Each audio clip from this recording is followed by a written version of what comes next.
Do, do, do, do, do, do, do, do, do,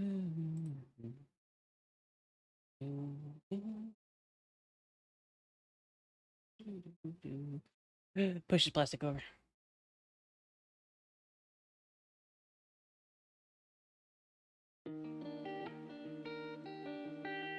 Do, do, do, do, do, do.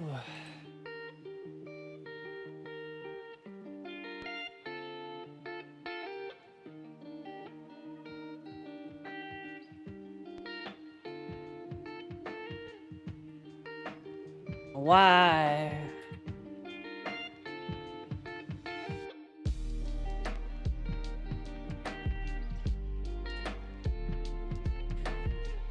But plastic. I've placed a small but very solid piece of steel somewhere in one of the machines that you're working with, in a very critical spot. Now it is up to you to find out where it is before it explodes, whatever the fuck it's in.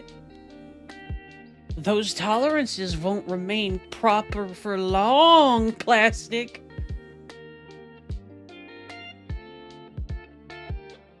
Also, I put sand in your underwear drawer.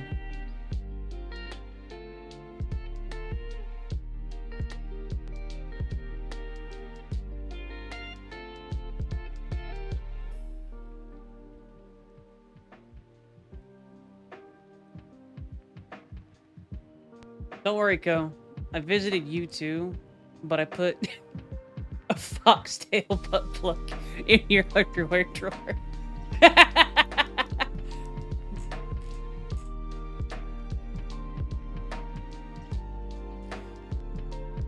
And yes, it was your tail.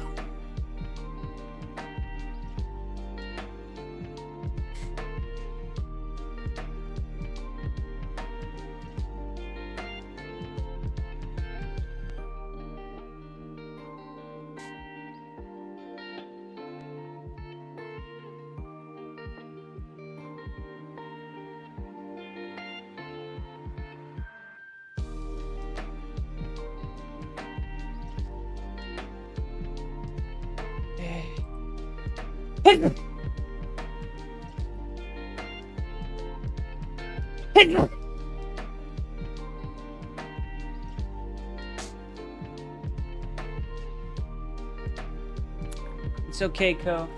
Sneeze directly into your mouth. What's wrong with me today?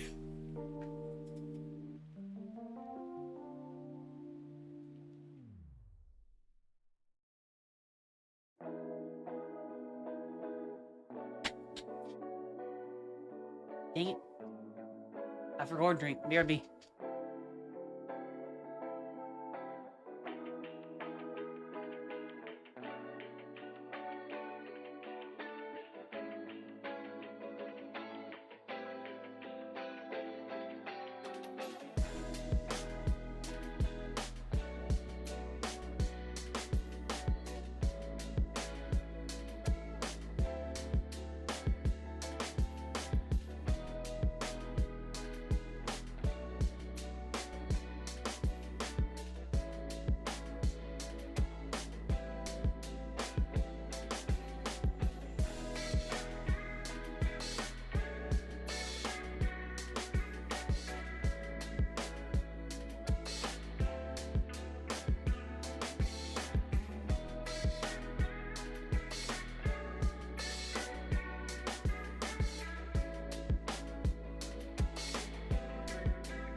I return.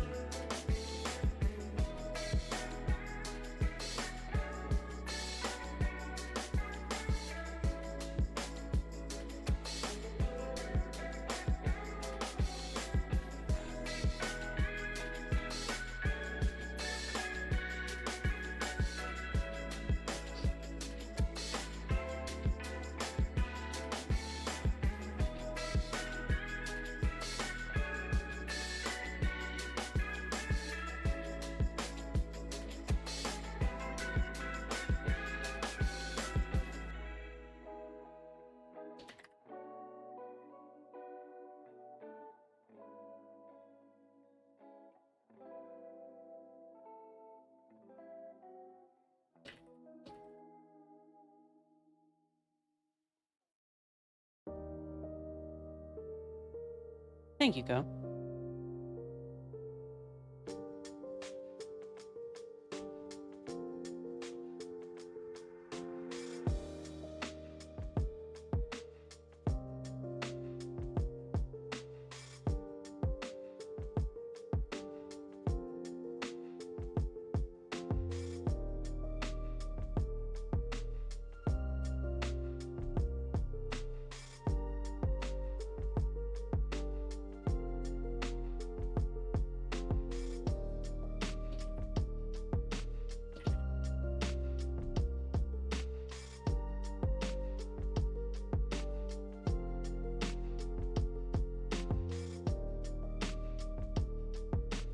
Boots and pants.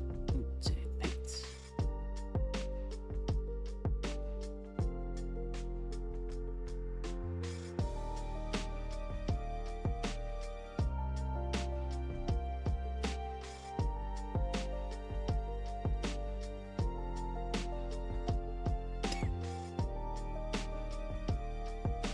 That's an interesting tweet that I just saw as I was posting my Go Live thing. No Man's Sky is so overfilled with features, I'm actually not sure what the game is anymore. It's not particularly deep, but it's so wide, it barely seems to matter at this point. And below it is below it is a thing where No Man's Sky has basically added Pokemon to its game. Creature collecting and battles and stuff.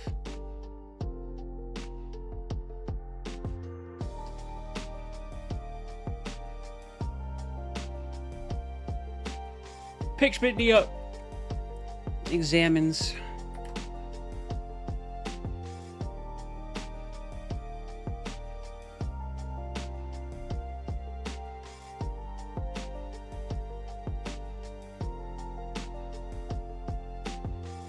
Go, just play Subnautica 2 now that the devs are back in control of their shit.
Alright, well, I guess until Spicer arrives, I am going to do my current obsession. Nobody use the command or you get bapped.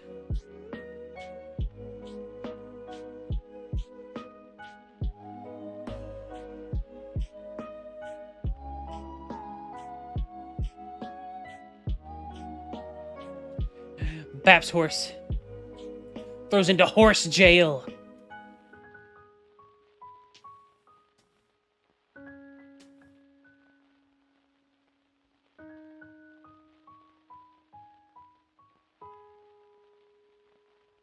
Ko, capture that horse hologram.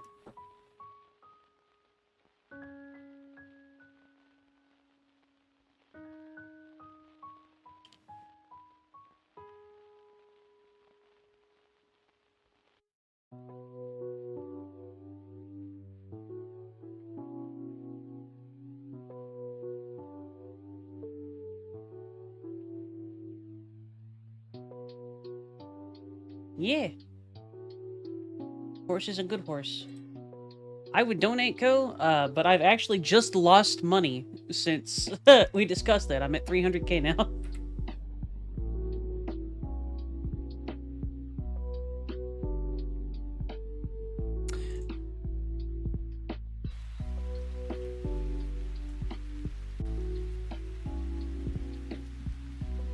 about 366,000 rubles. The spanner has been serving me well, though.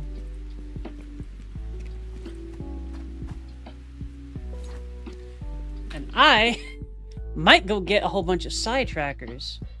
Because I might end up getting the SPAS 12 for this shit.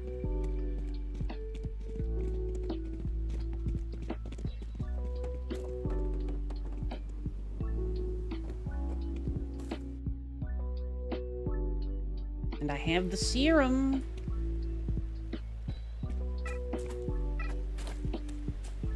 Hi, Spicer. Go, if you don't mind, drag Spicer into this.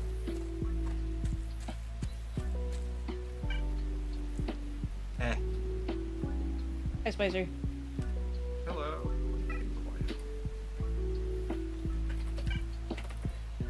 I just got a message from a person. The peoples. It'll do that.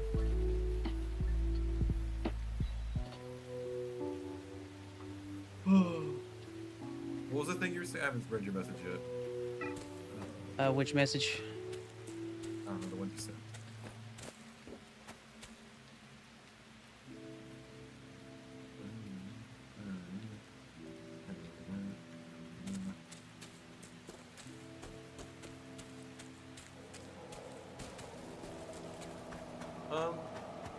I think we should just try and like see what vibes.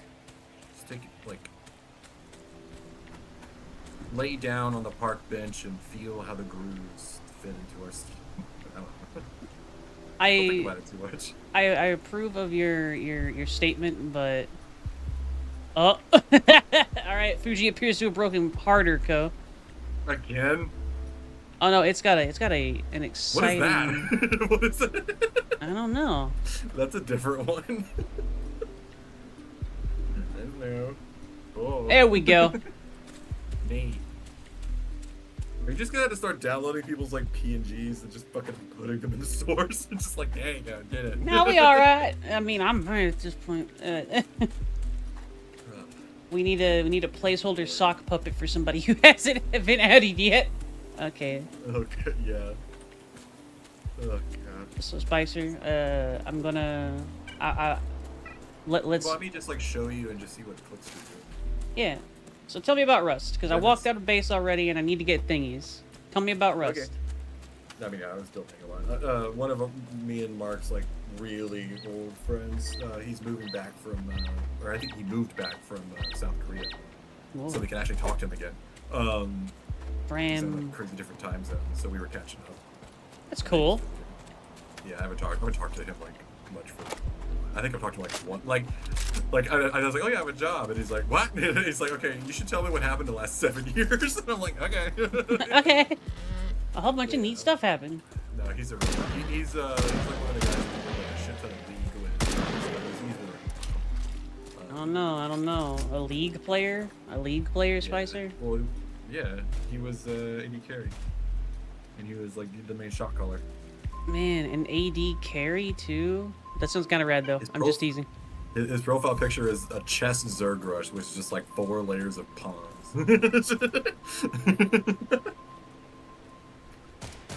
I approve. Who the fuck shooting me? No, he's a really cool guy. And he's a historian. Yeah, he's pretty neat. I always love talking to him. It's been so long. Supposed to be here. Oh man. I used to be a league player. We used They're gonna get you, Jackal. I named Hammerdinger, main mid. I will say that ARAM was one of my favorite parts about. I always hated ARAM. I love the shit out of ARAM. It's so wacky. I loved 5v5. Like it was just good.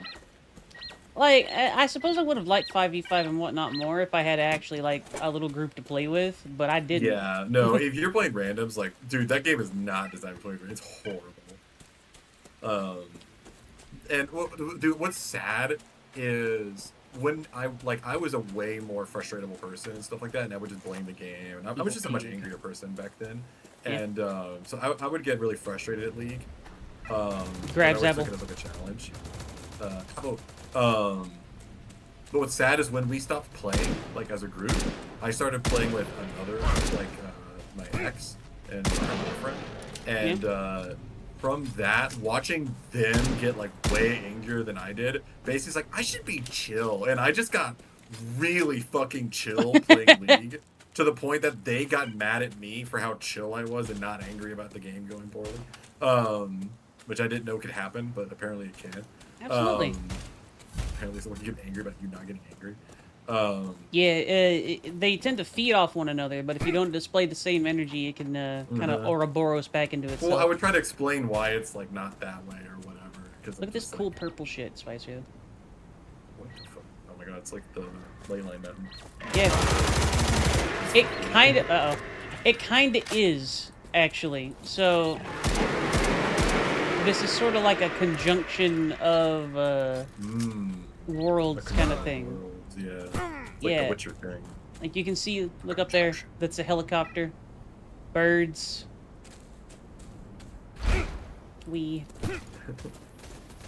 That's cool. I like that. And while you're in the zone, you slowly sort of distort as well. I think it's trying to kind of like make you a part of it. That's cool.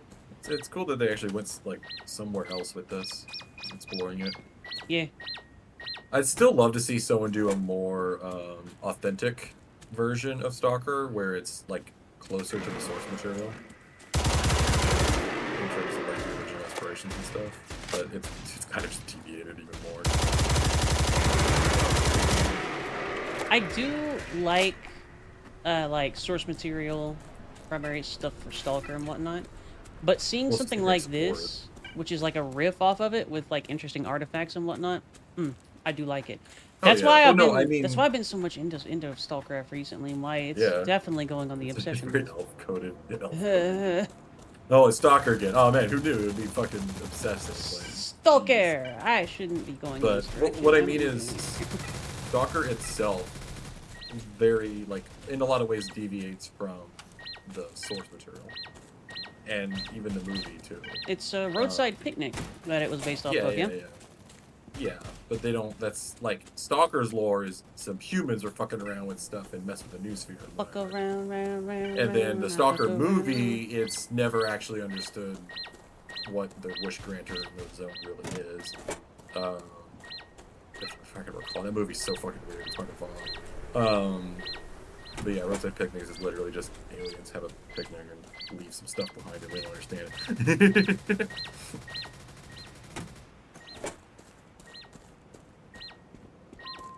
Oh, did you watch the movie Pineapple? The one other person who watched that movie in this chat. I'm actually kind of excited, Spicer. The DLC and whatnot for Shadows, not Shadows, Stalker 2 DLC, big update and stuff like that. That's good. Yeah. Gonna be neat. Yeah, that fucking war so they can finish Stalker 2. Yeah, that would be really rad, actually. I don't feel like they're the kind of people to leave their homeland to do something like that either, so... No. That's obvious.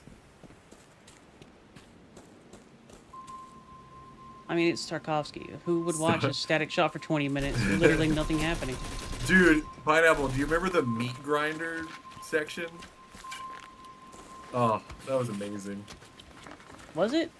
I don't know. And also I forgot what the name of it is, but the section, like, I think it was before the meat grinder or right after it. It's like right around it, where they're in the sand and stuff, where it's just like a bunch of repeated weird the movie does such a good job with like no modern editing and no digital editing to make like the entire space feel like dude, yeah, like Pineapple, do you remember when they're like trying to walk up to that building and it takes a million fucking years because it's like a liminal space or whatever?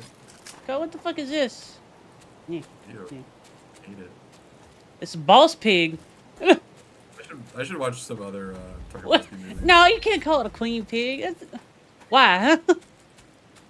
Yeah, Star Wars was a crazy fucking movie. It was amazing what they did with it, with like such little technology. Also, a lot of people died making that movie. Really? Oh yeah. They filmed it in like a river in a lot of places, and that river was contaminated. Oh no. So yeah, a lot of people from that production crew died. That's not Not for good. jokes. Yeah, but it could. No, that's a crazy movie. I like this. I like this. This is the Uh, best energy that we get whenever we're yammering on stream. It's like a podcast almost. I, dude, you know how many people tell me to start a podcast? Treat it. Did give you this as your trial run, Spicer. Yap at me. Yeah, I'm not doing that. But anyway, I don't want to manage a podcast. I will become a podcast wherever I What go. what's the manage about a podcast? You just put a website up and you I put don't the know. podcast up there every once in a while, I don't like right? making stuff that way. That's fair. Hey, at least someone does. Kuma hates it. I I don't think Kuma hates it. I think Kuma hates Linux and coding topics. True. Yeah, but that means he hates it. I mean, fucking spot, like, what's the difference? It's the same picture. That's not the difference. It's the same picture. No, I've literally had times where, like, there was another friend that was trying to get into streaming, and I would join him, and the chat was just like, wait, who's the streamer? Is it this guy? Because, like, I just would talk so much that it seemed like it was the streamer. Kuma responding, shut up, Spicy. Hey, Kuma. So many pigs! To be fair, it is just chicken. Like, the game is usually just a backdrop to whatever the fuck I'm talking about, yammering about. Yeah. And I haven't even started talking about Rust yet. So, like, God. Or NixOS, which has been my recent thing. Well, I would say NixOS is a recent fixation, but there's nothing to do in it. Like, it just works. And so, like, it just kind of killed the Linux fixation because it just solved it.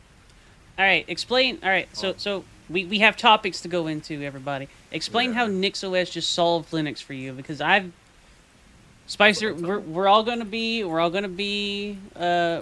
with you. You've tracked through at least a few Linux distros for a while, and you're Oh, like, yeah. this is it. This is the thing. Debian, Arch Linux. Yeah. I've been through quite a few. I still Debian's definitely my, like, Ubuntu is my commercial fallback for, like, when I'm doing work stuff, because that's usually what's available. And then Debian's really good for just, I have a computer that, like, someone who doesn't, like, they just want to use a web browser That's on the it, Kuma. and it's like a 32-bit computer from 2008. I'm gonna just put Debian on it, man. I did that for my grandfather. My grandfather, he's got kind of a despite how little he uses it. But he just does weird stuff now. And so he asked me, he's like, hey, I have that old, like, Windows computer in there that, you know, I used to have in here for like a decade. It's like, can we put Linux on that so I could try it? I'm like, sure. And this is what I did for my birthday, by the way.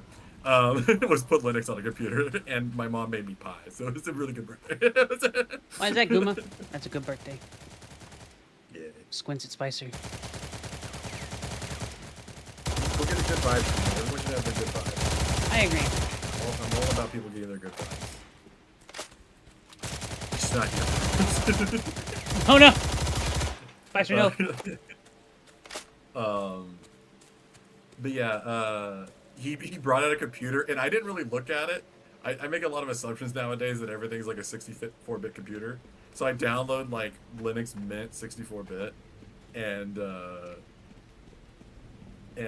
I try to put it on there, and I'm like, oh, this is a 32-bit computer that had, like, Windows 7 on it, and it's a Pentium 2, and I'm like, yeah, this ain't gonna work.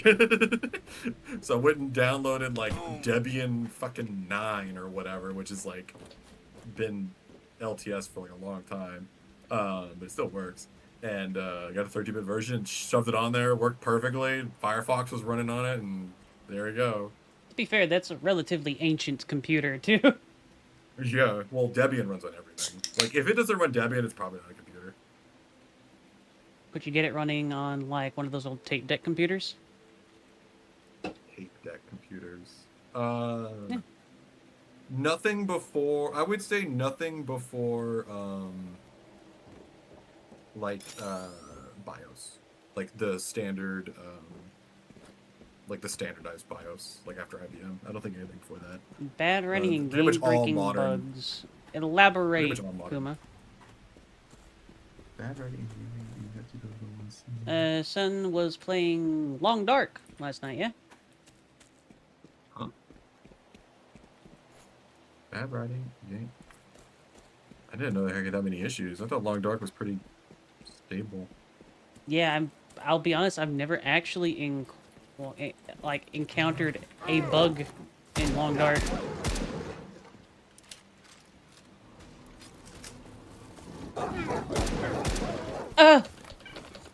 Oh, really? Oh, that sucks.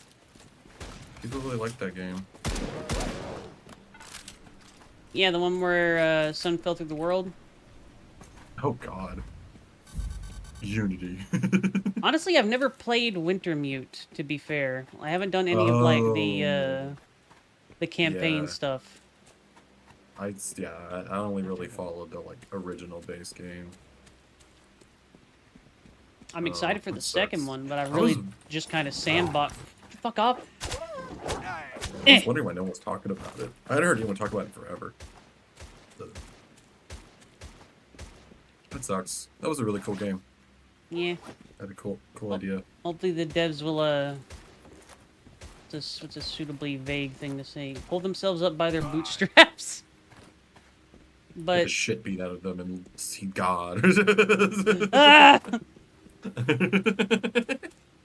I feel like Well, this isn't an anomaly. I feel like this is an anomaly. This is just a gas You're leak, an anomaly. right? This is just a gas leak. That, you know? Like, Or it could be an anomaly that, like, it could be a gas leak that came from an anomaly. Or an anomaly that became a thing because of a gas leak. no. I mean, maybe, yeah. But it's definitely not a gas leak. Because, like, eh? Yeah, it's not attached to Yeah. anything, so. It looks like it's an anomaly in the pipe, and it's just. Yeah. Anomalies tend to, kind of attach themselves to things going on in the world, like this electric anomaly on a, fallen pole. Oh, well, maybe there was gas going through it, and then the anomaly, like, just, you know, Yeah. it's copying what it was doing before. Or something flammable. It seems like anomalies, if they get enough power to, they try to sort of imprint on something that was going on, even There's if they something do it, pressing on reality. even if they did something do it poorly, or like it's almost as if it doesn't understand exactly what it's trying to do. Like there's electricity moving through the light, but it's not doing that shit. Likewise, Yeah. It's like a ghost impression. there's actually some really neat looking artifacts in this one too, Spicer. Have you ever played Yeah, I or saw looked at some- Skullcraft? I just looked at all of it. Yeah, I saw some of the freaky artifacts. It's a little different than Stalker, which is like, this is the yellow orb. This one is the bread one. Check this shit out. This is the can. Like, it's just like really weird shit. Look at this shit. Oh, you know, just a black hole. That's fine. Yeah, that's fine. Black hole.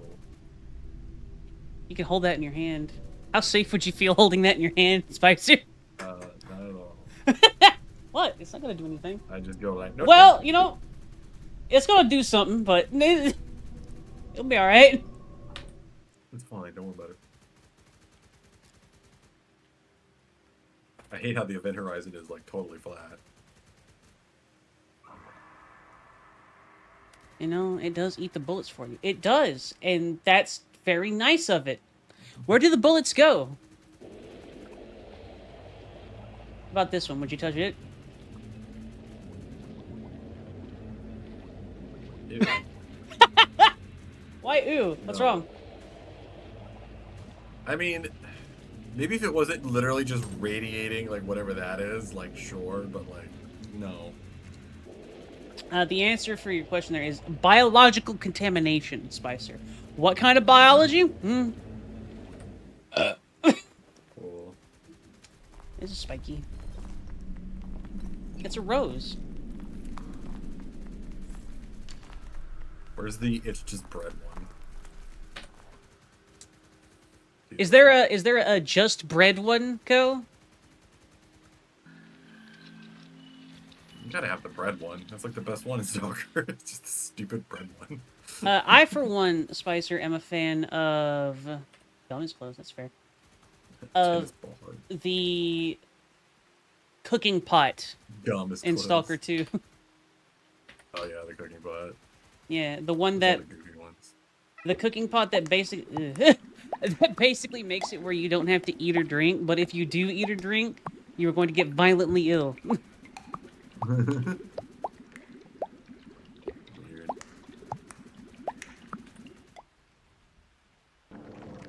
I just eat the bubble gum.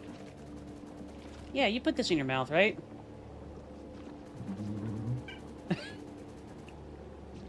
You. What's wrong? Is its undulations too much Chicky for you? bricky. Let's see. I still love the Soul Dad song. I really love a lot of like Ukrainian music and stuff like that, but oh my god, I can't fucking get like the names. I don't really feel comfortable holding this one in my hand. Either. Oh yeah, that's fair. Yeah. What's what is the artifact that you would feel least comfortable holding?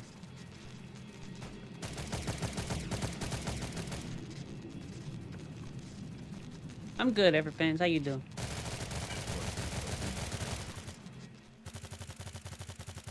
Let's see what Ko has to say. The one that he would be least comfortable holding.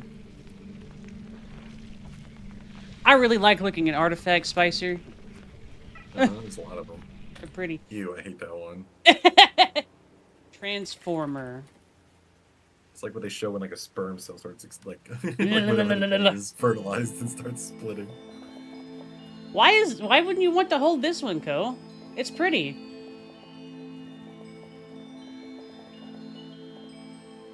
That one looks like something that if you touched, you would just like instantaneously get vaporized or something. No, yeah. I get that it's pure electricity, but it's fine. Like, what's wrong?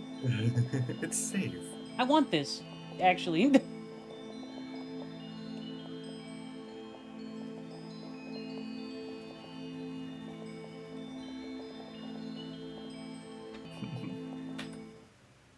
It sounds pretty.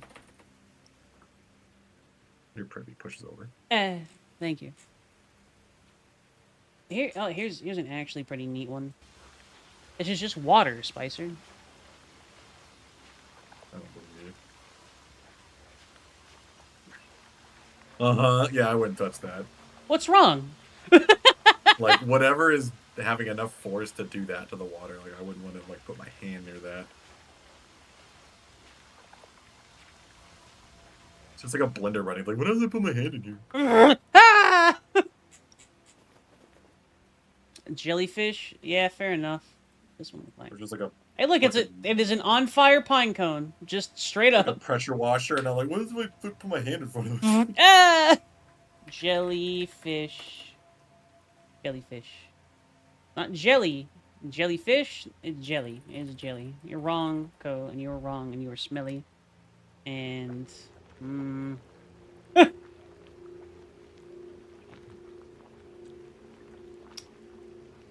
An anomalous formation resembling jelly-like blob of slime. Although the artifact constantly produces new droplets to make up its mass, its volume does not decrease. Scientists explain this phenomenon by the artifact's unusual ability to condense water from the air and attract heavier particles in the atmosphere, allowing the substance to form. The droplets themselves disappear half a second after coming into contact with the surface. Attempts to catch and hold even a single drop have been unsuccessful. Gross. Why would this be a bad one to hold, though, Ko? Like, it's just a blob. It's watery. Is it a texture thing? Little net things on is weird. So, what do you want to play, Spicer, after I am returned to base? Or do, etc. Oh, we can do the demo thing you were talking about.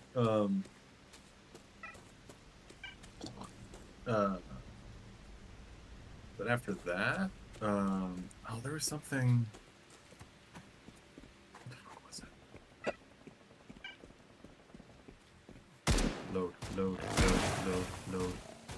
Load. Also, I believe you have also entered latency mode for No Rest for the Wicked. What? You seem to have entered wait and see mode for No Rest for the Wicked. What do you mean? You haven't been playing it much. I just And get distracted. you do seem like you weren't too awful into it last time either. Yeah, I'm kind of cycled out of it. I mean, to be fair, I've been playing a lot of games in particular right now, but no, I haven't really been gaming a lot right now.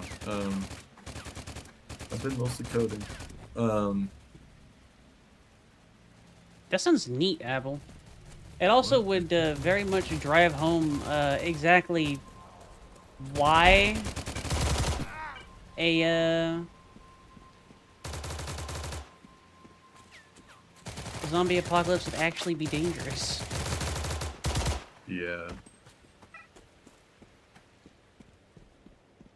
Yeah, that's something I still just like actually simulating that stuff better and seeing how it actually works out would be pretty cool.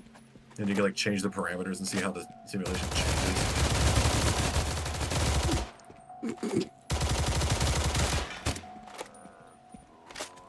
That's pretty cool. Dying Light was a really good game.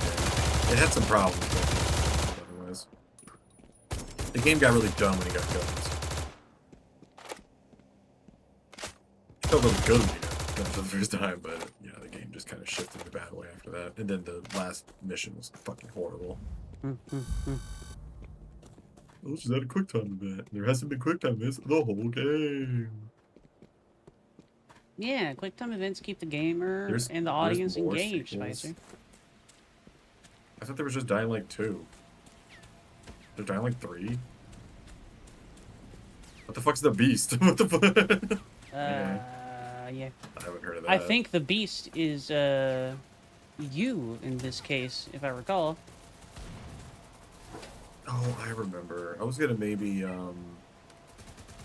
if we did play a game, I was gonna say, play a little Vintage Story. Vintage Story? Yeah. Yeah, we'll see. Oh, okay. I haven't really followed it. I didn't really play the second one. I just played the first one. But I kind of got everything I wanted out of the first one. And the second one didn't really fix the things that I didn't like about the first one. You redeem whatever you want to, V. The first one was really cool. What was the other thing we were talking about?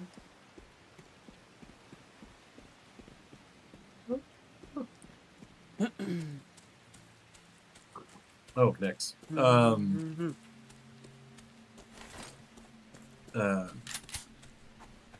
Yeah, so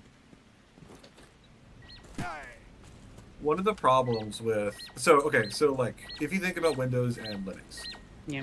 On Linux, you're pretty much like besides the distro, like you're pretty much in charge of maintaining your system, like you know how it gets updated, what you install, how you configure everything, in what order, and all that stuff. Yeah. And if you need to redo it, you kind of just have to remember, like everything you do is in place. You're just mutating this thing repeatedly, like with updates, with changes, with new, like changing configs, changing what services are running, uninstalling and reinstalling packages, like all this stuff. Yeah. And you're just constantly mutating this thing and expecting it to keep working. And it gets kind of rough after a while.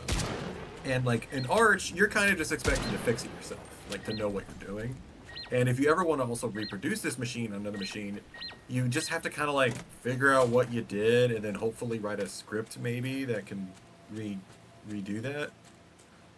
Well, then leave, Kuba. It's gonna be the rest of the night. It's gonna be like at least 2 hours. You might get sleepy at 10, but like.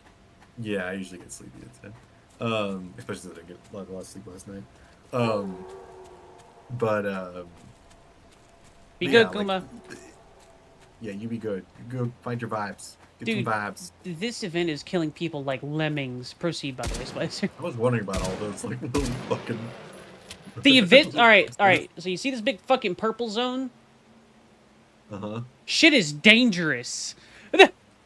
Like, Jesus. like you wander in there by accident, you're gonna get mobbed by like 6 ghost pigs, and they will kill you. 6 ghost pigs. You know, Yeah. the ghost pigs. Yeah, it could be a big ghost pig, or it could be a little ghost pig. It could be a combo of them. Jeez. They ain't gonna have guns, but you know what they're gonna have? Fig physics. I love you too, Kuma. You're a good bean. You do good clipping of the coattail. Uh. Oh. No, that's not the thing. It kind of reminds me of, I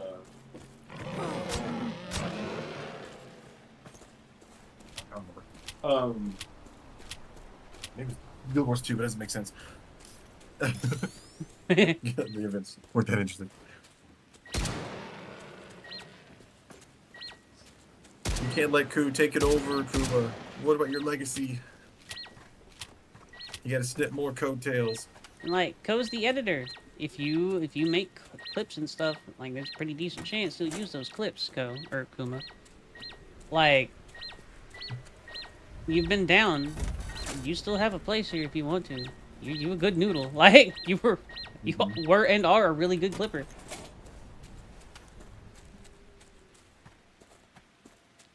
He was just got no laugh. Exposed. Okay, literally just a fox and a box in the woods with a little fucking laptop. Все, запись пошла.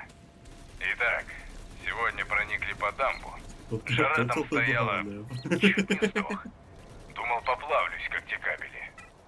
Кстати, о птичках. Bunch of goobers. Я, если честно, такие здоровые силовухи. But yeah, so like with Linux, like Arch and especially, like, you're just mutating this thing over and over Такие again. мощности должны были запихивать, такие махины. And Windows is kind of the same way. That's why like Windows just randomly stops working for people. Is it's basically Linux too, but like the changes that are made are mostly tested and vetted by Microsoft, so they mostly work usually. Что бы там ни было, оно At least жрало there's not too many things that happen энергию, мою unexpectedly, but they почти. still do. И что-то я сильно сомневаюсь, что дамба давала такую выработку мощности. Эти What do you think кабели it явно does? не подместные Do some stuff, катушки. selfish Вот stuff. что я думаю. ГЭС и ТЭС могли заниматься поддержкой основных силовых линий. Но Pineapple? настоящий What's he клад saying? зарыт точно Summarize it for me. глубже. Готов This биться is хреном об Roblox. That's what I заклад. thought when I first saw this guy. I was like, you guys play Roblox? Yes, my robot.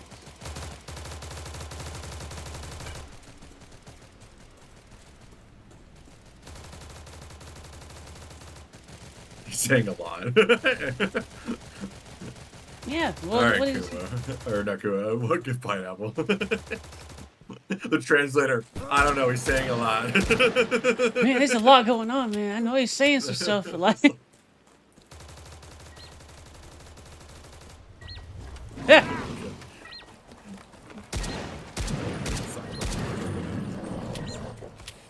He's just like, I don't know, he's saying a lot of things. He was talking about Abel's love for feet. I mean, unless Abel corrects us, we're gonna have to consider that, yeah. That sounds as likely as most things. And you know what? Even more likely in this case.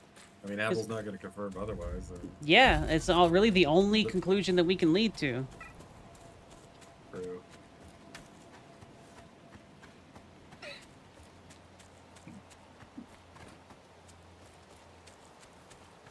Get up there. Where's Steffi? I like Steffi. So many. I hate those stupid pig things from Stalker. Fuck y'all. Eh.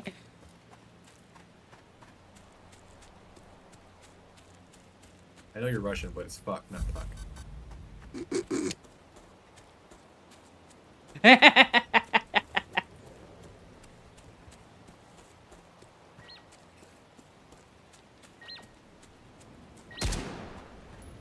Pig. It's Well, just the field of pigs. yep, And corpses. yep. It is the This pig. is the Red Forest. It is pig territory. It is piggy territory.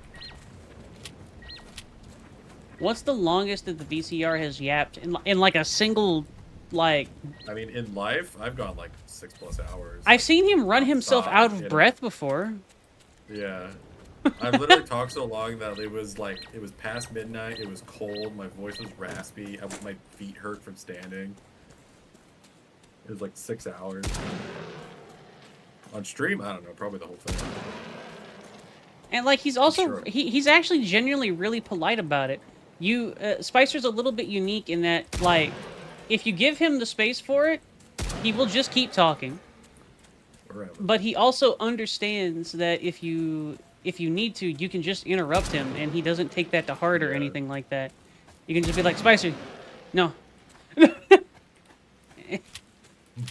Jingle the bell. Spider. Stop. No, well, that's my strategy horse. Is I used to be very, like, I still am kind of bad about it, talking over people. I kind of have to rely on people talking over me. So like, I anytime someone's not talking, I'll talk. That's usually how I try to do it. Fill the void. That's a good thing for a streamer, honestly, or somebody doing a podcast. Gestures. Yeah, but I can't do it by myself. I need someone to talk to. Like, I'm conversational. Okay. Yes, what do you think we're doing now? Exactly. I just don't want to run it. I just don't want to. That's fair. And I don't want to do it more than one day a week because Kuma will get upset. I mean, podcasts are usually weekly, so. Yeah. If you get me talking about anything I care about, I can literally just keep, like, I could talk about, like, the character Heimerdinger from League of Legends, the game, for 6 hours. I have before. I have done that. Like, it's no stretch for me to talk about something that I care about for basically ever.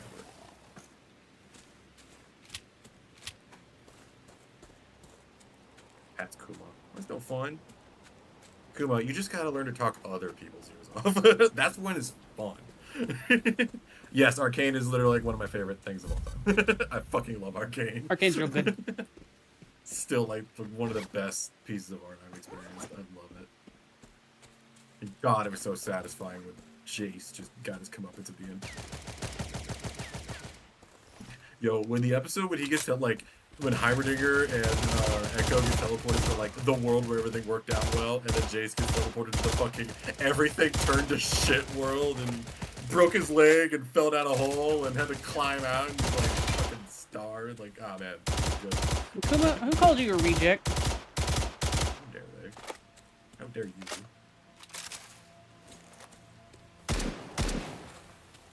Me. Why My would you call primary you a source reject? is me. I get it.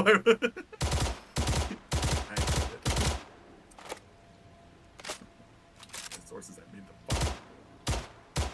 You're not a reject. What's standard? If it's society, like, that's most of us here. Like, you're welcome to the room of rejects. Hey, how are you? Anyway. You're among people. What the fuck are you talking about? I might call you weird, but that's like the good thing to me, so I'm really just saying you're cool. It's a toy boat.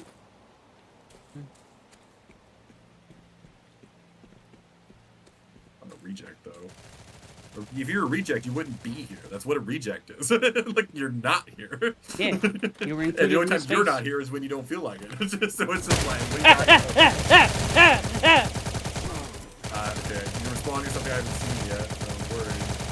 Oh, jeez. Ambush. Everyone.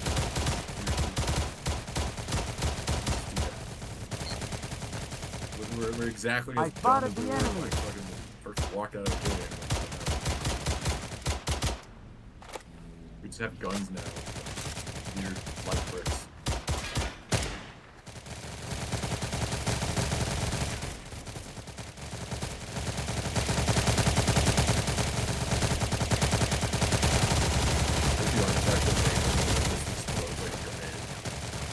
We call it the grenade.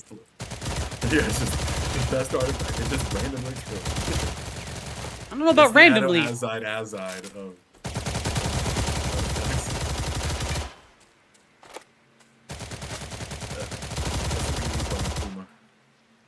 Get with reality. Everyone thinks you're cool.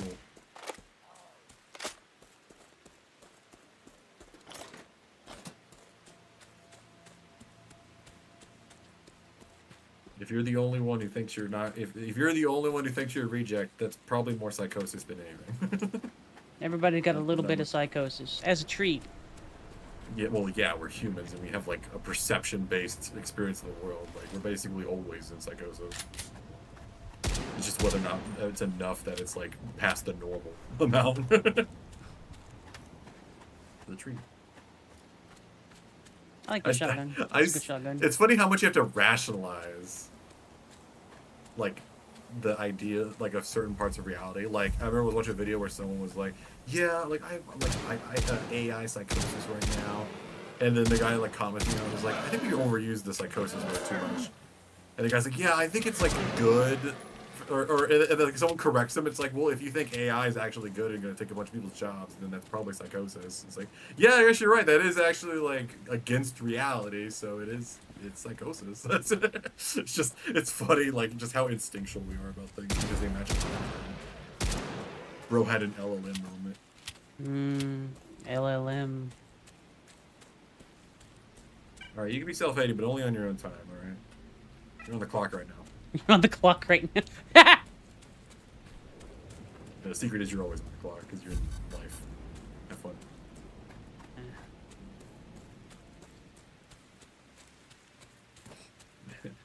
I am a very professional person. I leave all my stupid feelings at the door. And that was a while ago. I don't know where that door is anymore. Heck that door. These things into boxes.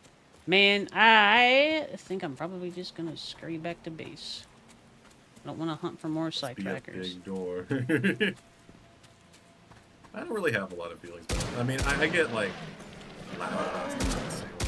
Okay. I don't generally get too upset about things anymore. I kind of just, my brain just accepts life as it goes. Kind of the only way to get through anything. Yep. In the end, like, you want your mind is like this filter against reality, and if your perception of reality or like your expectations of it are too different than reality, then you're just gonna always be miserable. So it's like the job of the brain is to adapt to your environment, not like fight it too much. Otherwise, you're just miserable. Hey, Spicer, have I told you a story about how vibe coders are proving to be more effective by metrics and stuff at my friend's workplace? Are the metrics also made by AI? Yeah, I was going to say, like, I know what you're talking about. Like, some of my coworkers seem very productive.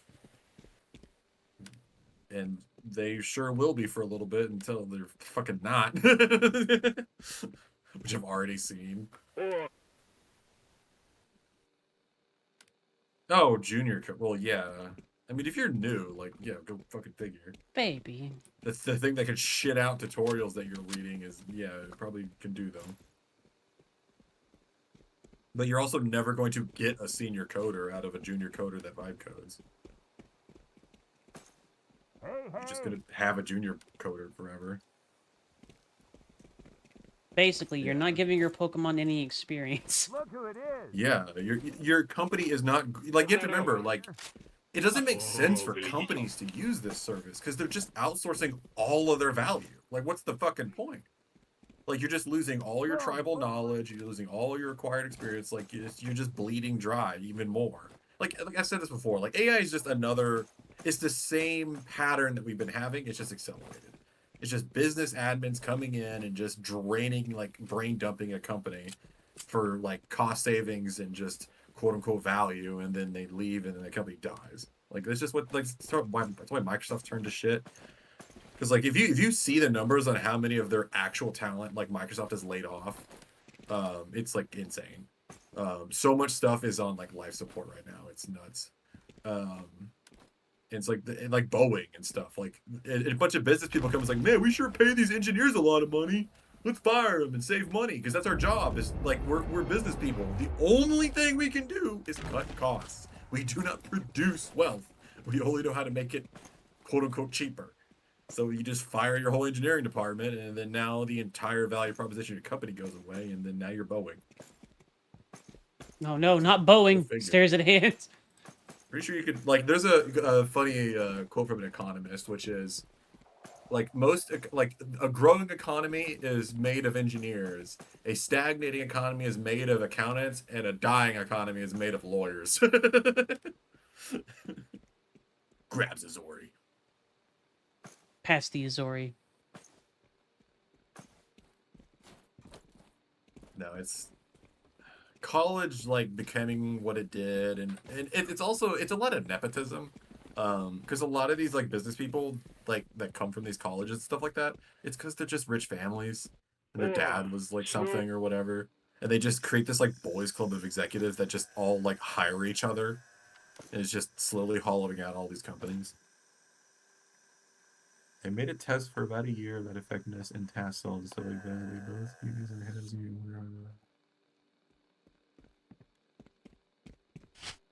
are still less effective after a year, basically. Yeah, it takes time. A year's like no time at all.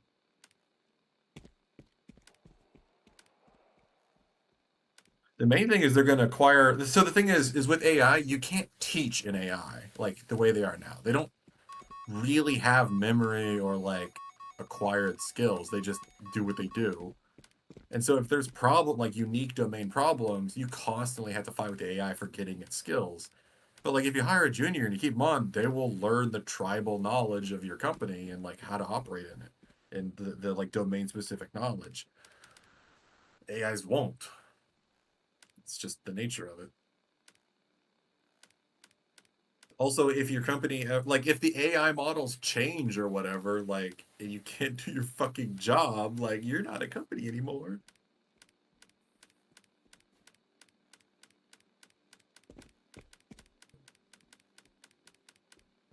I'm curious, Pineapple, on the long-term stats of that too. Like, how many bugs or like exploits maybe come out of it, or like operating risks occur, stuff like that, and like how well people will be able to follow up with it, things like that. There's so many metrics to measure here besides just raw productivity.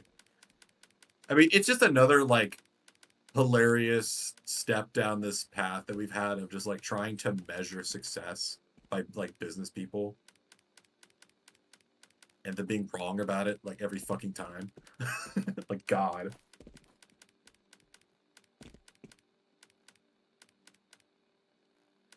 Yeah.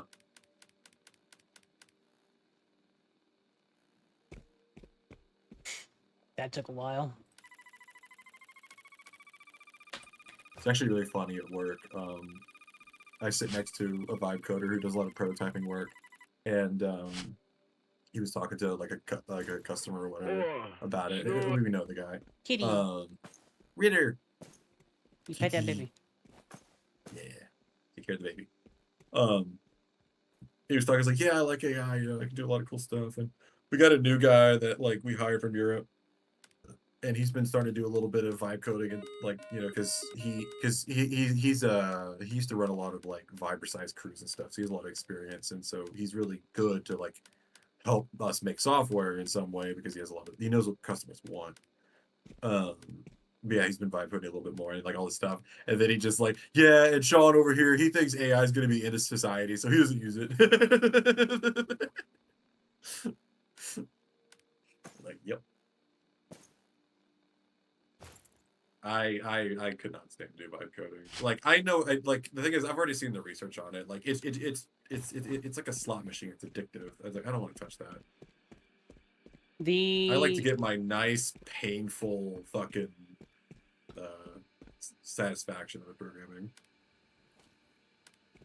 Oh, thank you. That's my other problem. Thank you kindly, well, bro. yeah, it really does melt your brain. Like, the thing is it just makes you weak. Like, like being a programmer and like any kind of technician or something like that really requires a lot of like emotional resilience to do, because it's deeply frustrating in a lot of levels, and so like you need to be able to deal with that, and AI is just a really good way to fucking lose that capacity. It is. It's real nice. Hog. I'm gonna try and maybe get my Couple of my artifacts upgraded. I did just get my Prima to 10, which is nice. Golden Prima.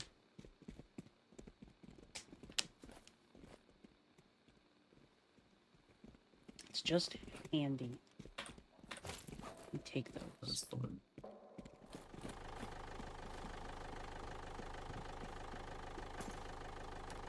It's gonna suck for a while, Kuma, but don't worry, it'll blow up. There's no way that this is actually sustainable. There's just like an ungodly amount of problems. So 415.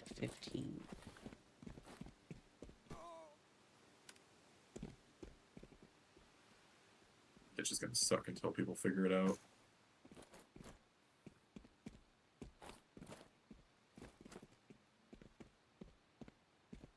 I'd be more concerned in the next 50 years when we probably have the next breakthrough and actually just make a person in a computer. That's the more concerning future I have. That'll be because fun. that's when it becomes, you know, probably a great filter moment. What could possibly go wrong? Yeah, what could possibly go wrong with making something that could replace us, like, just as a species? Like, our first actual competitor, like, since the time we killed all the other human-like species. Yeah, we didn't need any of those. I haven't had to deal with that for a while.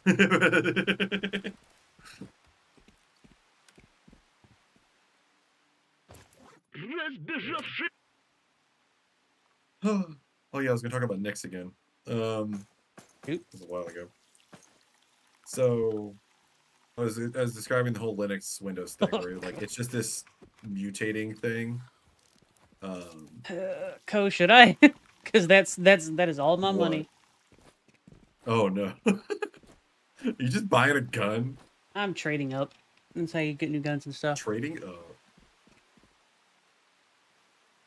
Damn. It's a good looking shotgun though. Yeah. It's pretty tempting. It is worth it, yeah. But now I have 12,000 rubles. Damn.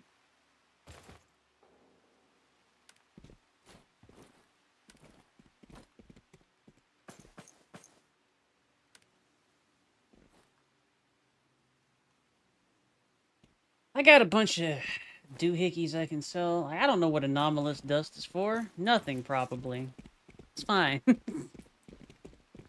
What do you mean pineapple? Boop. Oh, I probably see what you mean, but well, so the problem I have with AI as it is, like the two main things that are just unsolved right now is like, oh, I see what you mean. Yeah, no, that's fair. Although I will say the cutting edge models, like the cost of them is so high that like only some people are gonna have access to them. So it's gonna become like a wealth disparity problem. The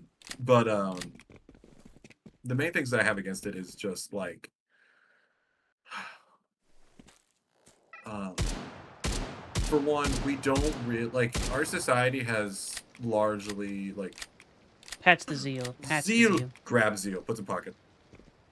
I bet it is, Co. I would definitely like to maybe get some lab stuff done. To be honest, I have some quests and whatnot in like labs and a couple other things. So my first point, Co, is that like pretty much all of human civilization has mostly improved by labor getting more leverage.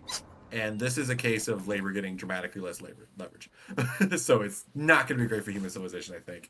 For like the masses anyway. And secondly, we have pretty much relied on there being like this chain of experience that creates our most like experienced people.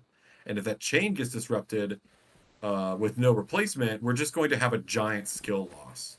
Because like AIs don't really improve. They're just fed off a bunch of data from skilled people. But like it's gonna potentially stop the creation of more skilled people to actually generate more data. So it's like we're just going to get stagnant and potentially just get into like an idiocracy kind of situation. No. Idiocracy was a documentary. Yeah, that's why I don't touch it. I actively try to get better at whatever I'm doing. Thank you for your service, doing- Co. Boop. That's what I'm doing, Rust. Pats the nom, scritches the nom, fluffs around, Stable Nord NBC. coddles.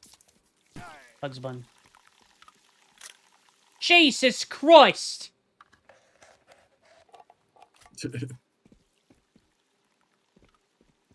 Oh my god, that's not a... It's a suppressor! Would you like some gun with your suppressor? It is suppressing. Jesus Christ. Why? A tiny Aries. That's cute. You don't have to worry about attachments very much for a shotgun. It took me a second to remember you meant guns.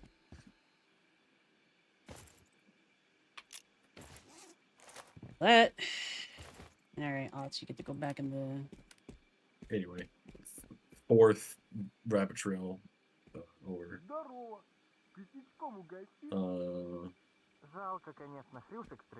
Yeah.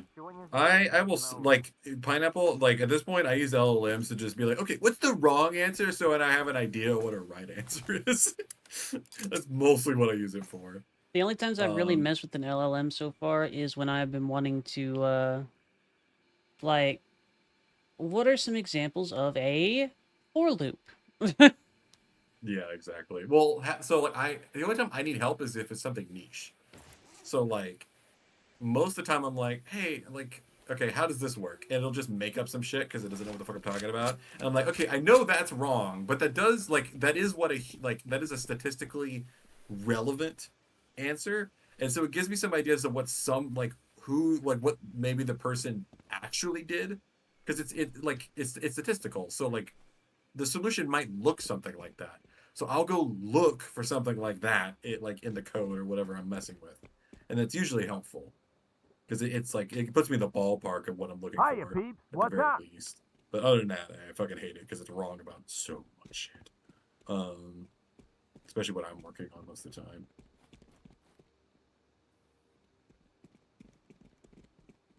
I have seen people use Grok for searching though, like, but it's specifically like articles and memes and like moments and videos and stuff. It's really good at that from what I've seen. Like if you're like wanting a quote from a video that's like 2 hours long, it's actually pretty good at finding it. Well, yeah, it's a stochastic like parrot. It's a permutating search engine. It can just lossily give you some information. It's like it can look like something you want, but it's not what you want. So if you want to see something that's like what you want, you can use it. I don't know what the cutoff was, Co, but I've been getting a lot of people poking at me like, you want to be joining a clan or something like that? Oh, God. Oh, God. It's an MMO. Yeah. Anyway, 6th rabbit trail. Because I have to talk about whatever someone's talking to me about. I've gotten like 7, Co. So...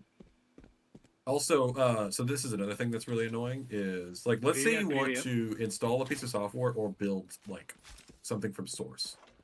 You pretty much rely on being able to recreate the build environment that thing was built for. Or, you know, run in and stuff like that. And on Windows, it's basically just... Windows doesn't have a package management story. Like... You just use stupid MSI installers or whatever and just like fucking hope that doesn't conflict with anything else that was installed on the system and then, you know, hope it works out. It's horrible. Like Windows has probably the worst installation story of any operating system. Because it's just, I don't know, you put files on the computer. Like there's no organization or rules or anything. Like stuff goes in program files, hopefully, and like there's some app data stuff, but those rules are really unclear. I keep catching myself almost wandering out to do more stuff, Spicer. Oh. I mean, right now I'm talking. All right, away we go then. Like later we can do Rust. I've got hours. It's fine. But yeah. And then on Linux, every Linux distro just has its own package manager and like its own way of doing stuff. So like it's really hard to like package something for Linux generally. That's kind of the thing that breaks Linux away from the mold too. If you have the know-how, you can put together a whole bunch of stuff and whatnot. But if you don't, it's basically unusable. Yeah, it's not standardized. So, which is a big issue, but there is a way around this, which is, so in programming, there is eating what's called Microsoft. Functional. Also true. Developers. Wall them in. Walled garden. So, like, okay, so you're learning C. So C is basically like a procedural / imperative programming language. You just kind of run instructions and you're just like editing state like with almost no limitations. You could just fuck with stuff. Everything's mutable basically. You can mutate things whenever you want, however you want, just whatever. Who cares? Yeah, I really hope Microsoft ends. Yeah. It's trouble. I eat people. I'll eat a company. I don't give a shit. Oh yeah, I'll eat a company. It's not illegal. They're not people. Yeah, I was about to say that. I was like, they're not people. Well, they have more legal rights than a person. But are you a company, Strabo? Grabs. You're gonna get bored. You're gonna be legally void, so sign here. What do you mean? I said sign here. Sign the paper. So in C, like its mutability is default, and that's just kind of true for most programming languages. It is time. What about a weapon? Is fucking Twitch ever gonna fix this bug where like chat's cut off on 2-liners? Привет. Worm bunny. So, but there is another model of programming that's not as popular. It's mostly with academics. Stares at pineapple. It's called functional programming, and it's basically more mathematical, where there is no mutability. Like, if you create a function and you put specific inputs into it, you always have to get the same exact outputs from it. It's math. There's no side effects, is basically the rule. Unlike C, where like you can have global state and blah blah blah, like you just have just crazy nonsense. Functional programming has a thing where everything is predictable. Like if you run a function and you have that output, you know that you will always get that output no matter what. The sky is falling. Oh, that happens. Go, you really ought not have come out of that signal dungeon. I don't know what made you make that dumbass decision. And I know you're probably rubbing. It wasn't the eruption. It's gonna be the eruption. Why the fuck did you come out of your signal dungeon? I died because I left in my combat suit, not my science suit. Well, whose fault is that? Jeez.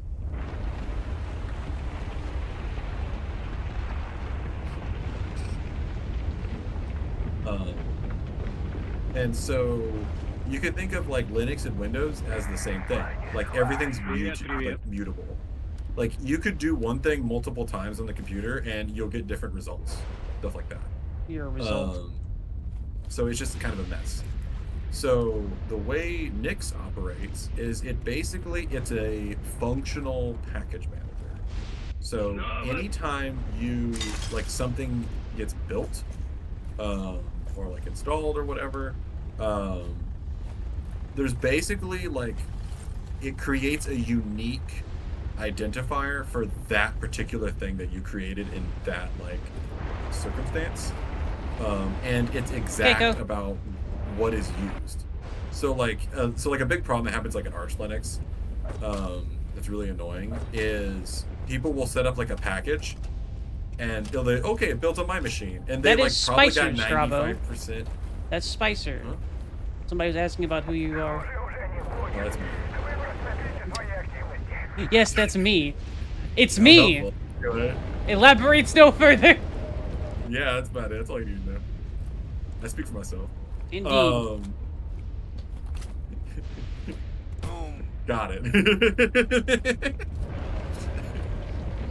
Like that Futurama bit where they get flattened in 2 dimensions. Like, well, how do we eat here? Like, we're 3-dimensional creatures, and they just watch like a blob just like take in food from one side and poop it out from the other side, and then Fry's just like, okay, got it. Yeah.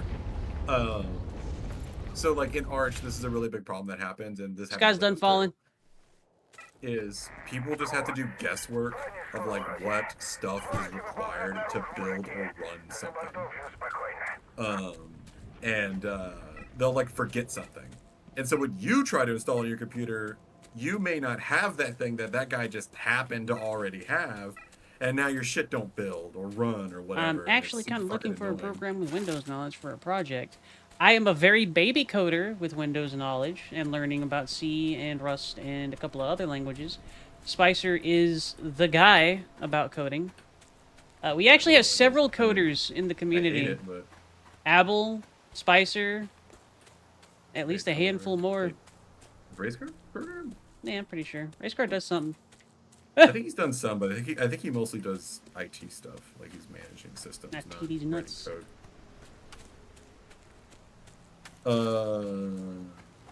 Pineapple, you're describing Windows right now. Also, you can't just do that. You could just put Claude in a terminal and they'll do stuff. Don't put Claude in a terminal. What kind? Yeah, Windows 11 is like that. It's awful. It's also really dumb because they'll be like, "Hey, Copilot, could you increase like the text is hard to see," and it'll go through like a 5-minute presentation on how to change the like text size. It's like, dude, you could have just changed it. Like, that was the ad. That was the ad. Was like that they made was just Copilot explaining how to do something rather than just fucking doing it. A worse search engine, you say? Also, Trevor, what kind of project? I know a lot of low level. I don't know what you mean by Windows programming. Like, do you need to know Windows, like Win32? Are you gonna like make the pilot file explorer where a guy just fucking raw dogged a better file explorer than Windows has in the last 10 years, and it's like raw C and like Win32 and OpenGL, and it runs like crazy fast, and it's like a 2 megabyte download. By the way, if you want a better file explorer than Windows, just pay a couple of dollars and fucking get Pilot. Way better. Or you can just go to Linux, and there's like fucking 30 different file managers that all work different ways, however you want, and you can mod them and add stuff into them, and they're free. People just like making stuff.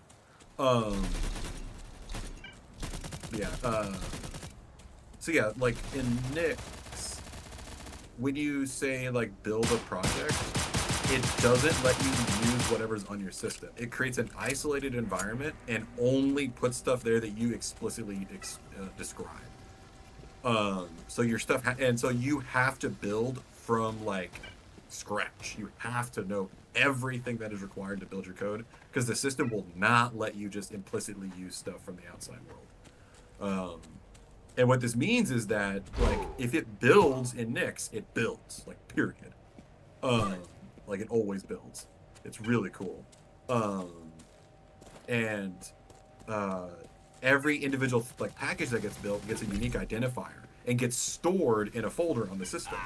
And so like if you say change versions, like update or whatever, it'll just create a new package that's different identifier and links that one into your system.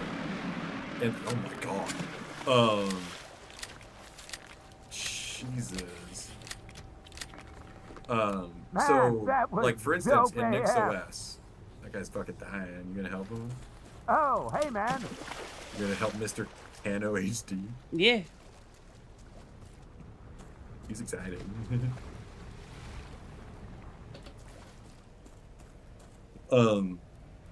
So like on Nix, okay, so like when you're doing Linux, you pretty much have to just like run a bunch of command line stuff to like set up your system, or you just use a distro that just happens to work the way you want, stuff like that. In Nix, you actually just have like basically one file called the Nix configuration, and your entire operating system just becomes like a settings file that you just edit. Like there's a little like table in there that's just like, I want Steam and I want Discord, and you just list those names. And then you're like, I want no firewall, turn off the firewall. So you just do like blah blah blah dot firewall dot enable off. And just like you just do some settings in this file, and then you run one command, and it goes and like gets all that stuff that it needs and builds it. And then like basically it uses what's called symlinks to build your system. So all your real files are like in all these little uniquely identified folders in what's called the Nix store, and the fake ones get put in and they're just linked to those. So your system gets like built on the fly.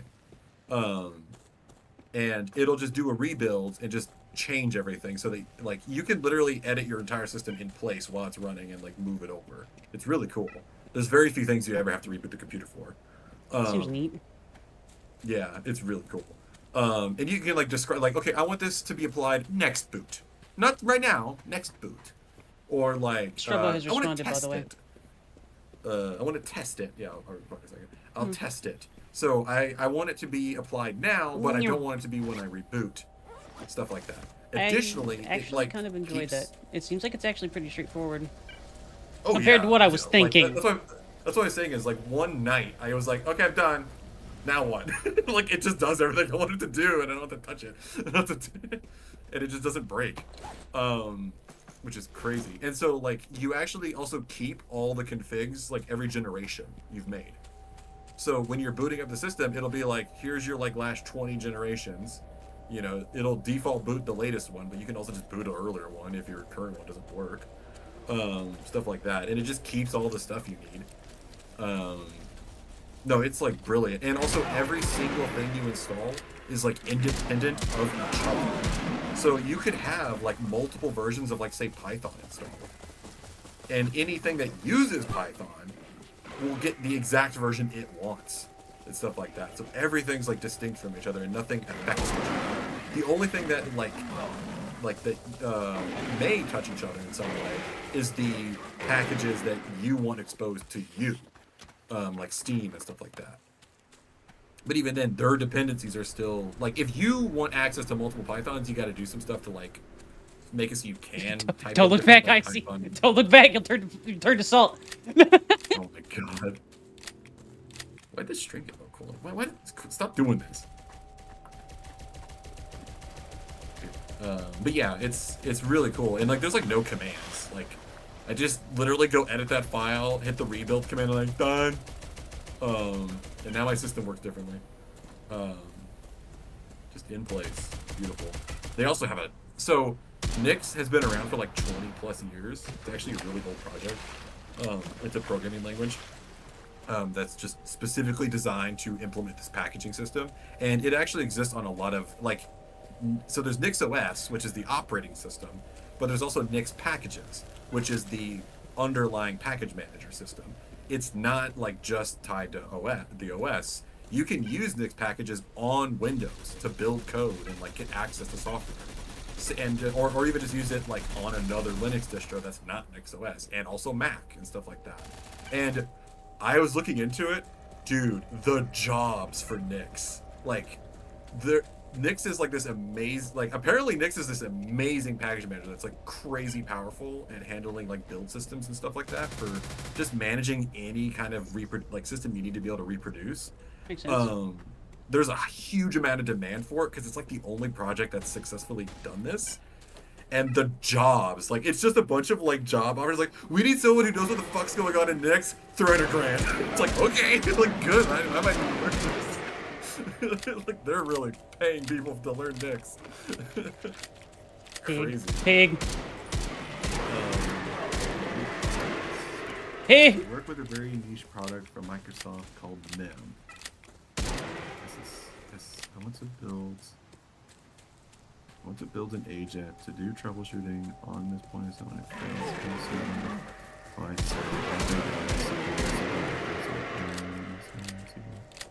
SSR reports require text log partner and client logs. Additionally, How many guns do I carry with me? 3 sidearm, 2 mains. Usually.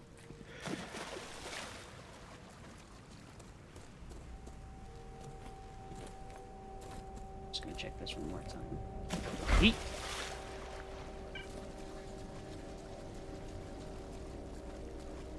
Alright, back on south. So you trying to go into business for yourself, Strabo? Like, what's the story there? That seems like a Rad. cool opportunity.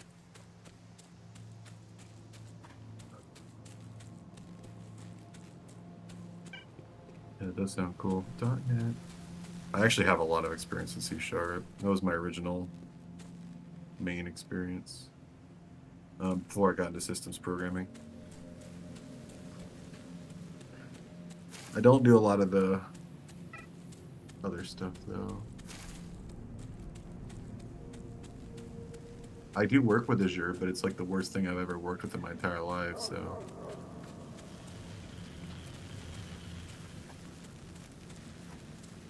I definitely would not want to touch more of it.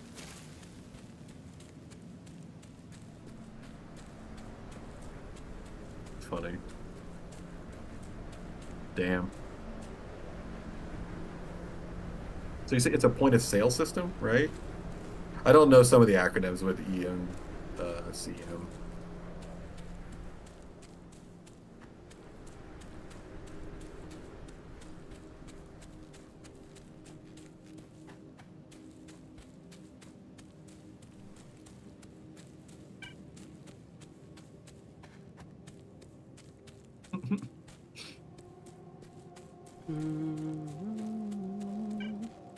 Abel, learn C#. It's easy. Give your soul to Microsoft. Give your soul to Microsoft! Use Visual Studio or the lesser experience, VS Code. Microslop. Mmm. I would love. I like C#'s like my original like language besides Lua, so it has a like warm place in my heart. But my God, I wish it was like worth programming in outside of Visual Code or Visual Studio. It's not very good at Visual Studio Code. Like I love C#, but I really don't like the MS build system. It's awful. It's like really powerful and also horrible. It's so poorly documented, it's insane. Like, dude, why do we have the MS build system? You literally have C#. Just fucking build the code in C#.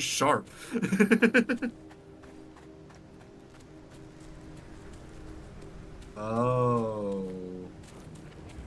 Yeah, I know some of this stuff. Look, I know something as easy as this. Dude, Pineapple C# is just easier. It's literally like C# but easy. It's really nice.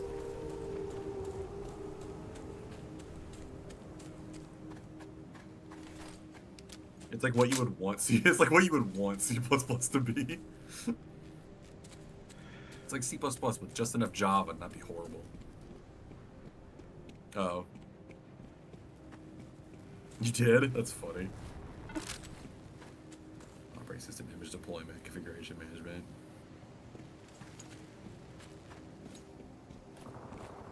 It's Java, that sounds horrible.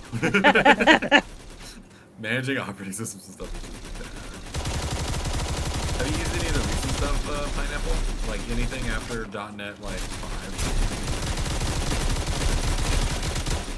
Like C# is really nice now. It's probably one of the best like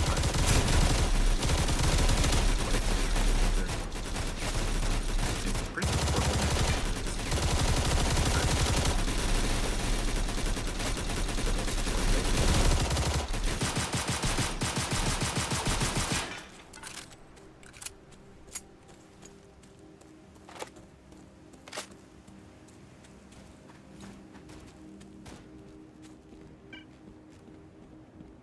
That sounds about right, Java. That's usually how those things are. more powerful it is, the harder it is to use usually.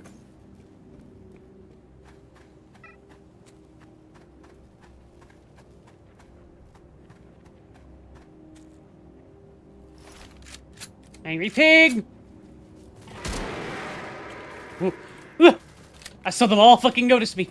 Please don't. Oh. Yeah, that's scary stuff, though. Just be crouch strike, it'd be great. Oh, well, yeah, that was back then, Pineapple. C-sharp has evolved, like, a lot. Don't look back. Don't look It's back. crazy. Don't, You don't can look do, back. like, functional stuff in it. It's got really nice syntax.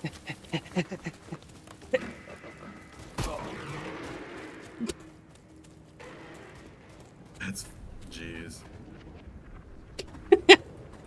Pigs are dangerous.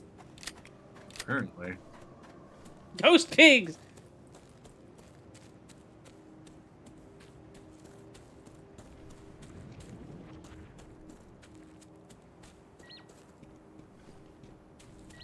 You can do a lot of cool stuff in it, Pineapple, now. It's not just like Java anymore. Like, you cool. can actually do surprisingly, like, it's got really good, like, C interrupt now. And, you could do a lot of really cool optimizations. They have, like, the ref struct semantics and all kinds of stuff they can let you do. Like, I wrote a really fast, seismic data processor, like, or parser in it. That's the thing the Spicer does. He uses the seismic data boy. Not really, but I've been trying to get into it. I mostly deal with infrastructure. Infrastructure is important. The foundations of Like something right now, for the last... affect everything several about weeks. that thing. Oh god, crypto blocker. Whipdo. The super dog. Pineapple.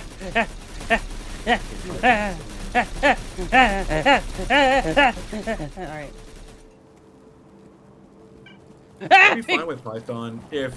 Pineapple, I would be so fine with Python if it was just people like you that use Python. But no, they're like, let's just build all our infrastructure in Python and all of our apps and just turn the world into fucking garbage.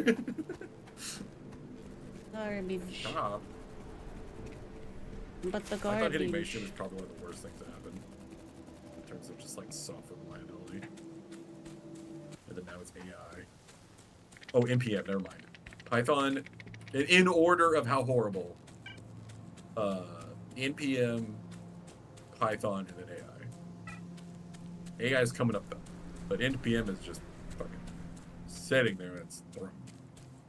Of just causing so many problems.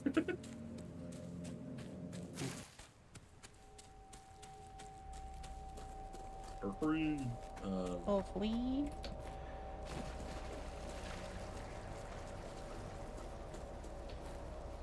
Yeah. I mean, they should at least pay your tuition or something. Yeah.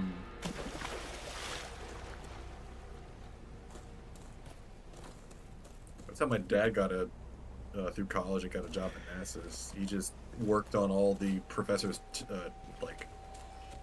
grant work. He had to do shit. Because all the professors cared about was grant work. Yep. But yeah, but anyway, that's Nyx.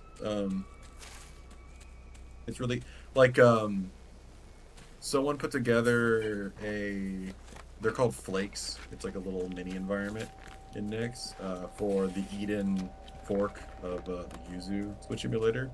And there's a funny command you can do in Nyx called just Nyx, like Nyx shell run. And then, like, just the URL to that flake. And it'll just, in place, like, in the shell you're running in, just start building it. And then once it's built, it'll just run the app. And then, like, if you run it again, it'll just run the app from now on, because it's in the store. So it's already built. It just works. It's crazy. It's a very cool project. I'm still learning about it. There's, like, so much, because it's, like, a 20-year-old project, so they've, like, done a lot of stuff with it. And, like, tried a lot of different methods of using it. Like, I'm just using the baby method, which is just the Nyx config. But there's, like, using flakes to configure your system instead, which is, like, more powerful and lets you can effectively pull in another person's, like, system and use it as a part of yours and stuff like that. It's really cool. And I think the thing that's really beautiful about it is they're basically codifying how your system should work. So like, instead of having to know like, okay, I'm using this like network manager and this is the command you do to configure it, you know, for this version to, you know, set up, you know, your firewall or whatever the fuck. Like you have to know all this stuff specific to like your setup. In Nix, it's just a setting. And then in Nix, they just figure out how to wrap that setting around the actual behavior. So you don't have to deal with a lot of that stuff anymore. You're just configuring your system, and then Nix implements it all with the settings that it provides. It's very it feels a lot like I think one guy described it as like, this is what I thought operatings were like when I was like 9. Like this is what I thought they were. This is how they work. What is that scanner? Where do I get one? Also, Steffi, it's the beluga. Eat co. And step on pineapple. Eat co, step on pineapple. That's your prerogative. And also hi. Pass it, Steffi. Yeah, that's for Steffi. Some rat tried to steal my artifact, so I fed him to an army of pigs. That appears to be rather common. I think people are making a game of that, Co. Because I'm seeing people getting some mighty trains of pigs. That's funny. Also, I was trying to think of someone to pat Steffi, and then you just said it. I was like, oh yeah. I was like...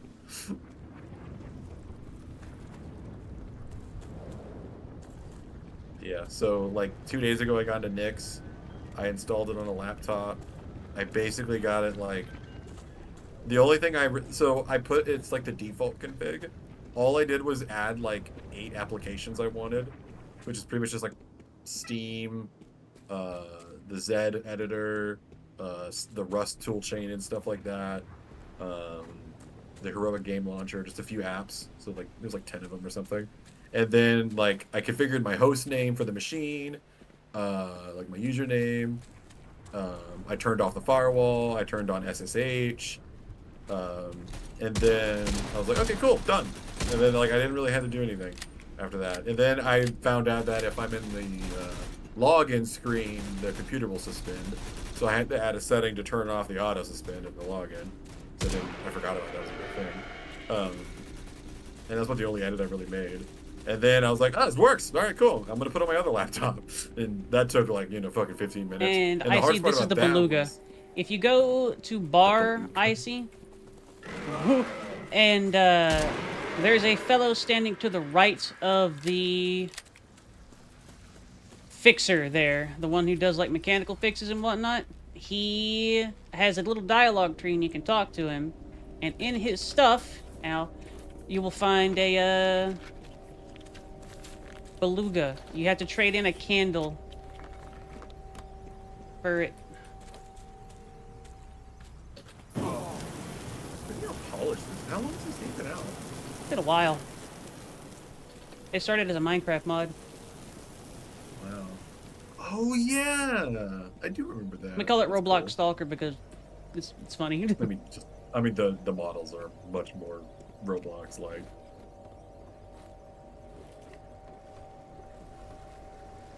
Pretty crazy.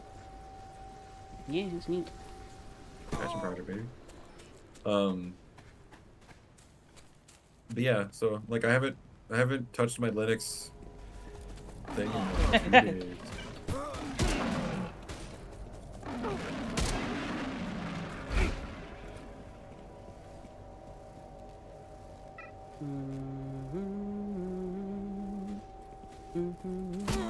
There's only like I think there's one.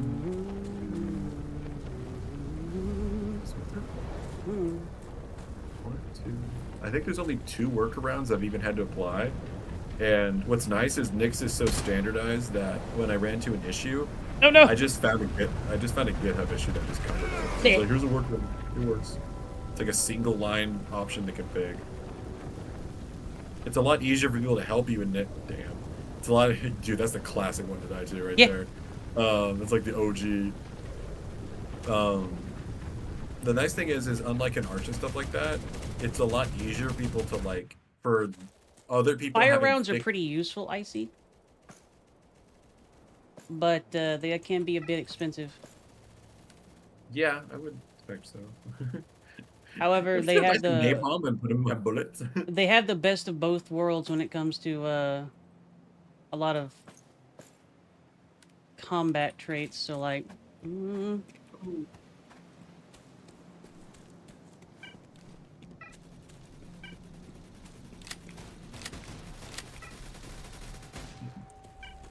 Also, Strab, I would like chat around in Auri's chat, or maybe even like Auri's chat and stuff. And they probably find someone. yeah, I've seen a few people that have done some of that stuff. I would offer to help, but I'm probably not gonna be able to assist. You don't want to do this. That takes a special kind of person. I am a would little not wanna do special. it. It's hard. It's a lot of like just hulking technology, just a lot of old ideas that have amassed.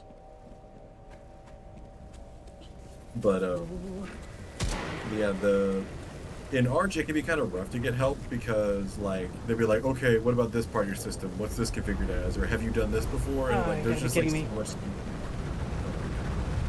I don't think my bag is recoverable. No, that looks pretty unrecoverable. I don't think so, Icy.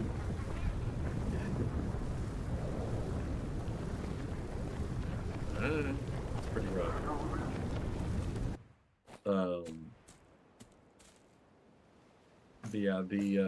It's I've had a hard time getting like help with Arch because like God knows what my config is versus what they think my config is and all that's like how my system's set up and what I've done to it.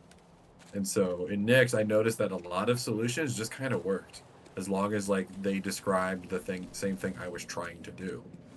It just like it took me no time at all to find workarounds for things that I noticed. And because of Nix's like We could try, reproducibility, Icy.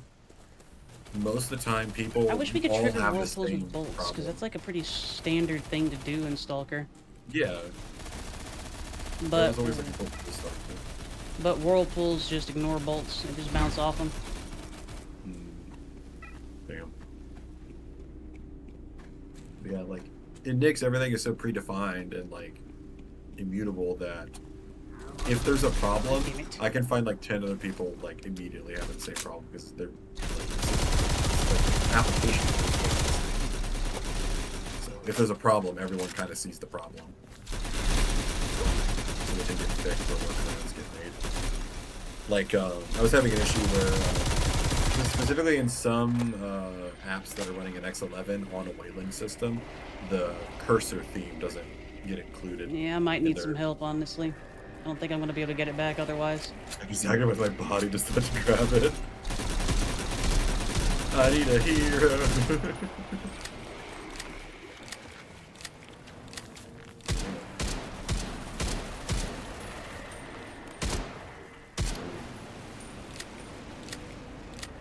They're really trying to get you, huh?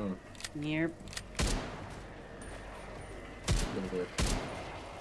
That's Two death. dudes That's 3 ghouls. If I go down there, I'm screwed.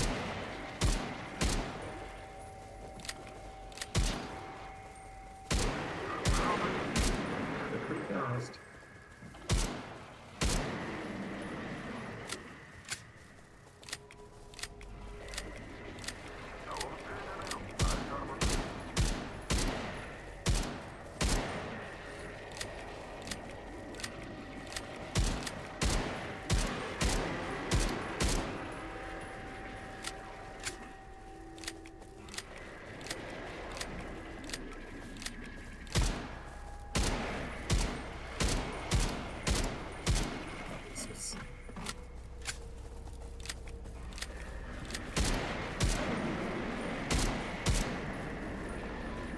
The situation's only getting worse. Yep. Basically.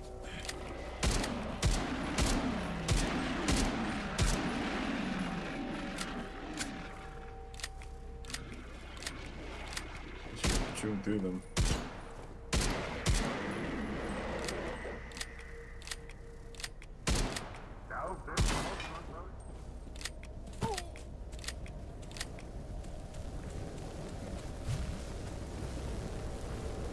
Good lord.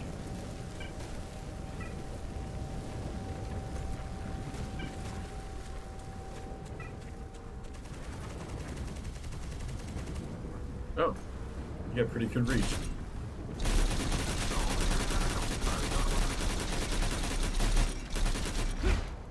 Whee. Oh, damn. Oh, I know what I'm doing with the jumpy ones, at least. I use them to make more space and throw off aim. Ah! good lord. Okay.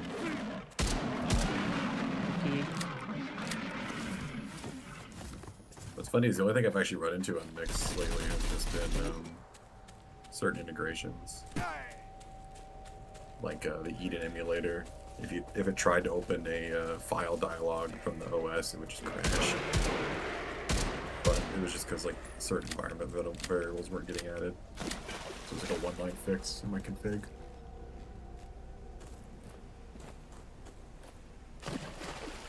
But it took me like no time at all to fix it. I just looked it up and it was like the first one I found. Right, put this. Good lord.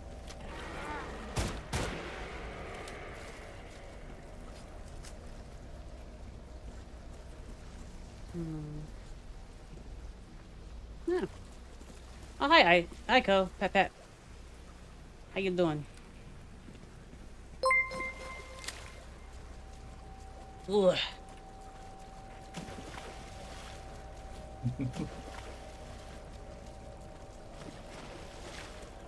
Shiny. It's my time.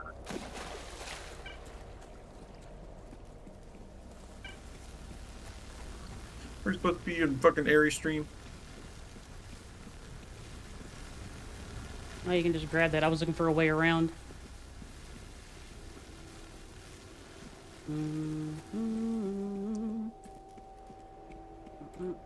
Ah, I got the ick on me. The ick. Here. What are you doing here, Co? I figured you'd still be hunting artifacts on your main.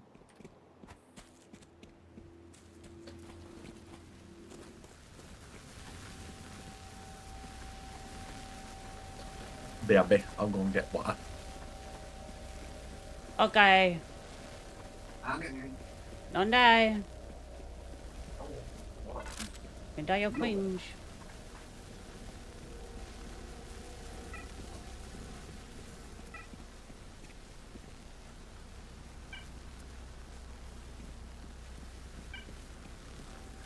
Thank you, Matcha, for the subscribo.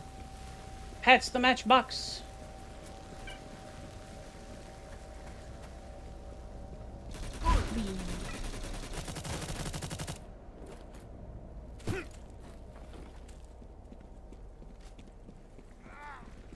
What?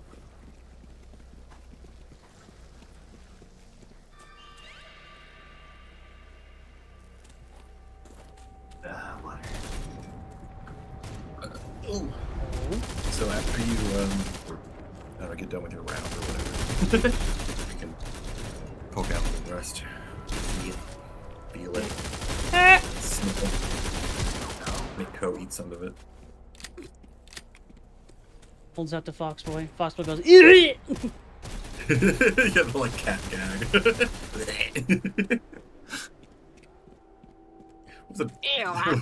What is a fox gag or something?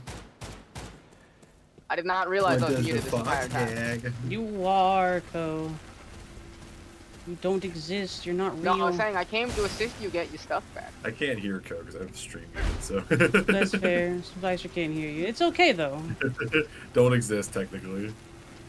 Oh. Tasty. Also, Co. No, yeah, I came to help get your stuff back. Well, thank you. I appreciate it. I don't know if you noticed, but I'm basically immune to electricity. It's great. Look at this. Does like 10%, if that. Your head's in the way. It's fine. 10%. I take very little damage from electricity. It's awesome. I can get zapped so many times. You're so conductive. So conductive. Yeah. Or not? You'd have to be. I'm grounded. All right, No, I'm gonna you would swap have to back and be go hunt the electrically people player good hunting. and stuff. Get 'em, Co. I didn't know there were player hunters around. Kick their ass. You'd have to be Other superconductor. instance, it's in mines too right now. Alright, beat their ass. Wish you luck. Get all of their shit and throw it in a corner if it's not valuable.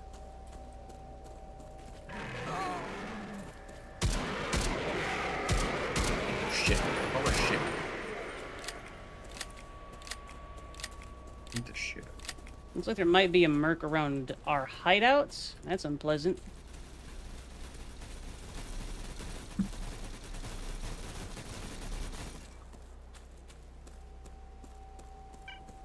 Yeah, little do you know, that is a hunting fox. That is a hunting fox.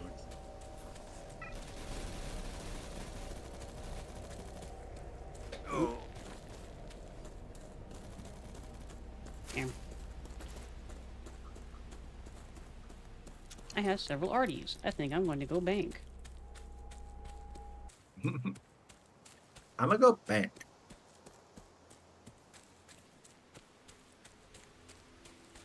Get banked on.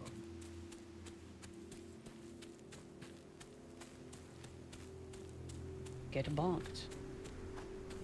Get Bonk Spicer. Why? I don't know, I just felt the need to. Okay.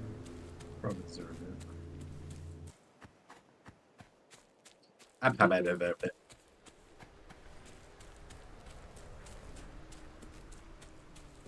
Don't just let people bonk you, Spicer. You're a good noodle.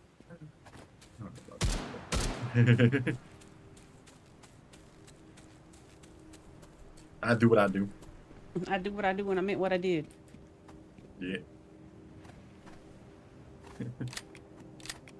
Your Honor, is my client a perfect man? No, I killed him. I did it.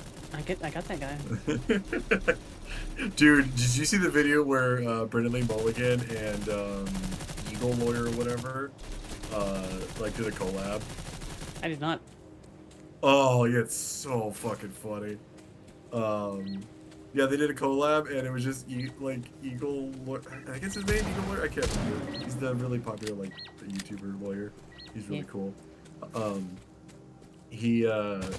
They were reacting to Brendan Lee Mulligan's like lawyer moments where he's like acting like a lawyer, and it was so funny. Especially, I just love that one where the defendant just interrupts at the worst time. Legal Eagle, that's what it was. Yeah, that was such a funny video.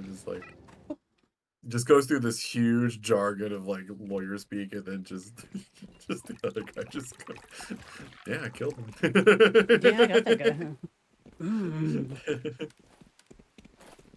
It's like, is my client a perfect man? No, yeah, I killed him. I did that shit. So fucking funny.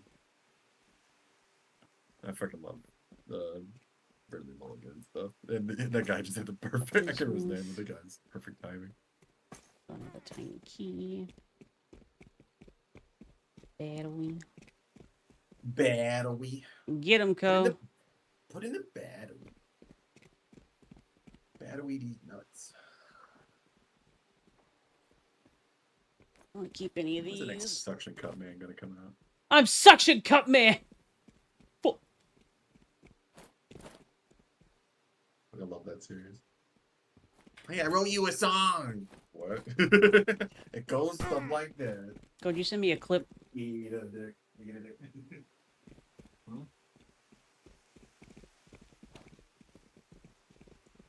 Co, that was fucking brutal.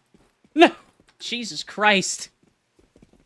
You didn't need to execute that man with so much impunity. He was already on the ground. You could have shot the guy that was trying to revive him first, which would have been, you know, like...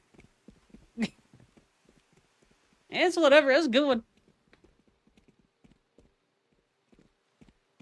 Mercs don't have rights. Mercs don't have rights. Okay. Which mercs are we talking about? Like Mercenaries, which are just... the Wagner group, or Sure. Specifically, we're talking about adult bandits, as it were. They're what bandits grow up into. Also, just something kind of ironic. Where's the mouse so small?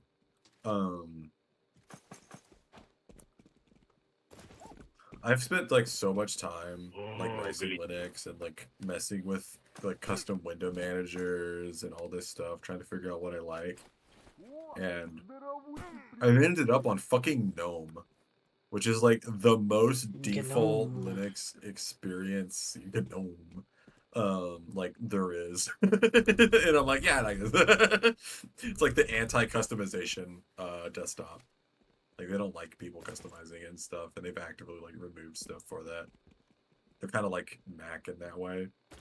But like, hey, Co, what do you their figure model's just really good. what do you figure the best thing to do about some of these artifacts is? You think I should sell some of the white special arties that I've gotten, or?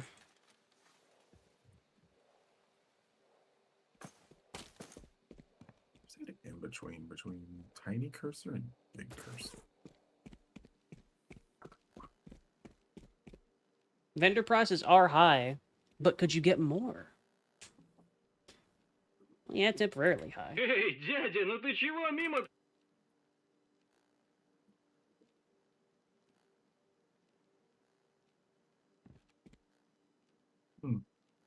What got everyone playing this game? Эй, What kind of what? What got everyone playing this game? Co. Oh. Fair. That sounds like Co.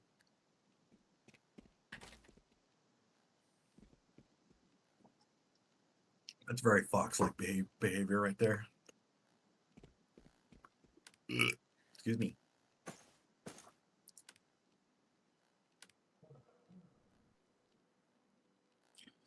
Mom, am I excused? I'll consider it. Boy. Okay. Boy. Boy.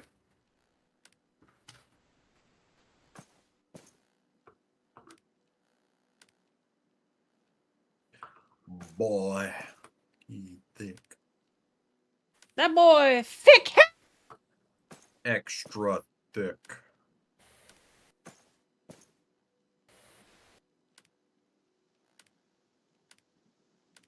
Extra strong. A thick ass boy. Hoorah. эй, дядя. Probably get you to try GNOME this weekend. I think you might like it. You It's a lot mean more approachable. Nix or? Well, you got to pick a desktop environment. Maybe. Maybe. It's kind of cool. It's kind of intuitively how I like to use like Windows and move between them and stuff like that. Windows. You can kind of do like a little bit of tiling where you just, you know, put windows like kind of how you were doing Windows where you just put them on the sides or whatever. Mhm. Which is enough for like this sometimes. But most of the time, like I just kind of most of the time I usually have just one window taking the whole screen usually. And they have a really cool system where I forgot who I can't remember if GNOME came up with it or not. But you hit the like Windows key and it just zooms out and just shows you your whole like your workspace and then just makes the windows like all fit into the workspace. It makes it small. Nuts. So it's just like it's like an overview. And you can use the arrow keys or just your mouse to like click one and just go to that. And so like most of the time I just like press overview, click the window I want to go to, and then like, yeah, now I'm there. All right. Stuff like that. Or you can do alt tab or anything like that. And I think you can also do and there's like, you know, you can move between if you want to put windows on other places, you could put like I don't really need workspaces most of the time because most of the time I'm just switching between windows. So it's like a mix, but you also still have floating windows, you know, for apps that want to work that way. Stuff like that. So you're not as like restricted to tiling. But yeah, it just kind of works the way I like, because most of the time I just want to have a full screen window and or quickly like move to the other one. And then if I do want to have two things on the screen, I can just do like hold Windows and do left or right arrow to like just make the window tiled. And then when I'm done, just press up arrow and it'll maximize it again. So it just works pretty well. And I can use the arrow keys in the... You work pretty well. Grabs. How dare you? I do work. You work pretty well, too. Tux the VB. You're a very diligent spoocer. Ugh, I want to get this stupid project at work done. I'm so tired of working on it, but it's just gotten so much harder. Been kind of like some feature creep, or? No, it's just a fucking... It's really hard to map two very... Like... So, we are not doing very much. Like, I'm mostly just mapping two services onto each other. So, we have a payment processor called Polar, which, like, it has all its own semantics and how the API works and, like, all these, like, you know, how it needs to be treated. And then there's another service called ThingStream, which just basically is just managing GPS devices, like subscriptions. But we're kind of reselling from it because that's the way that company wants to operate. They don't want to like sell directly to customers. They want to resell. And so the problem is we kind of like, unless we just get more complicated about it, like all the GPS devices like that we sell to other people is in kind of one domain. And I kind of have to iterate over like all of them at a time to like do stuff. And so if customers are activating or like if devices are getting messed with, kind of only one context can be doing that at a time, because it could cause problems. How dare you? Like, so if you're activating devices, you need to not let multiple customers activate at once. Right. They need to like be round robin. Otherwise, they can accidentally grab each other's devices and like just there's race conditions where stuff can happen out of order, and that's dangerous. So that one's simple because I just make it so only one like API request, you know, from the storefront can mess with stuff at a time, and then just take turns. That's easy. There's just nothing I can do about that, and it rarely happens anyway. So I'm not too worried about that. However, the Polar side, the payment processing side, I can't do that kind of model because like it would just get really inefficient because like if one person's doing something, no one else can. And that one's a lot more often. And so my pixels! I need to model it. Oh my god. I need those. I forgot about that one. That one's funny. I always love, like, sometimes I'll just play a game at low res for some reason. Yeah. Like, I'll play Elden Ring at, like, half res. I don't know why. I enjoy low res sometimes. Got a vibe. Yeah. I've been enjoying Devil's Spire. I can't remember the full name that you got me. It's been fun. Oh, Devil's Spire Falls. Yeah, that was fun. Get your way out of that. But yeah, so I need to make it so that if a user is doing something, they're either doing a read operation or a write operation, basically. They're either just getting data about themselves or they're modifying it. And I'm basically using Rust semantics to solve this problem because that's what Rust semantics are good at, is fixing data races so that they can't happen. And so I basically use the same model where there can be any number of writers or or any number of readers or one writer at a time. But that's per user, so I need to track them. So I had to make my own little data structure that maps like these read-write logs to the user ID, and then anytime they want to access like the write functions or the read functions, they have to go through that map and, you know, wait on if anyone's doing like something. So I had to make that, and then I've also just been rewriting the API to be better about like the semantics of taking ownership of data that it's using to like do queries and stuff, because I'm still kind of learning that. I need to come up with a better rule in my head about how to do that stuff. I haven't really figured that out in these more complex cases. But yeah, I've just been trying to map this stuff, like model it. That's like, I think I've said this before, like programming is about modeling a problem and like modeling your program. And like Rust gives you a lot of tools and like hard rules on how to do that. It's just they're complicated. But at the very least, you won't, like... This is probably a good way to put it. I've heard people say it, is like... When you have a skill issue in a language like C, or like even some of the higher level ones like C# or Java and all that stuff, your skill issue can happen in production, where, you know, like something breaks in an unexpected way, or you get a really bad crash from, like, you know, a seg fault or something, or you get hacked. Like, your skill issue makes it into production, basically. You can ship a skill issue. Rust's kind of philosophy is that if you have a skill issue, the worst thing that can get into production is that it's slow. Or maybe it like shut itself down when you kind of didn't want it to, or something, to be safe. Like, the worst thing that can happen to you is slow, or it did a crash that you said it shouldn't do, basically. Like, you told it to crash. Because you were lazy.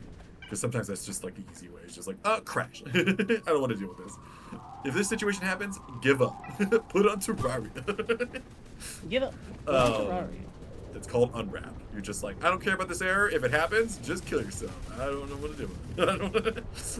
I give up.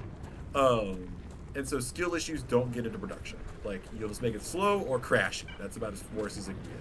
You're not going to get like a lot of hacks out of it. It's very, very difficult to get a hack out of this. Don't want to It's face usually back. like, I do not want to you're face just backwards. modeled. Continue. Oh my god. Like, the only time you really hack a Rust program is when you, it's like your model's just bad. I think I can Your grab model has that. a hole. But the language itself. I want that, but I don't think I can grab it. Oh, that one go?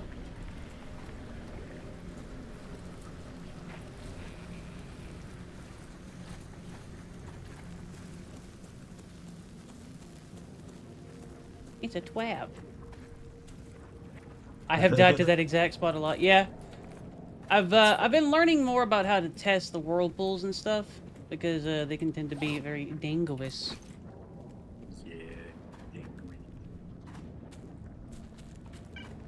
Yeah, Rust pretty much just makes you think more about modeling your program. Your program. Because it puts... You can't model it in a way that's invalid.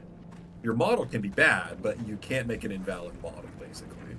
Whereas in C, you could absolutely make a fucking invalid model, and it'll just look like it works. Until it fucking don't. And randomly just bad behavior happens that you just had, like... You would have to just know to expect.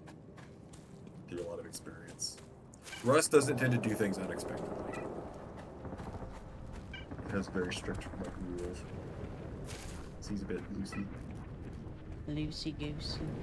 It's assembly. It lets you just do whatever the fuck you want. Oh, you want to like read from address 0? Go for it. Second. You want to free that memory twice? Go right ahead. Use after free exploit. Boom. Oh, you want to like read off into La La Land memory and not really do bounce checking? All right, you're gonna get hacked, but go for it. Rust just doesn't let you do that. Spicer, have I ever And I think mentioned that I absolutely adore things like artifact hunting? That is very like Gremlin elf coded. They're just like, I gotta find the thing and figure out how to get the thing. Did you ever play Thief on stream or play Thief at all? I have played Thief before, but I haven't played Thief on stream. You should play it on stream.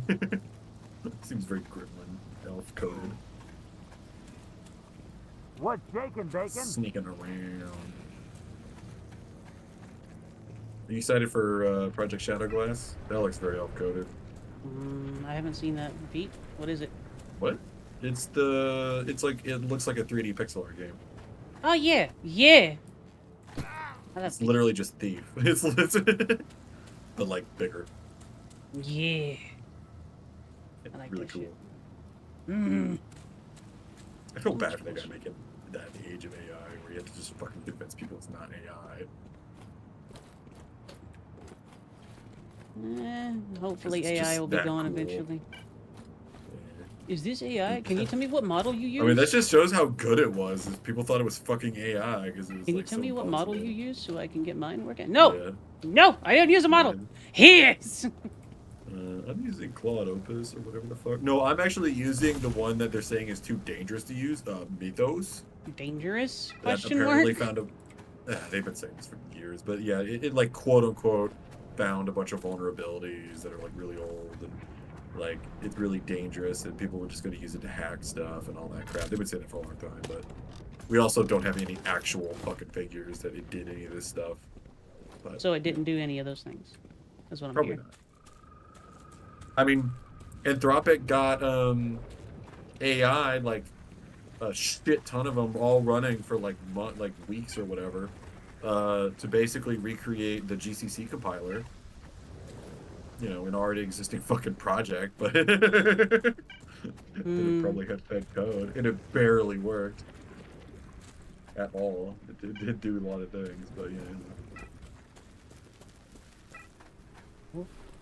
And they thought that was cool. Scoot, They made a whole article about it. Scoot. I bet they did. Please invest in AI, please! Oh my god! All my money is going to disappear. No! Yeah, I crave it, Spicer. I can't wait. me too. I can't wait. I mean, I'm a little worried that it's just gonna be another 2008, but you know, a lot of liquidity problems in the market right now, and that would probably be enough to send us into a liquidity crunch big enough to rival 2008. Because we got the private loan market with fucking Klarna and shit, and we got student loan debt, we got still pretty inflated asset prices, and we got the giant fucking corporate bond market. Corporations. It's really fun. We got a lot of stupid shit going on. I want that, but I don't know if I can get it. That shit ain't happening. Yeah, That's I would almost.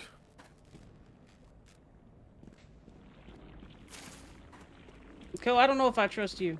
I do actually, but I don't know if I trust you. I feel like you'd be like, Oh, yeah, that's gettable. Gets completely Boxes are vaporized.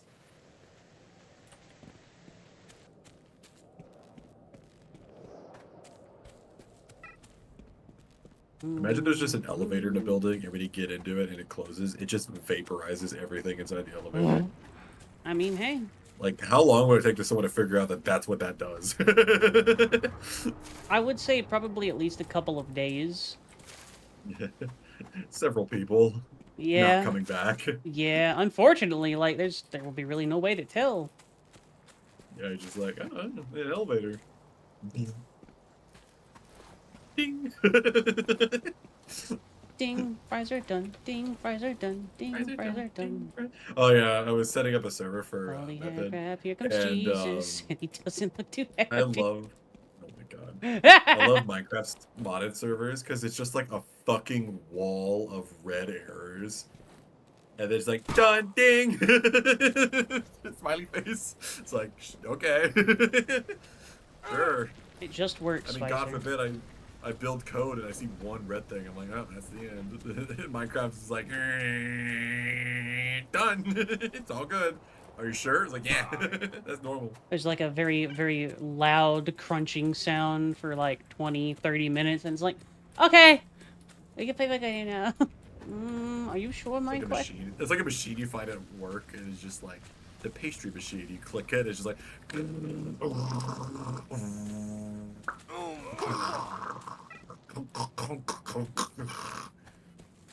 It just opens up as a fucking gingerbread man. It's like,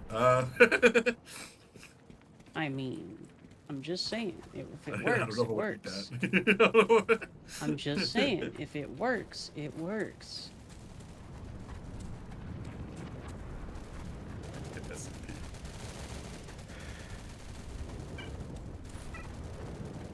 I haven't found very much stuff, but I got a couple of shinies. I like shinies. Hurry up. Put on Terraria. Shut up, Spicer. You're stinky. Stinky. Must be your mom is like, end your round. Pause the game. Pause the game. Pause it. Mom, it's not a pausable game. Sorry, Mom, we'll do one more round. Tell your friends I said hi. Mom! Beta. It's beta League of Legends. It's gonna be like an hour and a half. It's gonna be Gonna be here for God, 20 years. Old League is just like, yep, hour and a half game. Normal. We don't do 20-minute games here. 20-minute adventure, in and out. Yeah. Well, old Mine Java. Old Mine Java. In League, they had this dumb ability that it was like a summoner spell, and if you casted it, it made it so like all of your towers became invincible for a short time. Mm-hmm. And so everyone just got that, and it just made it so no one could push like any towers most of the time. So games would just go for 2 fucking hours. It's so stupid. League has always been bad about game design. But they have one of the most popular games on the planet. Well, yeah, they just, I don't know, it was just the most fun, I guess. It was definitely well, the thing is, like, their competition was really low at the time. It was basically just fucking Dota, which is not approachable, by the way. Oh, fuck no. Dota's not approachable. Yeah, like, League was the first one that was approachable. So, it got really big. And it had pretty fun characters. I still love early character designs where it's like, what if we give a global teleport on a 30-second cooldown just on a guy's E? It's like, okay. What about his ult? Oh, it just reveals people. It's like, okay. Why is that the goal? Why isn't it the fucking teleport? No, you got a fair point. They're early design. I remember, I think it was Shinzao. He just knocked you up every certain number of attacks. And so you would just build attack speed, and just whoever you were attacking could not play the game. Like, it was just, that was the character. It's like, cool. Like, why'd you guys do this? There's so many dumb designs and like early stuff. I still love Heimerdinger. Was like, the more I learned about Heimerdinger, the more I love him, because his early design was batshit insane, and like he was so ridiculous that the meta was Heimerdinger mid, and whoever had the better Heimerdinger, because like no one could compete with him mid at all.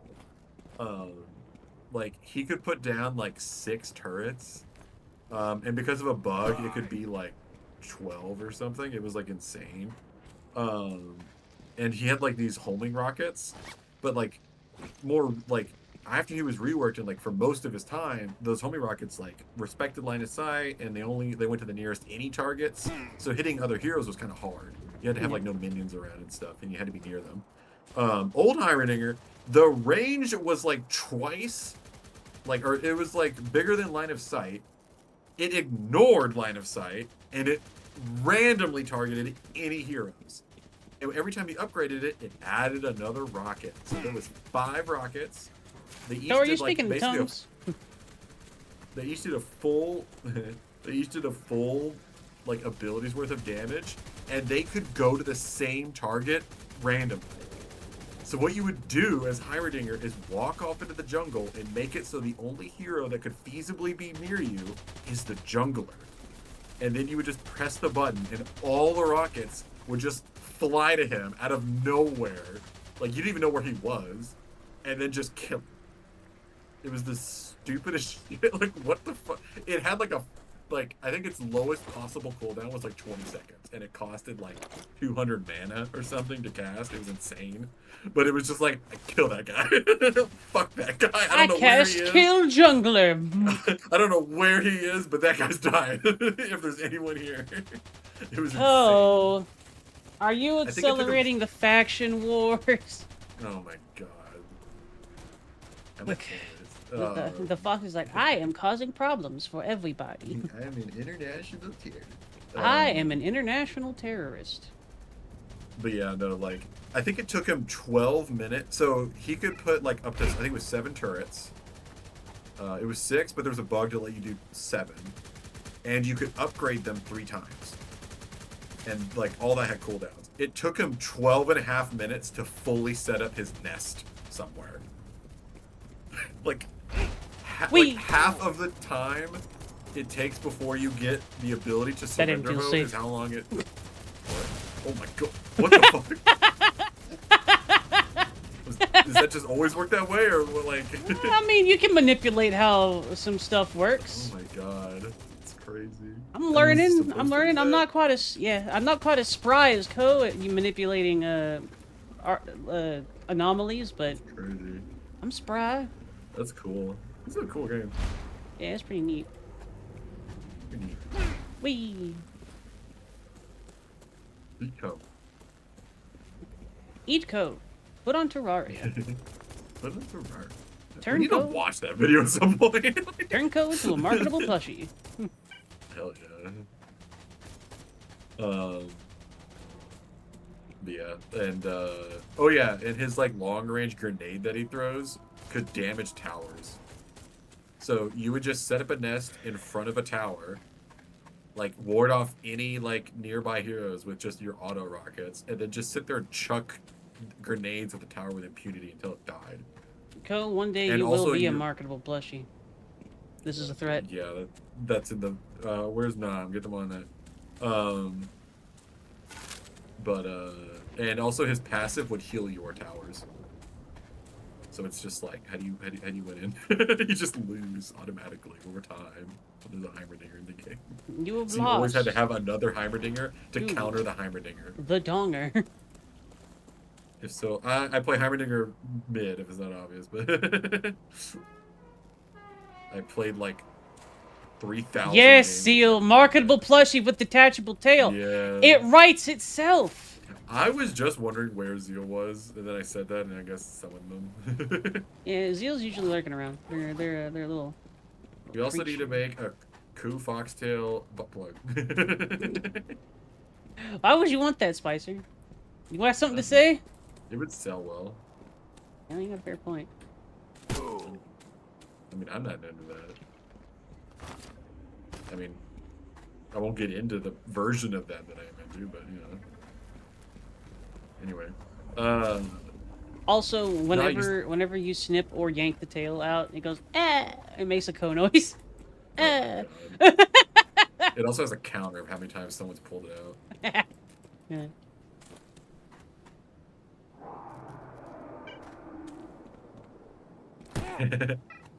I guess I got my twagger back. Hit the donger. Yeah. No, I played Heimerdinger when he was shit. And I used to get like Pinnas and Steel Baron and shit. And then they reworked him and then it became a god. Because he got way the fuck better. No, I have like 3,000 fucking games of Heimerdinger. I was also pretty good at Syndra. Syndra was probably my second best. Followed by Ziggs and then Vigar. Nope. I played a lot of mid.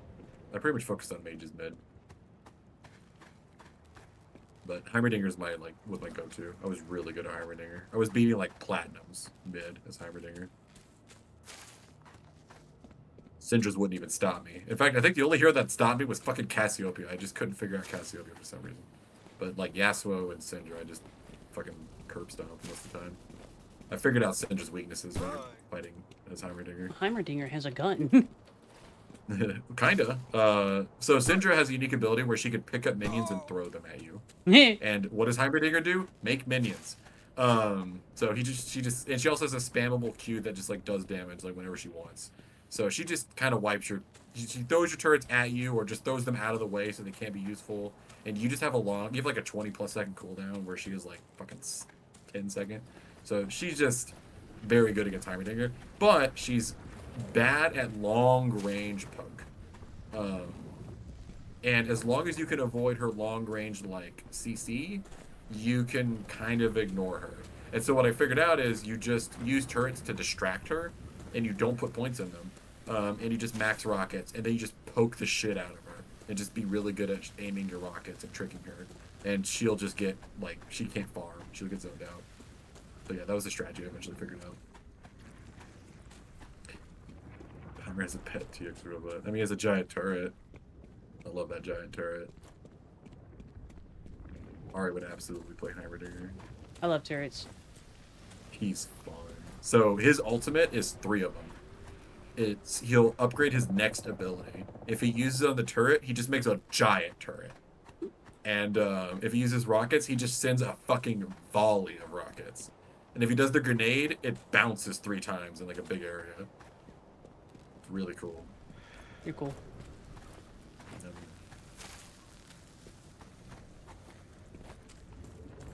Well, they made it even better because they changed his passive so that he gets a speed buff when next to his turrets, which makes it way.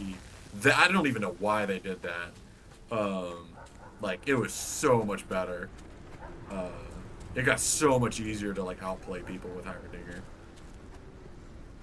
Because like his biggest weakness was being like out-zoned. Honestly, that was usually the characters I had the most trouble with, was characters that out-zoned you, and that just got rid of that problem because you could just avoid it. I don't want to be out-zoned today. Yeah, Heimerdinger. If you're good at Heimerdinger, you can just fucking stop it. Oh. It's like because he basically changes the rules of the game into Whee! like a tower defense game. Hello. Have a good lurk. Oh my god. Yeah, Yeah, you did. Yeah, I didn't just actually playing see League. that one. League was just Heimerdinger the game for me. I just played Heimerdinger. I also played Ornn. I got into Ornn at the end. I really liked Ornn. He had a cool ability where he could create, like, he could craft items from the store while in the in lane, and Ooh. also it was such a cool ability, and you could upgrade other people's items. It was really neat. It was super fun to play. Yeah, well, I ended up going top a lot, so Ornn was usually my character I went top. He's fun. He's even more methodical You're fun. character. Oh, how dare you? You're funner. Nah. Are we gonna do Rust? How many times are you gonna die to the same anomaly? Listen. I haven't seen you die to anything besides that, like, fucking roll. Yeah, that's one thing that I kind of miss from, like, regular Stalker stuff. Being able to trigger things like whirlpools. Like, you could trigger the little zappers, but, like, why not the other? Whirlpool's pretty dangerous. It's because it's funny.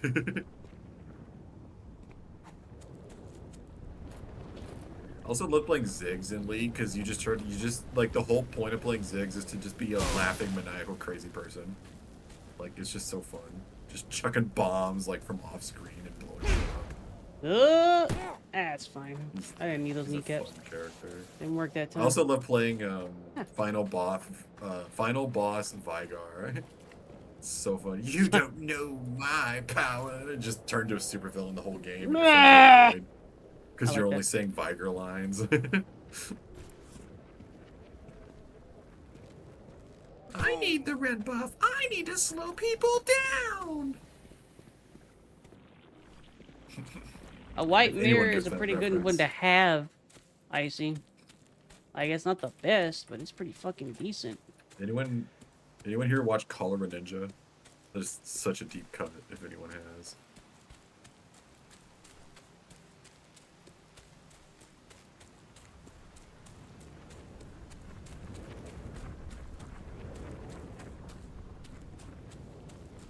I wish he didn't delete his channel. There's not all the Cholera Ninja. CHOLERA Ninja.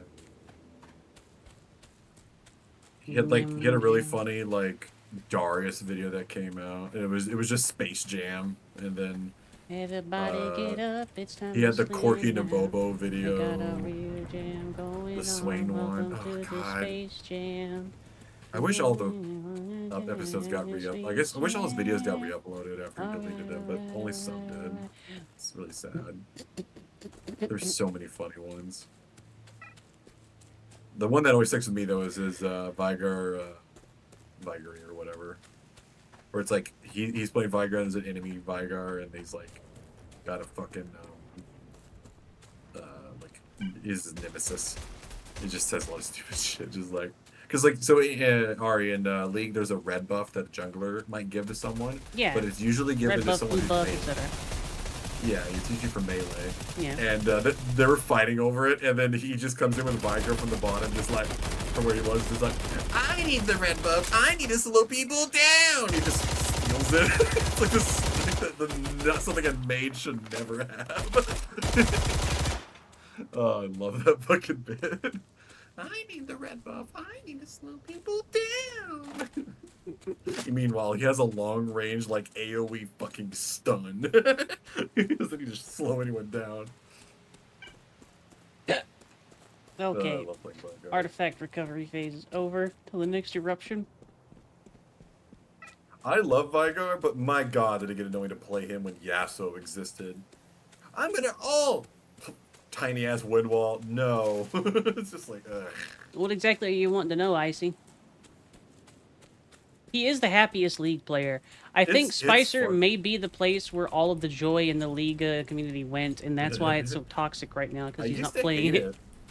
I used to hate it when I was doing with my main group, but they kind of just banned it, and then I ended up playing with my like ex and her girlfriend, wait, boyfriend, and like her friend, and they were just kind of like so toxic about like losing and stuff that I just got really chill, and I had a blast. I just had a really chill time, and I got really chill with, and I also started playing with one of my friends from Houston online, and like playing with him a lot, and I don't know, I just got really chill. Like I really enjoyed League. It was a lot of fun when you just don't take it seriously and just have a fun time. It's a really good game. Just, you know, don't take it seriously. Having Just fun ignore all the in my dumb shit video toxic game? people. No, you have to optimize, dude. You have to optimize or you're not doing it right. I will say the more recent champions are fucking stupid though. Who the fuck? Whom's the fuck managed to get Artyom in a Stalker-esque game? Who managed that shit? Was this dude day one? What? Artyom is the name of the Metro protagonist, and he's very popular, That's crazy. especially among the Stalker community. I don't understand how homie managed that shit. That's crazy. For money. Artyom! Yeah, I imagine League's a lot better now. Like, I imagine a lot of the sweaty players have kind of moved on to, like, Valorant and stuff. What will give you that impression? Because Valorant's a mess. Yeah. I was kind of looking at Steam's game, though. That one's cool. Deadlock. Yep. I saw that one of the characters, like a little sleepy dude or whatever, I forgot his name, like, could buff minions and stuff, and then there's also a lady with a turret, and I'm like, I play tested that game a little bit. It's pretty good. And I have more faith in, oh yeah, Rim. Yeah. Rim and the turret lady, I can't remember her name. They looked interesting. Rim definitely looked my style. But I would definitely be more interested in playing a Steam game like that. They have anything from Valve, honestly. I mean, they've still kept fucking Team Fortress 2 alive despite not caring about it. It's because people love it. And they know people love it, and it is functionally irrelevant to a company to maintain a small game like that. Yeah. I mean, I get, like, people are mad because it's just never, like, evolved or whatever, but it's like, it's just Steam like, you remember, Steam is just kind of like, everyone runs their own departments and stuff, like, it's, and it's not a everyone live does what they service want to game. do. Like, it is a So game. if It is there's- self-contained. Yeah. Play the Well, it's video also the fact game. that if there's not anyone at the company that wants to work on it, like, it's just not going to get worked on. It's just how it works. Yeah. The business side of it doesn't matter as much to them. It gets successful. And it's just hard for them to get people that are worth hiring that probably do want to work on it. So, because they have, like, they invest a lot in their people, so they're very slow to hire. But you will make fucking $500,000 minimum.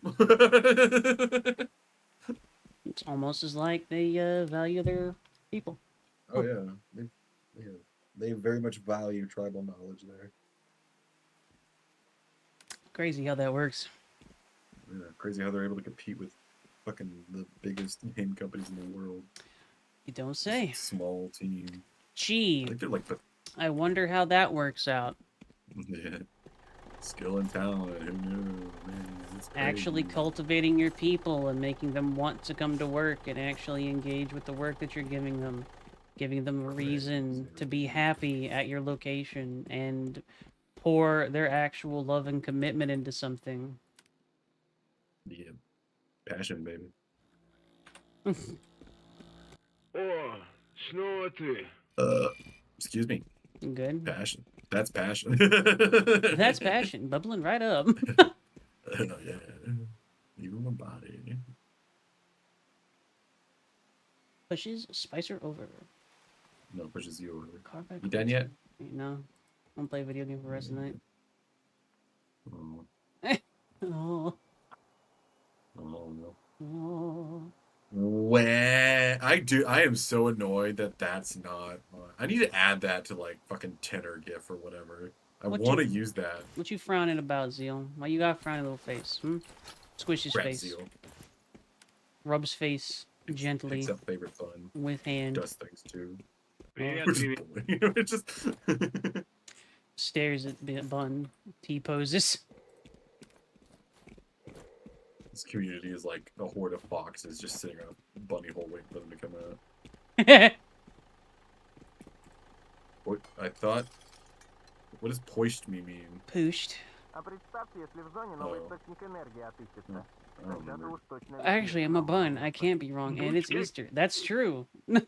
Oh yeah, you killed Jesus. Alright, I'm gonna No, use that yeah. from now on. Nope, that's canon. You don't get to take that one back. Right? That's what Easter is? Yep. Bunny killed Jesus. When a bunny killed Jesus. That is it. That's it. Right now.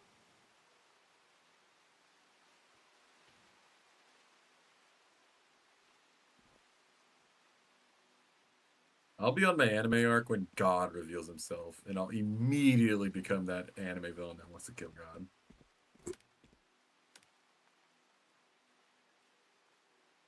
That might sound edgy, but he will. Yeah, I've always said I would. Like literally the only reason I just do whatever I want, don't have a major goal in life, is because of that. I'm waiting. I'm watching. I just need an enemy. I just don't have an enemy. The Spicer has no enemies. No, there's no God. It's lame. On my way to kill God. What game was that? It was like Tales of. Was the one with?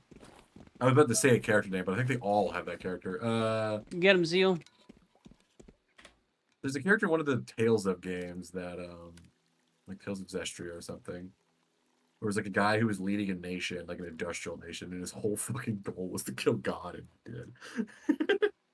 I mean, I was like, I remember watching that. I was just like, relatable. Just lead Yeah, an man. entire nation just to kill God. Got it. I like this guy. at a certain point, you got to appreciate the moxie. It's kind of why I wish they would take could have taken Vox further in Hazmat Hotel, but no, he needed to be the ego foil.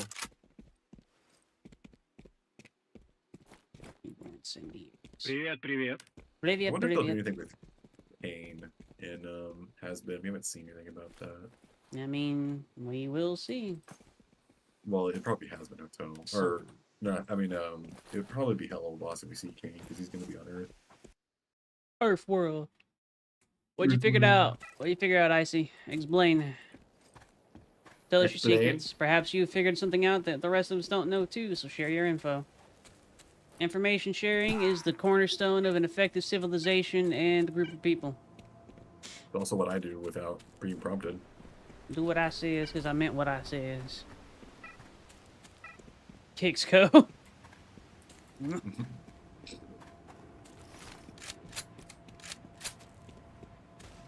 Ow, ow, ow, ow.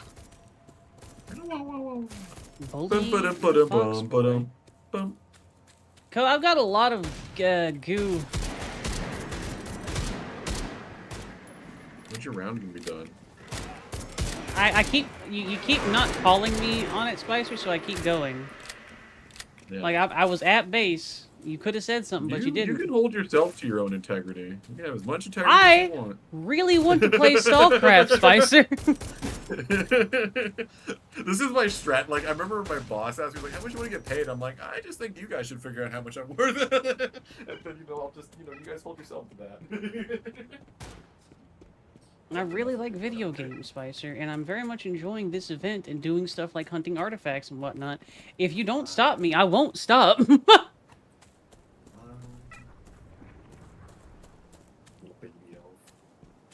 Meh. Grow up.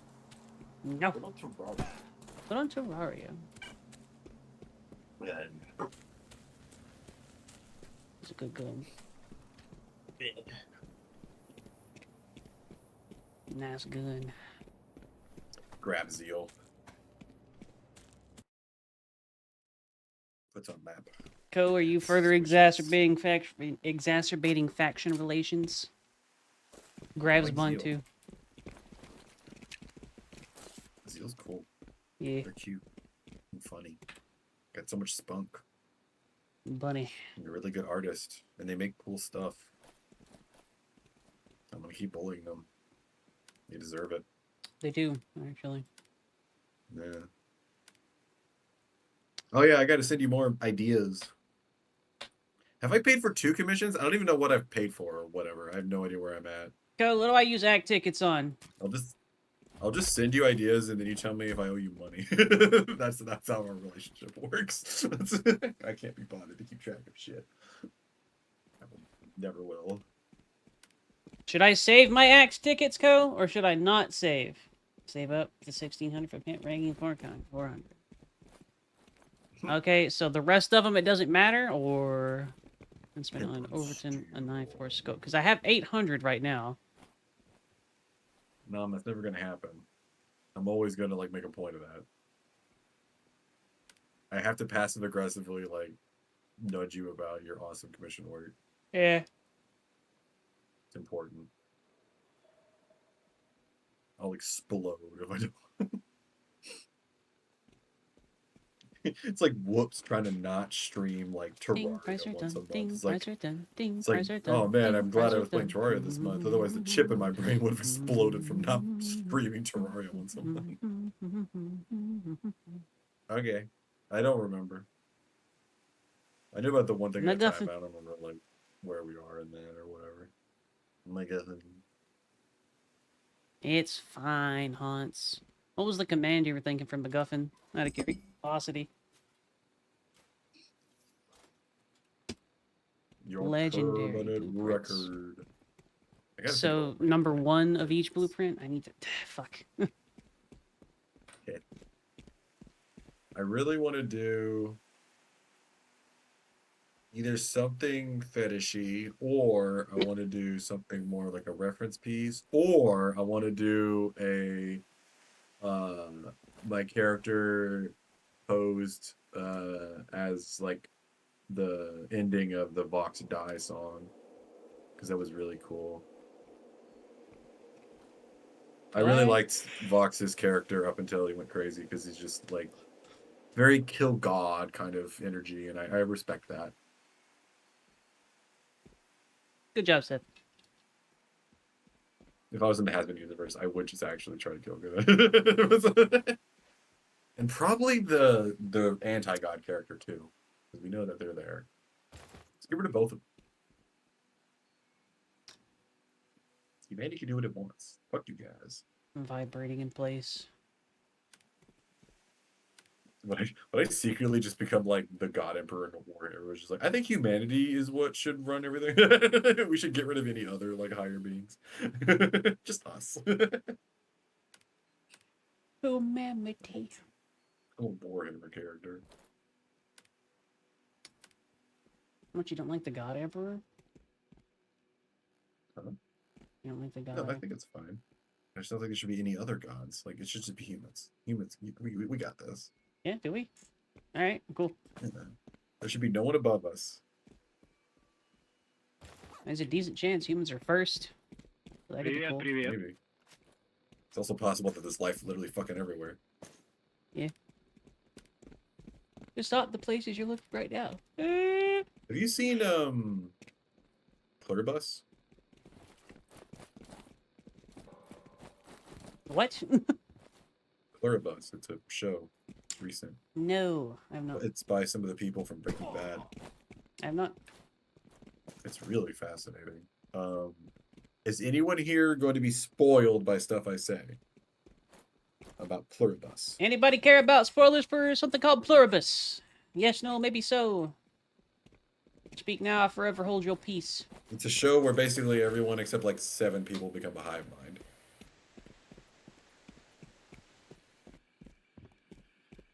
I use an LMG primarily. Like, maybe. I have a 100-round Okay. drum magazine attached to this thing. You know what? Have you... What? Pluribus, horse. Your back breaks it even half that ammo? Why? Get more carry weight. Aren't you a loot goblin?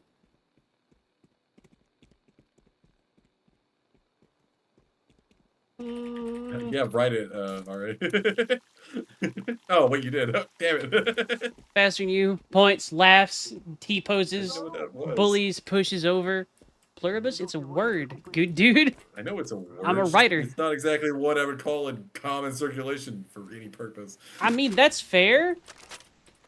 Alright, what's it mean then? I'm curious if you know. I don't fucking know. I don't Hmm? Hmm? I'm not a writer, I'm a programmer. No, what's it mean? Someone in chat, what's pluribus mean? You won't get anything if you guess Oh, right. Right, I did know. It was just the mini or whatever. Just such a simple meaning. I thought it was more. Mini. From mini. You just Google that shit. Yes. It means plural. Sort of. Yeah. Horse is indeed worried about things, but they have left. Proceed. Oh. Okay. So in the show, it's really you would probably like it a lot. Actually, do you care? You might want to watch it. I kind of do want to watch it, actually. Never mind. You also Okay. allowed me to wander out of base again, so what are we doing? Oh. I was gonna show you Rust or whatever, or we could play. Well, I feel like playing a game would be kind of pointless. It's not gonna compete with Stalcraft. But I at least want to try and grab elf attention and show them something. Get something out of this. I mean, you've had hang time and fun time. That's a good thing. Yeah. Not making a joke. Oh, fair enough. I can rarely get out to do anything. I try to do stuff, but Yeah, well, you do stuff. It's just never the thing that I say. you or have understand. you have a bad. It's not you actually doing it, but you have a bad habit of talking to me at exactly the wrong moment for me to do stuff.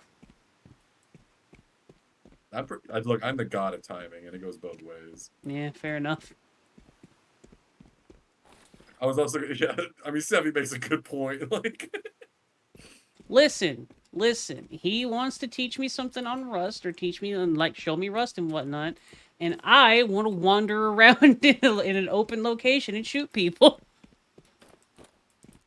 yeah, well, growing up is not doing that. That's stupid. My inner child says, "Fuck you." My inner child Growing up says, is "Look at this getting cool up ass at fucking- LMG I have." 7 o'clock every day and going to work.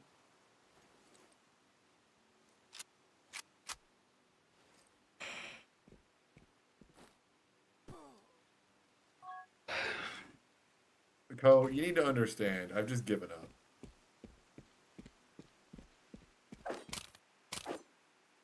I've tried.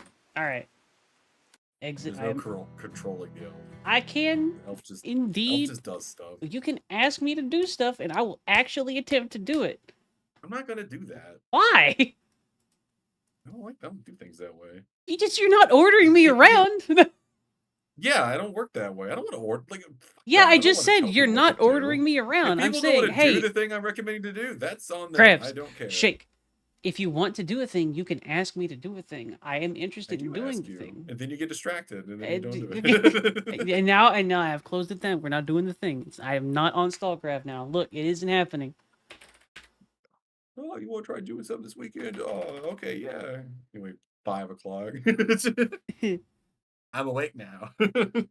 I've been having a little weird trouble with sleep and whatnot, but Yeah, I know. I literally had that last night. I've had too much dairy recently, and I had there's something that can happen when you get like gas and stuff with GERD, where Mhm. the nerve like by your heart gets smushed or whatever, and it just makes you fucking wake up panicked, and your heart's racing and shit. It's annoying. and honestly, Co, how dare you? Shark is. I mean, that does sound like your fault, Co. Like just knowing how knowing your involvement with Stallcraft, like yeah, that seems fair. Yeah.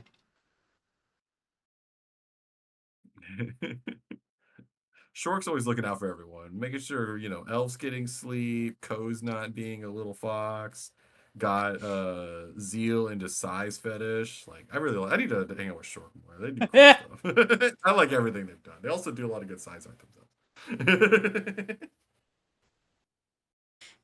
Welcome to Zed. I've been here already, but okay. That was actually one of the first times I've ever noticed.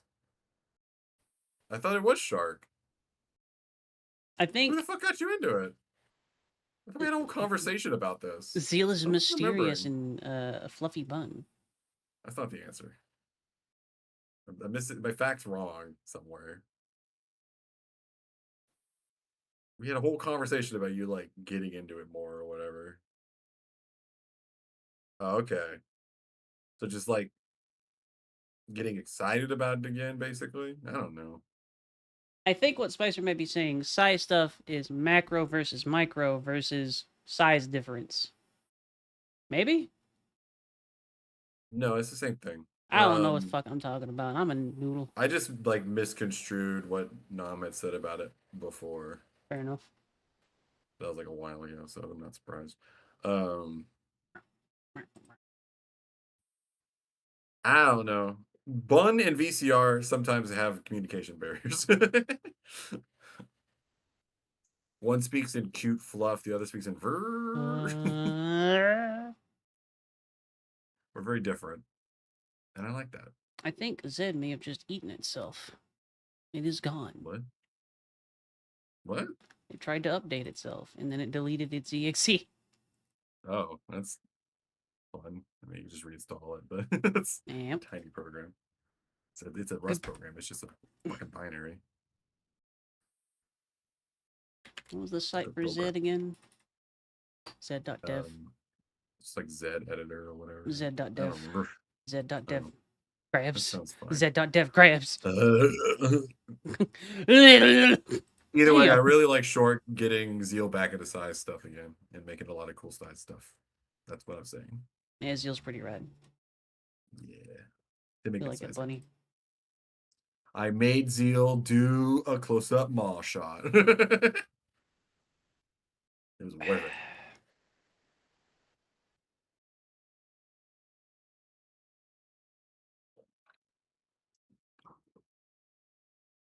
What are we doing, Spicer? Huh? Stairs. Look at this. Look at this. I open the floor for him.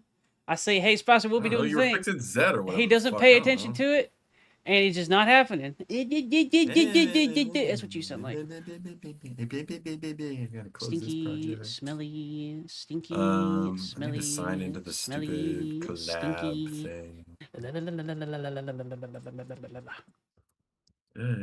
Authentication successful. Welcome, user. Log into GitHub. Neato. Gently smooths the bun. Pets the bun. Smooth the bun. Deactivates. I wonder. Bun deactivation in 3, 2. Boop. And then it's just like the sound of the like chicken squeeze toy just exploding. You're offline. Get online. Huh? What are you talking about? You're in Zed. I forgot I could do that. I'm gonna be honest. Yeah, it's like the whole Yeah. I mean, I actually use this editor a lot now, but it's also good for this. Alright. I was using VS Code again, but god damn can that thing just eat my entire laptop and make it fucking unusable. Really bad on low-end hardware. So I went back to Zed because it actually fucking works. What's up, Spoocer? Okay, now we call, and I think we need to auto mute or whatever. Yeah, probably. I should probably. Oh yeah, that's a setting you could change. Mute unjoin.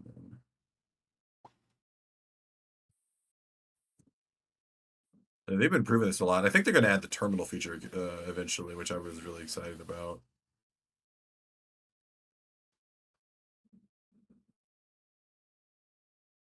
Requires rodeo on. What does that even mean? Oh, it's the new audio system. It's a coding editor, they- I see.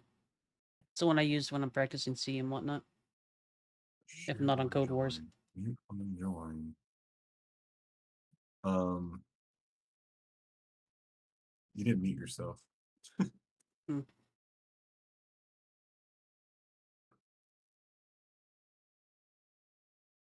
Unwork. There we go.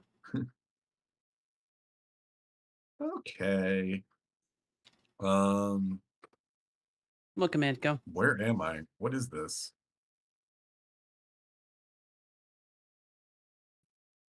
What is this folder? What is it? What am I looking at? I don't know, dude. What are you looking at? Why does it just say print hello world? I put that there. That was what it came up as default. It was just a blank one, Oh. and I put it there. Okay, I'm just gonna not save that. How rude. Why did I just say untitled? Okay, whatever. It is. I guess I'll share. I don't know if you need me to install anything instead. It's gonna run off my machine if I share, All right. so it shouldn't matter. No, not Firefox. Files. Thank you. Crates, new folder. Elf shenanigans. I don't remember how to spell shenanigans. Whatever. It'll either be funny or not. Okay, how do I fucking share? Open folder. Elf shenanigans. Nope. And where's the share thing? Your connection to the remote project has been lost. Huh? Your connection to the remote project has been lost. Oh, it's probably the default one I was in. Yeah. Add folder to projects. Wait, what? Open. I want to increase the interface size on Zed. What am I need to do doing? that. You were wanting to teach. I don't remember how this works. Okay, close this project. Close that.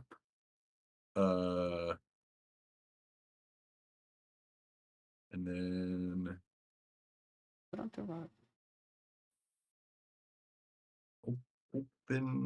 open project. Rates. Elf shenanigans. Do you see this folder? Oh, share. There we go. I hit the share button. There you go. I'm looking. I see something. Okay, and then Currently I blank. need to. Yep. How do I new file? Get rusty. Okay, we got to get rusty file. Failed to discover workspace. Oh, right, we can't do it this way if we want to use that. Trash. Where's my terminal? Cargo init. Here we go. Okay, you should see that, right? Language server Rust analyzer failed to discover workspace. Consider adding cargo.toml if the workspace and link projects HP. Setting, failed to load workspaces. Restart. Get_rusty.rs. Okay. That need it. Okay, so you should see all this, right? I think so. I have one tab called getrusty.rs and then language server rust. Nice. Are you able? Can you open a terminal? What does that do? I don't know how far this is yet when it comes to the terminal integration stuff. I forgot how to open a terminal in Zed. I don't have to use that Just function do too much. Control tilde. Also, your stream is a little weird. Like it's cut off at the top. Yeah, it's fine. It doesn't seem to work. Huh? Control tilde doesn't seem to work, and yeah, it's cut off at the top because it's not showing my desktop taskbar. It's fine. Can't you just record the window? I am. That's why it's not showing the taskbar. Oh, sorry. I was You're just good. scrolled down. I was just scrolled down in the. I didn't realize I was scrolled slightly down in the stream. Oh man. That's the spicer. Close that window. I don't know what that is. They go to the other one.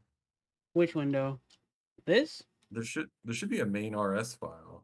You might need to track me or whatever. Like follow me. Yeah, if you click on. Oh, okay, not that. Yeah, click on me in the top left. You'll do a follow. You'll just go to where I am. Spicer is viewing a window outside of Zed. What? Oh, it's because I'm tabbing in and out. There you go. Main.rs. Function main, print, ln, exclamation point. Yep. What's the exclamation point there for? So in Rust, there's not just functions. There is called macros. Right. And it's basically code. So normally functions are something that runs like at runtime when the program actually runs. Macros are functions that basically they take in an input and they generate code at compile time. So in this case, so in C, you know how when you want to print stuff with printf, you like have this string where you specify the format and then you give it data. In C, there isn't like a way to generate code. So instead they make like runtime code that handles that problem. So in C, like the code inside printf, it just sits there and like at runtime when the program's running, scans along that data and basically like figures out how to interpret the data you gave it.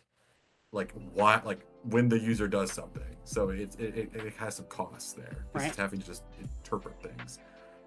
In Rust, you basically so in macros, anything with an exclamation point is a macro. You can't not do that. And then there is some kind of syntax that contains the macro. It's either parentheses, curly braces, square braces, something like that. It has to be something that's like a container. Yeah. Of some kind to make sure that this macro is cleanly scoped. It's defined. And then whatever's in here gets fed into this system and it does something with it and it actually generates what's called AST, which is arbitrary syntax tree, which is like what written code gets turned into before like the compiler messes with it. To resolve stuff like, you know, the order of operations like plus and divide and stuff like that. It's like a graph of what the code means semantically, like the symbols and stuff. So it's not just text. It actually basically it messes with that and just generates actual Rust code from anything you give it, and then that gets compiled. So in this case, like this thing just sees, oh, it's just a string, just print the string. Like there's nothing special happening. But it has, but basically it's a way for in Rust to cleanly be able to define new syntax. Like you can actually make a whole language inside of here. Just a whole new language. And people actually, so like you haven't seen much of this, but SQL, the database system that's like used fucking everywhere, it has its own like language and stuff. It's very Englishy, like join table, left, right, where, you know, stuff like that. And there's a library called SQLX in Rust, And what it does is it uses a macro, and you just literally write those like SQL commands inside that macro, and it checks that it's valid SQL, and like generates the corresponding like SQL like code and stuff like that. So you can make, they're called domain-specific languages. It's just like languages that are designed to fit a specific purpose. Like the reason Lua is popular is because it's pretty good as like an adaptable, like domain-specific language you can just throw in, which is why you use it in modding a lot. But Rust just lets you do that, and there's tons of really cool macros that people have made. So, like for instance, this thing won't just interpret a string. You could do like this is effectively the percent sign whatever from C. Mm-hmm. This just means there's going to be something here, and you can actually do like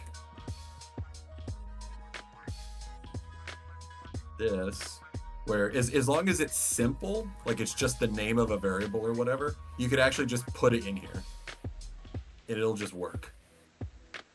So if I run this, which I don't think you'll be able to see. Oh, I know what I could do.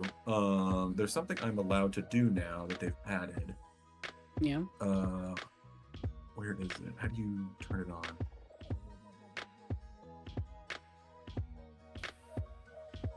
Where's the button? Where's the button? Is it here?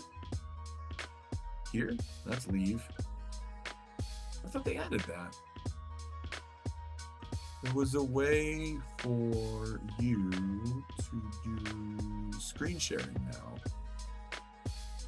Oh, upper right. Where? Next to the mute audio button. No, that's just I'm sharing the project. Further You up, can see it. upper right. Next to the mute audio, there is an icon, at least for me, that says share screen. And it lets me choose either one of my monitors. Oh, it may not be implemented on Wayland. Fuck. Goober!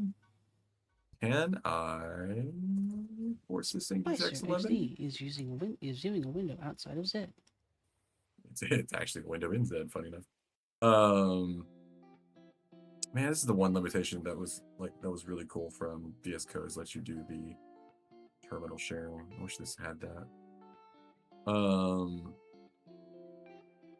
Man. Whatever. I'll just oh, what? Oh, I didn't save the file. Goober! Anyway, this is the output. That's the output. Hello world, Elf Cooper. Yeah, I figured. That makes Yeah. sense. I'm still getting used to not using fucking Vim. But if it's more complicated, like let's say you have like a sub value or whatever, you need to do stuff. You just like do this, and it works. So that's like a cool feature. It's kind of funny they just immediately like throw a macro at you, really. So like Rust is pretty similar to C in a lot of ways. Like you'll see a lot of similar stuff. The thing that is different though is this. And it mine of string.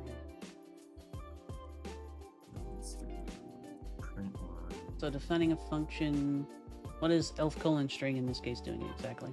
So you know how this will make it immediately recognizable to you. It's like that. Ah, okay. So C is kind of reversed in this case. Actually, C is kind of the weird one. Like no other language besides like the very close C likes even do this. Almost every other language in existence like does it the way this thing does. That's So it's just a variable called, it's a parameter for the function called elf that's of type string. These are called type annotations, is when they're like styled like this, where it's a colon and then the thing's after. You're annotating it. Okay, we're gonna do that. line. So something that's fun about this, and thankfully the LSP is here to like, oh, I don't know why I know that.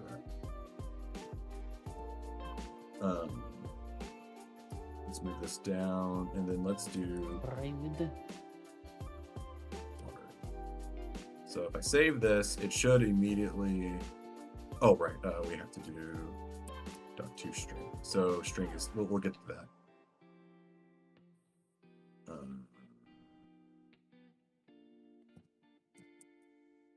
I gotta make it the same kind. Oh my god, I'm hitting control instead of left arrow. Amazing. I use so many different keyboards, it's driving me insane. Okay, now we're getting there. Double colon? Okay. String from Google. Yeah, so string is a type. When you do double colon, it's what's called you don't see this in C because C doesn't have this concept. It's called namespaces. It's basically just stuff contained within other like addresses effectively. It's to help keep your code from just becoming like everything's in one spot. Hopefully you don't name anything the same. So inside string there is a function called from, and it's a static function, so it doesn't need like an instance related to it. It's just you can call it. Okay. And what it does is it basically so in C you don't really care about the type system. Everything's just kind of data, and you're just calling functions that just directly manipulate data, just with very little rules. Besides like, is it an integer? Is it a pointer? Like, it's very simple. In Rust, it uses what's called an algebraic type system, where types have very cleanly defined rules about how they can be manipulated and like transformed and just used. So for instance, there is a types have traits, which basically define how like this thing interacts in what way. So there's a trait called from, which basically is a way for a type, like for instance, the string type, to define various things that can be converted into a string type. So this type right here is actually a stir reference, which is more like the char star. Basically, it's just a pointer to a string, effectively. And the reason that matters, like that it's not a string, is this value doesn't own the memory that it's pointing to, which matters in Rust. In C, you do not give a shit about who matters what. That's like a really hard part of programming C, and like most of the time when you read code documentation is like, okay, this function returns a pointer. You are responsible for freeing it, not me. So free it. Or like, you need to give me a pointer and I need to free it. So like, whatever you give me, I'm gonna try and free. I hope to God the thing you give me is freeable. Stuff like that. Like, people just have to write comments in their code that just explain that. The language does not help you. It doesn't have constructs for that. So this is just a pointer to characters in memory that doesn't own it. It's just like a view at it, the way to look at it. A string is a type that actually owns it. So that pointer to memory, it controls it. And for instance, if that string gets like it's no longer needed, it will go and clean up that memory for you as soon as it's no longer needed. And so we give it a string, or we'll just say a stir reference, or a char star, I guess in this case, and turn it into a string by using from. And so now Auri is a string that says Cooper. Right. And then passing it into itMine, which is this function down here that takes a string. Now, when you just say like string, the default rule is you're giving it to that thing. So right now, from an ownership perspective, string is owned by main. So as long as like main is here, like running, string sticks around and won't get cleaned up. But as soon as we give it to itMine, the string is now owned by itMine. It's no longer owned by main. So now like print line can use it because it owns it. It has access to it. But as soon as itMine is done, elf gets dropped. That original string that was Auri is gone. It gets cleaned up from memory. Free gets called on it. It no longer exists, which is why if you hover over Auri down here, you get an error. It says borrow of moved value Auri. Mm-hmm. And you can hover over Auri and it says like value moved here. So we gave it up. So Auri does not exist anymore in main. It's like, so that's a problem. But what you can do, like as a shortcut to get around this that's not very good, is you can clone it. Because string implements the clone trait, which is basically a way to define how a type can be duplicated. Like exactly. And not point to the same thing. Like it's different data, it's just the same. And so we actually make a copy of Auri and give it to itmine. And so it gets cleaned up there, but we still have the original. And so we can now use it in printline. So if you need to continue to make sense? use something that's in a function, but you're also using it in a different function, you can basically just make an instance for that second function to use. Yeah, you make a duplicate. All right, so say that you have that function running and that main function. You have the second function doing its thing, and then it modifies something about the clone. Yeah. And there's something that you need to keep. How would you sync that? So the way you could do that, so there's another semantic we can do that's even easier, is so this ampersand is what's called a reference symbol. And what it means is I'm going to let you, or like I do not need to own this thing. I only need to borrow it. Mm-hmm. And so if you do it here, you're saying, okay, itmine, you only need to borrow. So I will let you borrow Auri for your own purposes. But once you're done, you do not clean it up. I am still in control of it. I own it. So I will clean it up. So any changes So- would be persistent and still accessible in that first function. Yeah, well, so there's the second caveat to this. This is a read-only bar. This function is not allowed to modify that string.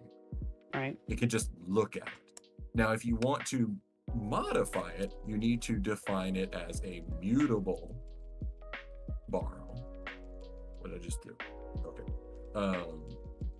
Also, mutability is not by default, so you need to say if something can be changed. Right? Previously, this thing was not editable at all. Okay. So you create a variable that's mutable, and now you give a mutable borrow to this function, and now technically this function can edit it, and the changes will be seen out here. Simple? Yeah. This is all of Rust. This is like what Rust does. So that you can't fuck up. Because like, so you haven't dealt with this yet, but in C, you can create threads, which basically just run code like totally like asynchronous and like parallel to yours. So if you have a pointer to memory that you're accessing in both threads, and you in both threads try to edit it at the same time, crazy fucking shit, like undefined stuff will happen. Just things will happen out of order, and you'll just clobber your data, and Yeah. you won't know where you won't know where you are. It's really bad. In Rust, as you could probably glean from this, you can't do that, because if you like create a thread and run a function on it, you have to give that function the variable, but you're not allowed, because obviously like if it so 1 second, there's a simple rule with this. Where's a good way to do it? Oh, I know. It's actually really dumb how easy it is to do. So there's a rule that we haven't run into yet, which is this. This isn't allowed. So in this function, we're giving it a mutable borrow, right? Right. We're also giving it a second one. And as you can tell from the error, cannot borrow Auri is mutable more than one at a time. Second mutable borrow occurs here. You cannot have more than 2 borrows happening that allow writing. And this also means you can't have more than 2 borrows at all if there's any writing. So even this non-mutable borrow doesn't work. That's basically dangerous, because it's possible that this thing could like basically because of like multi-threading and stuff, this thing could edit it while this thing's being read, and then stuff happens out of order. It's really dangerous. But obviously you can have more than one, you know, read only one, that's fine. If no one's changing anything, then reading is safe. Nothing's ever different. So with multi-threading, you have to make guarantees that if a variable is going to be accessible between 2 different threads that can just access at any time, you need to put a guarantee that it is safe to do so. And what you actually do for that is, like one of them is a mutex. So you can basically, whoops, you can do this. It's actually not as relevant here because we're not using threads, but the thread example is not good here, but we can use this one, which is basically the same thing. It's making a guarantee about some behavior.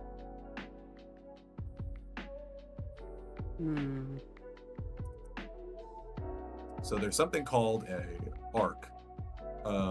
So one of the dangers of oh, actually no, wait, the mutex was the right way.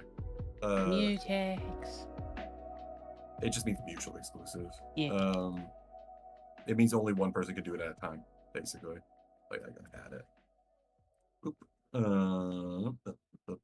And then you put a mutex around this to say, you have to give me something that gives me my guarantee. You have to. I don't think this actually works out, but I think it's like dot block mutex guard.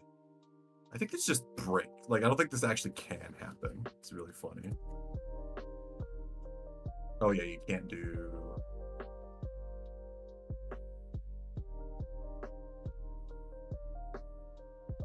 Oh wait, no, you can do this. I have to do both. I'm doing the classic Rust arc mutex. Everyone, this is like when you're having skill issues with multi-threaded programming, this is what you do just to like not have to deal with it at all. Really funny. You just clone it, and then you clone it, and then you just need to wrap this one. So a arc is what's called an atomic reference counter. Mm-hmm. And what it basically does is every time you clone it, it increments a number up by 1 to say that there's someone who's using it. And then every time like that clone is done and gets like deleted, it's no longer needed, it decrements it. And whenever that counter hits 0, then it finally does get cleaned up because it's guaranteed that no one has access to this anymore and it's safe to delete. This will be funny. I think this deadlocks. I'm pretty sure this deadlocks. Oh wait, no, I can make it not deadlock. Let's do a l dot lock dot clone. Oh wait, I got an error. So I want to get like basically 2 copies of this thing. Clone, and then do A, B. We're just gonna do this one now. Oh wait, no, we'll still use it. We're gonna do so much fucking locking. I think you can do. Yeah, let's clone it. Fuck it. Okay. All right, I gotta go back. So in C, you remember how a lot of functions would just return like a number? And if that number was like not 0 or was -1, it's like that's an error. I don't know if you've dealt with that much in Code Wars or anything. Proceed. What's the error? It's people really hate that, to say the least. Lock result, mutex guard. Okay, fuck that. I don't know what I'm just doing. I'm used to a different kind of mutex that comes from the library. You're a mutex. I'm just gonna remember that thing I was talking about, unwrap. We're just gonna unwrap. We're just gonna hope it never fails. So unwrap. So lock can fail. There's a lot of situations where a mutex can break. And so instead of handling that situation, unwrap just says, if that happens, panic the program and just crash. Just, that's fine. Smoke bomb. Deal with it, basically. I don't even think this needs to be mutable anymore. So basically you have this string which owns a bit of memory that says goober. You have a mutex that owns that string that basically says you can only access this thing if you like get a mutually exclusive lock on it so that you're the only one using it. And then arc owns that mutex and basically guarantees that whoever gets a copy of this will have access to it, and it'll get cleaned up when everyone's done with it. So this difecta, is that the word? Basically means this bit of memory can be given to anyone, and anyone can safely read from it as long as they follow through with the guarantees, basically. Okay. So on itmine, we also take an arc mutex, 2 of them. We make clones, so they each get a copy. They get 2 copies of the same thing. We need more elves, lots of elves. Elves. We more noodles. Oh, I forgot to take elf 2. There we go. So like the first elf, we lock it, which this mutex, we get exclusive control over it. We unwrap if we fail, which usually just means the mutex was poisoned, which just happens in a certain case. And then we make a copy of this string. We duplicate it. So we read the memory, and we make, we put in variable A, and then we do the same thing. Now, since these are happening one after the other, like this is fine. This will lock because no one's using it. This will lock because no one's using it. Blah blah blah. And then we print it out, and then we do the same thing here. And this code was brown. I'm pretty sure. It'd actually be really funny if it didn't. It worked. Okay. It worked. Really fun. Generally, if it compiles, it works. That's kind of like the confidence of Rust, is you don't have to second guess yourself very much. And so like this is like, if you really wanted something just be randomly usable by a bunch of threads and just be passed around everywhere and not have to worry about any problems, this is how you have to do it. Rust will not let you do otherwise, basically. So like, that's what I was saying about like skill issues don't get out. Like if you try to do anything else, the language will just yell at you and you're like, you can't do that, it's breaking the rules. Can't go outside, look both ways. And so it's a language that I think it's complicated, but I think you can learn it because you literally like can't do it wrong. And the compiler is like pretty informative. Also, the book is really good, the Rust book. There's also a Rust by example book too, which Mark's been going through. But yeah, grok that. Did you see? Vaguely, How many I times think. How many times I cloned the elf? Yeah. And locked the elf. Now there are Cloned several the elf. elves. Yeah. Yeah, it's More a fun, noodles. like, Mark's been really enjoying it. Like, holy crap. I'm surprised how much he's enjoyed it. I think I it can makes tell him sense. to fucking learn it. Well, it's like if something gets difficult, it usually just means you just go look it up. It's like the language probably has already solved that problem. Yeah. And you don't have to worry about doing things wrong. Like most of the time you're just in this editor and just like getting feedback from the compiler, just like, hey, you can't do that, you need to do this, or blah blah blah. Or maybe like, I don't think you understand this is what you should do.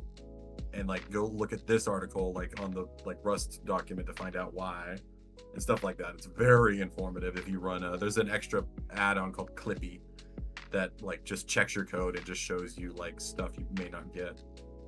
And that's how you know you're done being like a pure beginner, is when Clippy doesn't show up much, which is kind of where I am now, where Clippy doesn't really pop up very often. Okay. Clippy can't help me anymore. He can only help you with the spicy little bits. Yeah, well, I'm at the hard stuff now. Because I'm doing async Rust, which is like pretty complicated. It's doing a lot of multi-threading and just, you're doing a lot of stuff, and you have to manage things like this, where you're trying to you have to think more about how you have to model your data in a way where it can be used efficiently by the things that need to use it. Hey, I see you. Whereas like when you're first learning Rust, you're doing like linear stuff, like what you're doing in C, where you're just like reading from the command line or something. What is it? Like doing linear stuff in Rust is really. Hey, I actually wanted to delete that. So you can do standard IO. What is it? Writer. What the fuck is it? Standard. Here we go. Standard out. Sit. Describes what to do. What the fuck is it? Am I blind?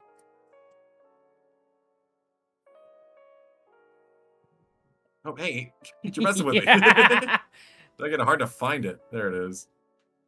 Okay, and then you get standard out. You're just a gremlin. I'm enjoying myself. Yeah, you are. Here it is. Well, you wouldn't really do standard out, but you do standard. So standard in does like what you've seen before, where you can like read a line. Yeah. Oh yeah, so so something you'll appreciate versus C is you can do this. So strings can be resized and stuff dynamically. Yeah. So all you really need to do, what you need to do is like, you could just pass it. Is it mutable? Yeah, it's mutable. Oh yeah, I gotta make it mutable. That's probably important. There's also result. We're just gonna say fuck it. I think it's just... I kind of like this so far. Can you send me like a link to the Rust documentation? Oh yeah. Wait, what did you like about this? I said I kind of like this. You goofball. No. I mean I'm talking to the compiler. Oh. It's complaining about me. Oh right. Fix your shit. Fix it. So I mean, you might like this. So this is how you say it's good. So in C there's like a void type. Yeah. Which just kind of means nothing. In Rust, it's this. It's just 2 parentheses. This means nothing. Okay. So OK is one of the possible states of result, which is a enum. It can be 2 values, OK or error, which like looks like this. And so, in C you would have to do like return. Yeah. With a semicolon. In Rust, if your statement does not have a semicolon like this is a return. So the last thing just gets returned. So without a semicolon, basically it says this is a return. Yeah, just return this. And so this function, so if you see, like, you might remember this from like Godot. This function returns an error type. And so in these braces right here, or the arrows, these are called generics. It's a type that can take in types to define like what it does. So in this case, this is a result type that the OK value is nothing, and the error value is this specific type of error from the standard like input-output namespace, which this thing returns, read line. So this question mark, so if you hover read line, it says it gives you a function definition, like public function, read line, blah, blah, blah, and then it returns IO result. Right.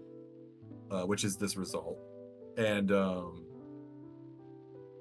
clever little thing Rust does is if something returns an error, or can return an error, and your function returns an error that you're calling again, if you put a question mark, if this thing returns an error, it will just immediately return that error and leave this function and just make that the result. So it's a really nice way where, you know, if you're not going to do anything with the error here, you're just going to propagate it upwards for someone else above you to handle. You can just put a question mark and just say, someone else deal with this, I erred. And then, you know, this function main returns an error, basically. It's really handy. Because that stuff's really annoying in a lot of other languages. And then you're done and you just return okay, nothing. Everything's good. Everything is okay. Everything is awesome. Everything is cool when you explode like a team in Snipco's tail. You lost the cadence. You lost the cadence. You gotta have the same amount of Yeah, I'm syllables. not good at singing. Fuck you. Gotta have the right amount of syllables. Yeah. Also, the Rust LSP, which is what's like giving you all these errors and stuff, is really nice. So, like for instance, if you look up here, if you hover this, it says unused import standard out. It's because I accidentally did that and it added it for me, and I'm not using it. If you just like right click it, you can do show code actions or just do control period. It'll be like remove all unused imports and just get rid of it. Okay. The LSP is really good. I use it a lot. It also can help you, like, there's a lot of different control structures. Like it's not just if, switch, while, and stuff like that. There's more complexity to them. But what they're able to do, it's actually like really fucking cool. There's like a lot of stuff where I've written like 20 lines of code in C, and then I tried to implement it in Rust, and it was like 4 lines in their. They have a system called pattern matching, which allows you to do like really cool stuff. Mm-hmm. And it was just like 4 lines of that, and I was like, oh my god! I was like, it's so. Rust is all about modeling all the different variances of your program and what should happen in each possible variation. And so Rust has a match statement that you can give it something like complicated, like a big complicated piece of data that has like tons of values inside of it and like different states that those values represent. And you can just like write out the different states that you want to match on and then just do something with them. It's like super cool.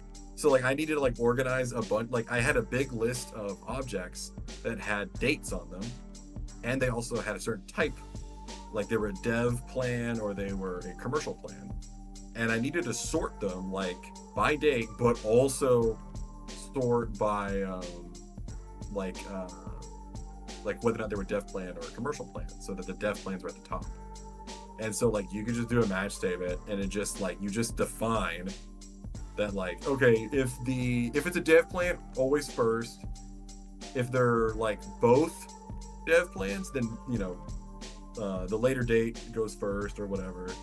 And then like if it's a commercial, if they're both commercial, then you both do that. Like you just list out the possible permutations that you're modeling, and then just boom, it works. It just figures out all that logic for you, and you don't have to sit there and do it. You can just let the language figure it out. It's really fucking nice. I hate doing that because you always miss something. Like it's really hard to model stuff in C because you just forget a case, and then like your program just does weird shit that you weren't expecting. Mm-hmm. Whereas Rust kind of like, you have to, if you ever want to not handle something, you have to be so explicit about you not doing it that like you know that it's gonna do that. It's not accidental. You don't tend to do things on accident in Rust. I'll say that. Nuts. Make sure to send me the documentation and whatnot for it. Yeah. Also, check the clock. You good? Yeah, I'm fine. All right. I'll go a little longer. Hang with the L. Bully chat. I do think I'll probably poke at Rust a little bit. I do feel the need to mention that like 6 months ago, the idea of the language obfuscating a few things from you and handling some logic without you knowing it would have been on your top 10 list of peeves. It still is. So I was having a talk about Mark about this. The language doesn't obfuscate this stuff, is the thing. Like, everything Rust does is very knowable and predictable. The problem, like, so, I was talking to Mark about this, because he's been, like, I mean, I made an off comment about this, and Zeal hated it, but, like, it's hard to consider yourself a real programmer until you get into systems programming, when you learn everything you've known is a lie. And like, that's what Mark's been going through. He's been learning Rust and like lower level stuff, and he's like, wait, so how does this work in the language that like I've been using? And I'm like, well, there's a pointer that points to a pointer, and then that I just start explaining the crazy levels of like magic that the language has to do to make it work that way. And he's like, holy shit. So in Rust, this whole like borrowing thing, it solves a lot of like difficult problems, like without doing magic. So for instance, like, you know how that read line, like, so you give it this string and give it a read line. So this string has no length. It's not like, there's no buffer yet. When you read line, that's obviously, you have to store that I somewhere. wonder if there's a Rust module for Godot. Oh yeah, there is. It's actually pretty popular. Rust is very good at interroping into C. So yeah, the Rust one's like one of the better ways to write like code for Godot Good to know. out of all of them. Wonder if its LSP Yes. is usable there. Yeah. Cool. No, yeah, that would all work like perfectly. I might side grade to C. I'm gonna check Code Wars real quick, actually. Oh yeah, Code Wars Rust. That would actually be really good. Yeah, I'll send you those stuff. There's like the Rust book and there's Rust by example. Those are like the two ways you learn. And also enabling Clippy, which I'll have to do for. I'll send you the thing to enable that in Z. It's easy. You just gotta edit the settings file, and make sure you have Clippy installed. Libby. Clippy's good. Clippy's a bro, man. So with this readline thing, so like, let's say you type in 50 characters and read it in. Readline has a mutable reference to this input string. It modifies it so that it can hold 50 characters, and then it puts the 50 characters in, and then now you have it. A big problem that can happen is, like, if you take this input and let's say you like make a you make a copy of the pointer to that buffer in memory, and you hand it off to another function to do stuff with. If you run this code again, and like it needs to be resized to like say 100 characters, that reallocation, which in C is like realloc or the malloc function, could technically move the memory so that that pointer no longer points to valid memory. Right. And that copy that you sent to the other place now has an invalid pointer, which could fucking do horrible shit and get your program hacked. Kaboom. Leak data and all kinds of, and just crash. Like all kinds of bad shit. That's been a really big problem. And high level languages, they do magic bullshit to solve this. So in Rust and C, this is just a pointer to the raw, like just the pointer to the memory. That's it. In languages like C#, Lua, like GD script, all these higher level languages, they do a trick called indirection, where they make a pointer that points to a pointer. So that first pointer, it never changes for the lifetime of that object. It's always the same. But the pointer that it's pointing to is the one that changes. Because if the memory gets resized, then that pointer needs to get updated to the new position in memory that could actually hold it. Nuts. And so everyone just has a copy of the first pointer. But the problem is now every time you want to access that memory, you have to dereference the first pointer and the second one, which takes time. And they also need to guard against conditions like let's say that doesn't happen because of the garbage collector, and that's actually a problem with those languages.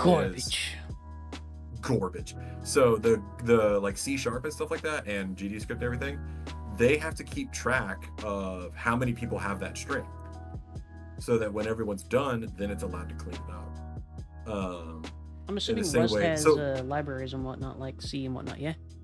Oh, dude, the Rust ecosystem, they're called crates. There's a website called crates.io that I like posts crates. on. Yeah, it's cute. Fucking the Rust like nomenclature makes no sense. Like it's called Rust, and the icon is a gear that's all rusty. And people like when you rewrite stuff in Rust, it's called oxidizing. However, it's called Rust because of the fungus.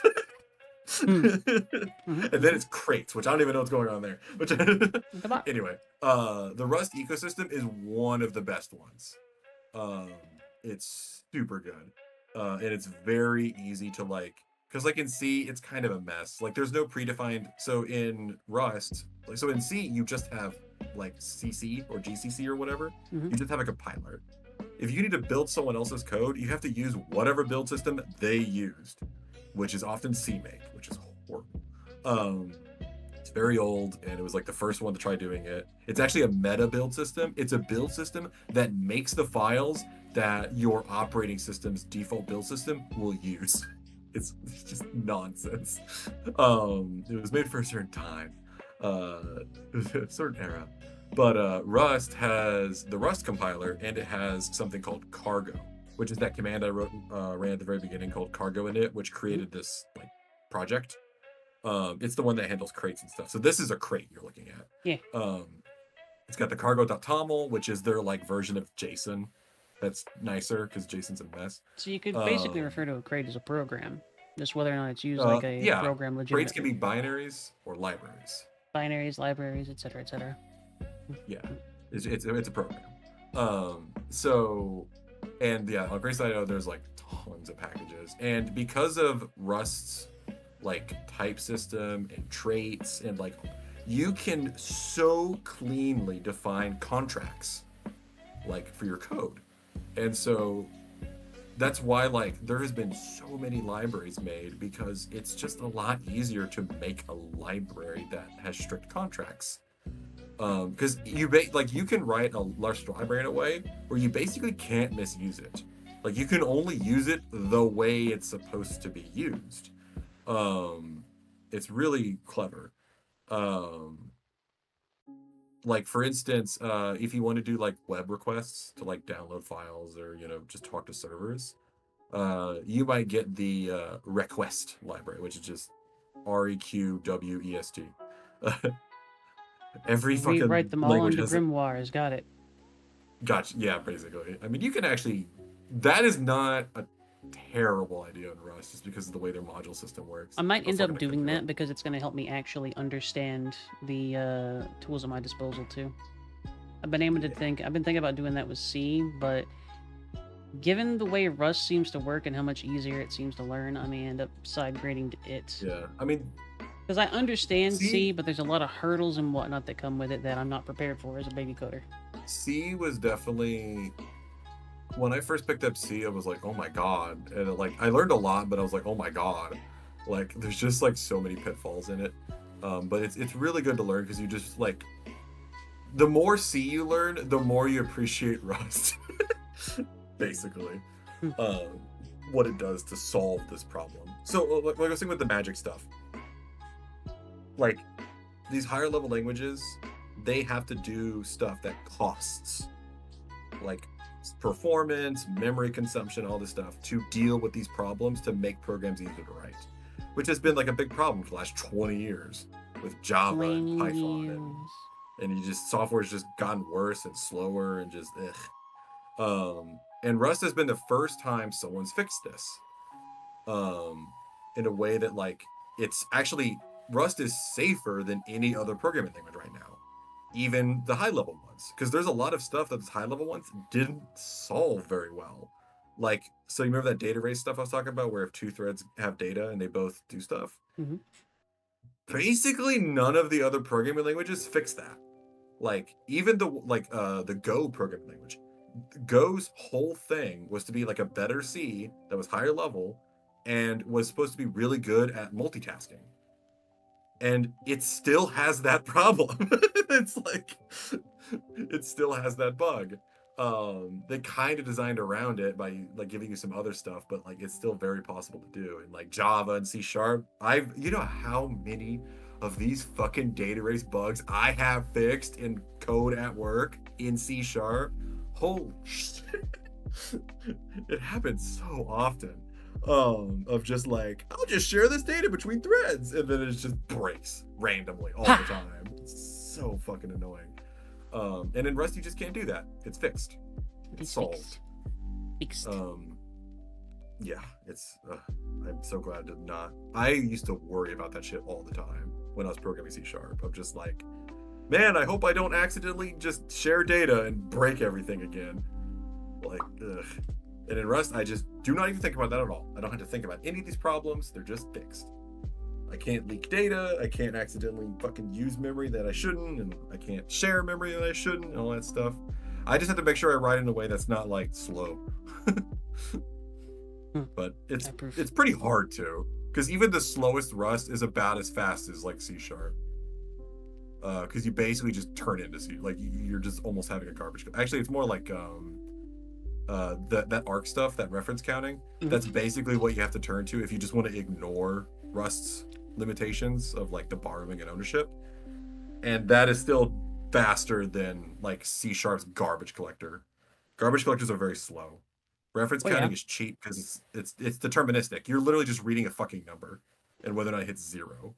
Garbage collectors have to actually like track stuff, and then they stop the program, scan like some of the stuff they're tracking to see if they're used still, and if they're not, then they like delete it and they move on. But they only do like chunks at a time, so your program's not frozen for 2. You know how like Minecraft Java would just freeze randomly? Yeah. That's that. It's just the garbage collector go, hold on, no more gaming. I need to delete some shit because this game uses so much memory. Hold on, there's a lot of stuff. Yeah, Java's really suffered with that. Okay, Spicer. I am gonna go get a drink and stretch my leggies and whatnot. You go to bed. You didn't sleep well last night. Okay. Yeah, I did. You did good. It was fun. I am interested in Rust. The truth. Yeah. You were being cared for. Do not resist. You are being careful. Do not resist. You shall be cuddled and petted. Pats the Spicer. Alright. I'll be back. Oh. Go get some rest, Spicer. Seriously. You need to rest. Good timing. My earbud just said, hey, I'm running off. Hey, I'm dying! I'm dying, but I've never actually heard it before. What the fuck? I'm tired, boss. I'm tired, boss. Yeah. It was so sad sounding. It was like... That's the shit that anything that I design is going to have sad and happy noises when you plug it in, when it's low on battery, shit like that. Yeah. Yeah, I agree. Man, I wish I had the like chops to make that Roomba game I was working on. That was cute. It was like the cutest thing I ever made. I think you do. Do it. Make the thing, and then Zeal can make assets. I'm not good at making games. I like making Homie, software and tools. Homie, you make it an incremental game where like you buy upgrades to make more Roombas, to make more good critters. At game design. Let's just do a game jam and then like you guys do that, and I'll just implement it. Fine, I'm a writer. I can come up with ideas and shit, homie. I can guide you if you want me to. Nam will make the art and make it super cute. You guys come up with all the fucking game design. I'll be the director and sit in the chair. No, I'm gonna sit in the chair. I'm gonna program it. Yeah, but I'm a director, so my chair is fancier than yours. Okay, fair. That's fine. No, did I ever send you that bed Roomba stuff? No, I'm the Roomba. It's like really cute. I'm gonna go get ready for bed. No, I won't talk. When the battery like gets low, he gets like a little sad face that's blinky. He's got a little battery icon. I don't remember if I showed Nom that or not. I never showed you. It's cute. I'll be back. I'm gonna do my break. Spicer, if you're back, I'm gonna bap. If you're here when I'm back, I'm gonna bap you. Okay. You can't stop me. Has I can actually. Image. But also, BRB. I want to show Nam the thing though. It's cute. It's like the only cute thing I've ever made. It's like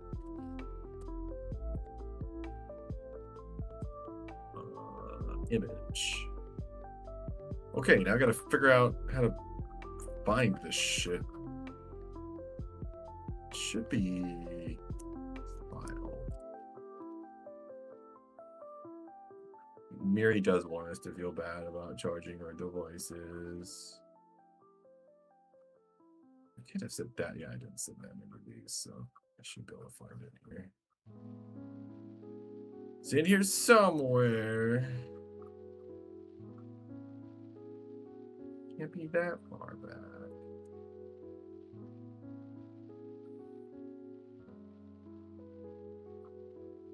Somewhere. That picture. How about that?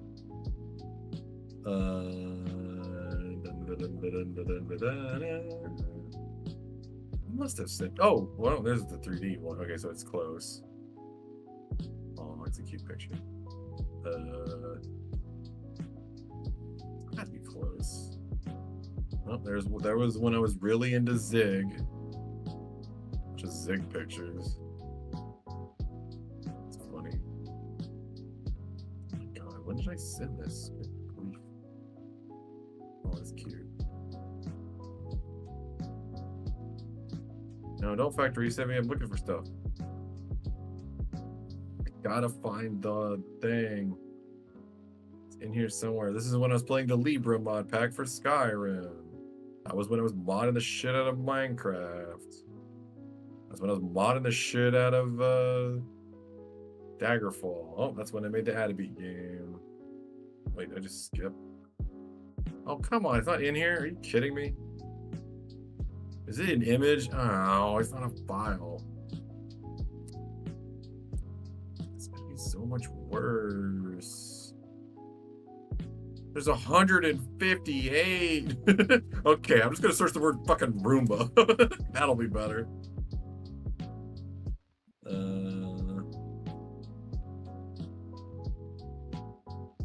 Oh god, I've talked about Roomba a bunch. Oh. Oh, well, there's the happy one. Where's the sad one?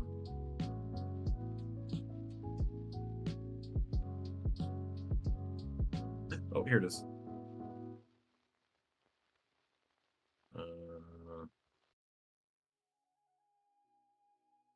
Copy media link.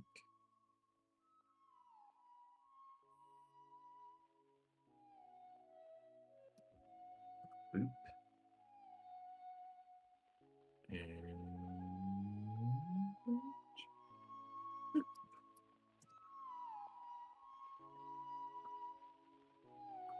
did I show that to you, Nam?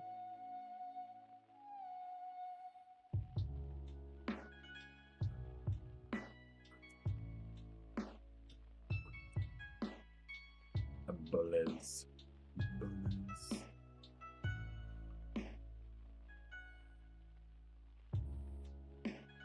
No! Seal! Bunny! Okay, cool. I can't believe I haven't. It's like the only cute thing I've ever fucking made.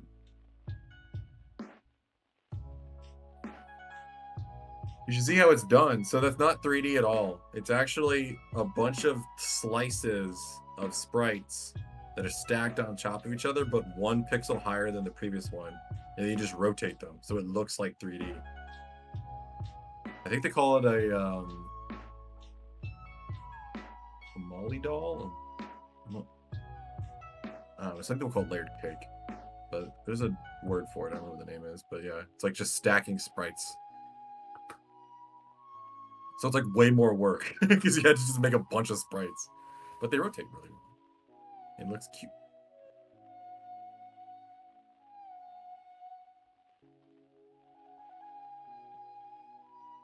I was really into doing fake 3D. I made a what was that one? Oh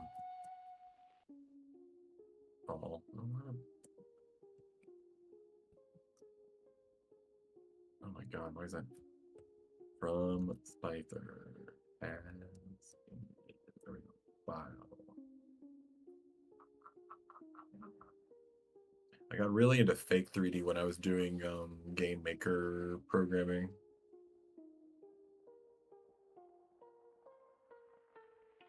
Yeah, I tinkered with that a lot to make that work.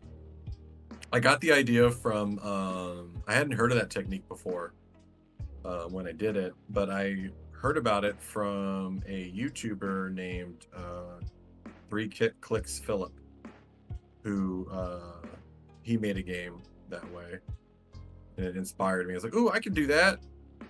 Yeah, I got really into doing fake 3D in Game Maker. It was really fun. I did that one, and then I also did another game that I was in a game jam. Like it was an impromptu game jam. It was me and 2 other friends, and we were just at one of their houses, and they just had a game idea, and then I just started coding it, and then they were just behind my chair fucking talking to me about the idea and trying to get me to implement it and stuff, and so I did it all in one night. It was like a versus music themed game. Where the fuck is the picture? I posted it to Auri before. I just saw it earlier. Am I fucking blind? There it is. Oh, this is kind of an early version, sadly. It looked a lot better. It looked way more advanced than this at the end. I learned how to do isometric perspective. So I would draw like I would do the same thing where I'm stacking sprites, but instead of doing sprites, I was actually drawing rectangles, and I was just shaping them so that they had an isometric perspective and then stacking them on top of each other, which is how the pulsing is, like the up and down of the bars. It's actually just stacking sprites in the isometric like direction. It's really goofy, and it ran really slow because it was just like fucking hundreds of sprites. But we made the maps really like I made it like we made custom maps, and just like basically the way the game works is you had a character that was a cube, like a rectangle, and every time you landed on the ground, you would send out a wave, and if that wave hit someone else, they died. But that would make them jump, and then they would send out a wave, and then you'd have to, and like you'd both be forced to jump back and forth. And if you were moving away or towards each other, it would obviously change the wavelength, which is how you were like gonna kill people. There was also you also only made the waves if you jumped onto certain blocks on the ground. So you had to stay on or no. There were certain tiles that, like, a lot of the map was had certain tiles that made the floor. You could only jump if you were on those tiles, but there was like separations. Still got put into ads. Oh. God damn it. I would just GIF not. Damn it. That was man, I wish I kept that game. I don't fucking keep stuff very well. What game? I think actually do it. I think Christopher has it. Make it. Make the thing. Do it. Greg. I'm working on too much other shit. So many other projects right now.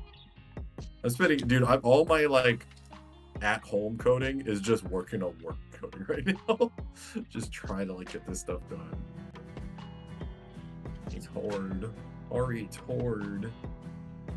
We were probably actually just designed for this, Spicer. Yeah, like, well, that's why. Yeah, that's why my boss says like, yeah, you're just crazy. Why they hired me. That's me and the other guy I work with. We literally just do this for fun.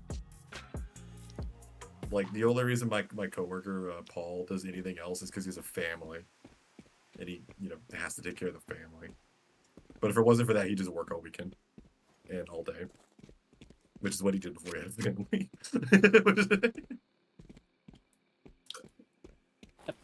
I do some other stuff. I talk to beans. I bully Nom, squish them. Привет. That's good things. I play some games. Those are both good things. I like doing those things. All of those things are good. I guess I've just kind of gotten done doing Linux at this point, it seems. I just don't... You have an operating system now. Yeah, I know. It just works. I have to It think about it. works. GNOME just works. GNOME does everything I want it to. GNOME. GNOME. GNOME. GNOME. I hate that video. Self-care is still on screen. Thank you. That took me a second. Rust back at StarCraft. We're done looking at Rust and fucking me talking about Rust and grizzing up and what was it? No, glazing up Rust. You gonna seduce that programming language, Spicer? No, I corrected. I'm glazing. I'm gonna make you. I'm gonna seduce you into using the language now. Rust book. Send that to Elf. Rust by example. Who's there? Good job, Icy. Remember, bandits aren't people. Spicer, go to bed. Bandits aren't people. I will. Just one second. I'm sending you this stuff because I'm gonna fucking forget. You know. Okay. Fair enough. Poop. I also had to search through our message history to find all that fucking Roomba and stuff. Because I know I sent you before. Little science boy is gone. Boop. It's not the science boy. Okay, I sent you the two things. Thanks. I don't know how. It's a good story, isn't it, Zale? Oh, what's wooling? Enfield. Oh. Gotcha. It looked like a gotcha name. Push your Spicer. How dare you? Ko, if you, Sephi, and whatnot want to get together, you guys can come into chat. I Yeah, get together, bully all. want to do a proper cleanse. Okay, I do like Art Keep Hunters. talking. Don't end on that. I do like Art Hunters Anonymous, actually. That's pretty good. Artifactual. Artifactual. Artifactually. Hello. Artifactual. Artifactual could be a fun little. I mean, I am tired. That tickled me. That's a spicy. Artifactually. Actually, I can imagine the exact situation to use that, and I'm never gonna hit it. Ugh. Artifactual something. Artifactual something. We could do the TNF, but I also don't want to like hijack it for all of my streamer stuff. But like Tyranny and Federation, TNF is a thing. I mean, why not?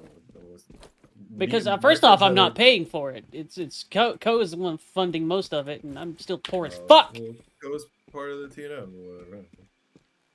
Ko's getting paid in TNF bucks. Ko is indeed being paid in Tyrannian dollars, which right now do not exist on Earth, so he is not being paid. Yeah, I'm paying him in Dogecoin. Dogecoin. You know what? Let me see here. Ko, I got like 50 Dogecoin. You want? You want them? I bought them back when they were like 1/100th of a cent, and I've just been waiting for them to explode. oh no. Because it probably will again. Elon Musk is going to say something, and then his fan base will be like, and then it'll puff up. But I have... Puff up for a week. Crash So- again. So you want like 21.3 Dogecoin? Is that appropriate payment for your services? Can I pay you in theory? That is approximately Ugh. a tiny fucking amount of money. I can pay you in wisdom. Let's see. Dogecoin is currently at like 15 cents. Oh my god. So I can't believe I knew a guy $3. $3. You know, how does that work for you? Go. Medium fry? I could buy an ice cream sandwich with that. That's pretty good. That's true. It's actually technically like $3.15, so you would even get the tax for the sandwich too. Good god. That's pretty funny. Immaculate. I still can't believe I knew a guy that literally did that. Oh my god, they're worth $30,000 each. Where's that hard drive? God, if I was that person and I lost that hard drive, I can't imagine how crestfallen I would be somehow. for months. Actually, what's funny is I am pretty sure he said that. Like, he joked about not finding the hard, like I think he couldn't find the hard drive at first, but then I just noticed he never talked about it again afterwards. I'm like, he might have found that. Can you imagine the panic though? Imagine, like that is millions of dollars just fucking gone. Yeah. May as well have been burned into ash. Yeah, The only reason I even found out he did find it was because he was asking me. You didn't have that much money to hire someone.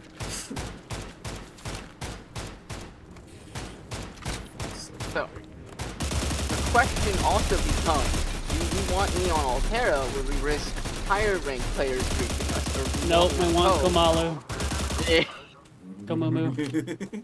I do like your Gauss rifle and whatnot, Ko, and it's really nice, but if it's literally just you that's going to be an actual problematic fighter if that happens. And with respect, I do not want to bank all of this on you. Yeah, no, agreed. You are very good, Ko, but I really don't want to do that. I would literally be sacrificing you all as fucking meat shields, is what it would come down to. Basically, yeah, and I wouldn't even be a good meat shield, homie. Better meat shields than I am. I'm a pretty good at not bush. dying, but also not killing anyone. I am a bush that vroom vrooms. Yeah, he's a fast bush, that's it. Swift. Grabs butt, takes the bed. I should probably go and get the 16,000 essence or 16,000 doohickey I'm gonna need. I want to Probably. seal plushie. How much money do you need, Nom, to like make a line of seal plushies? How much I money think will that'd be we a good need to make investment. a line of plushies? There are a couple of things we could look at. But, like, primarily the ones that we would have access to are, like, I think, makeshift, which essentially, if you sell enough, they get made, is what it is. Привет, привет. If you don't, Mm. then, So what if I buy? Spicer, if you want me to, I will look into that. But you were also talking How many? about the tune of, like, maybe $1,000, if not more. Oh. Like, they require actual, like a moderate amount of volume. I'll think about it. I thought, wasn't the average makeshift, was it 100 sales or was it 30? Dude, I don't fucking It's know. 100, right? And 30, right? I don't know. It's been a while. I recall being like, It's I been can't do that plushie. shit, and then not looking at it again. Look, if I gotta pay $1,000, I'll get a non plushie. I want what I want. You could pay Nom $1,000 and then have her, like, crochet Just one make a for you. plushie. I was gonna guess. Probably cheaper just make one. Like, Zeal, how are you at, like, knitting? learn crocheting. I'll buy a plushie from you. Did you say it was 16,000 for a full run, Co? Yep. Alright. Damn. Do we want to try and do this all at once, or would we like to do one at a time? I have nothing on Komumu, so if you two want to, like, do it at once, I will help exist. Now, the further in we go, the better stuff we get. We could, in theory, do this in Forge or Liubeck. Could not do it in Liebeck. Okay, Could only okay. do it in Forge. That sounds like a If terrible we- idea, doesn't it? If we do it in Forge, just know that is the highest chance we get griefed by other players. And if we Привет, don't, привет. it is going to be the scariest run back of our lives. Perfect. The thing is, though, that Please don't sell her. doing it in Forge has the highest chance, has a chance, rather, for, like, exceptional and legendary. Yep, Oh, you can don't only fear get me. red and gold in Forge. How dare you leave? Mine's caps out at purple, and purple is good. Purple is expensive, but a red is always better than a purple. Purple's an expensive color. I will do mine in mines, because I almost have enough onyx to do two. Okay. I will do my first in mines. We will see how it goes. We'll do it in the northern mines section, which I think is technically further in, so it does more. Mm-hmm. It is. And be aggressive. If you see a mercenary, you kill a mercenary. Yep. I will basically just run around as violence. Oh, run around as violence. Perfect.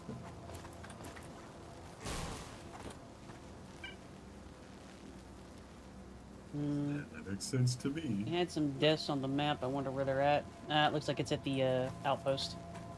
It'll be okay. I wonder if it announces to the lobby after it gets to a certain point.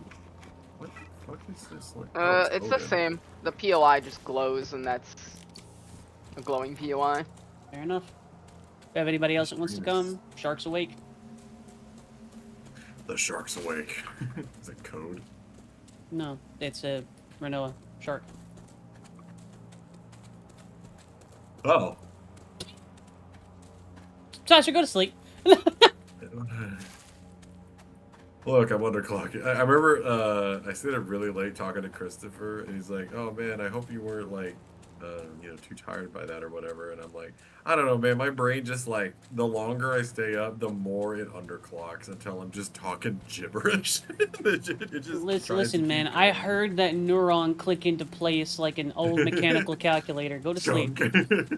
Ah, Renoa, the shark. You know them. So play. That shit slotted into place with the exact agility of a cassette tape. You can listen to the like fucking lines of that graph forming. I was gonna say something to Bun, but they left. Yaha. I guess it just means you'll have to talk to him later, huh? Nice, Beppy. No, I'll forget. Oh, we do. It looks really good. Does it run well? What, this game? Yeah. It is Very. actually remarkably very well optimized, Spicer. Like, What? I wonder what engine this is. it's one of the in-house. Wii. Oh, it is? Yeah, they made. Also, Literally, it was a Nice. Minecraft mod that they used the Minecraft engine, and they just modded the engine so heavily that it is now legally its own engine. I will also say something that might interest you too, Spicer. They do not use That's one of Java. the out-of-the-box anti-cheat options. It is an in-house one that does not have kernel level access. Yeah, like It- Steam does. it does and not it use works it. better. Yeah. Most And they have- anti-cheat just uses machine learning now, and it works way better. Like, that's what Steam uses, and it works great. People are just fucking lazy. Hey, where'd the things go? It's a good question. You can just detect when people are doing crazy shit. They were right here, yeah? They were right here. Oh, there we go. Oh. That... Alright. I We'll don't know. We'll chalk that up to inside outy shenanigans. Maybe we needed enough distortion to see them. It's kind of crazy, though. I need to look into the history of this game. Sounds interesting. That might be true, Ko. That feels It, weirdly if correct. anything, it feels correct. Weirdly correct. It's always weird when code's correct. Honestly, Yeah. Stinky. Yeah. Stinky. No, no. My natural bus. My Lunchables! So, Sephi, I'm gonna do the first cleanse here. You can cleanse one alongside if you want to. Or, do you want to try... I'm probably gonna try one eventually. We could try doing one in Forge soon. I was gonna say, I'll probably, on my main, I'll do my first one in Forge, just so that I can get a good feel of, like, how chaotic it's gonna be. Homie, you know people are gonna be frothing at the fucking mouth. Yeah, counterpoint, Gauss Rifle. They want that foxtail, baby. Counterpoint, lone. Yeah, yeah. We'll you- cross that bridge when we But get you there. do basically Oh, God. require a science student in there too, don't you? No. Yeah. Because now we go through the middle, you can enter mines with, like, under 300 psi, as long as you know where you're going. Not mines, I mean, Forge. Lab. Or Forge, yeah. The So science you're suit is saying only wrong mandatory answer. in... I want what? It's mandatory to through grenade. Certain areas.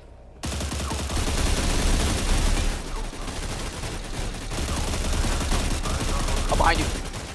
Woo! Where the fuck did you come from? Ah! Oh my god. Scooting. What the fuck is this crawling animation? I'm on my back. You can I follow know, but like your main mode of movement. is Fuck like off, dude! really- God damn it. Ugh. Damn. Killed by a bee. I can feel how much weaker this gun is. Привет, привет. Bro got killed by a dingle. What? Are you making up words now? Is it Dig? No, it's Diggle. Is it Diggle? No. It's the monster from Dungeons of Dreadmore. No, you're a goober. Yep, okay. Did you ever play that? No. Здорово. Косячком No? угостишь? No. Oh my god, you should play that. That game's ridiculous. It's a roguelike. You'd really like it. It's fucking Go, insane. puppy guard my body because it's got 16k goodies on it. Yep, I'm trying to Guard my find where your body. bag is. Inside the What? bathroom of that building we were near. Good What the call. fuck is Puppy Guard? Puppy guard. Think about it. I haven't. Supply, I get it. supply But I haven't- context information. Goober. I get it, but I haven't like heard that before. Like Puppy Guard. I feel like puppy guard's one of the most common ways of saying it. Is it? Yeah. Yeah. It's really, really common. Okay. Maybe in like these kind of games. I don't play these. I am stealing one of your plates. Fine. Ceramic Usually say, or like, composite. Guard my body. Ceramic. Okay. Or no, composite. That's a cute way to say it, though. Just wanting to know Okay, so I wait, can keep. okay. What? I gotta know. Like, is this actually the Minecraft engine? Fuck. If you go out of bounds far enough in this game, you will actually run into Minecraft World Gen. What?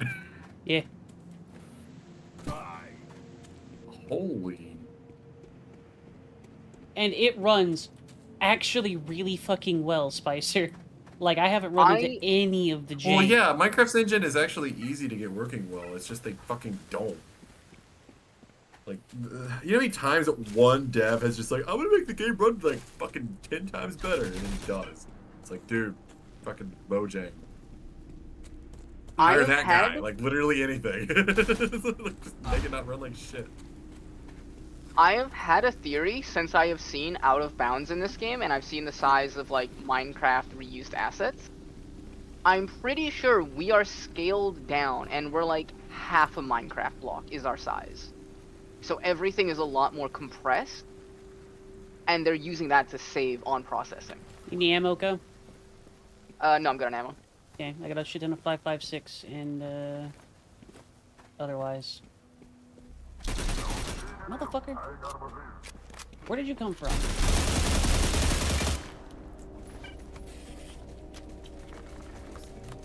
Third ping. Big player ping. Yep.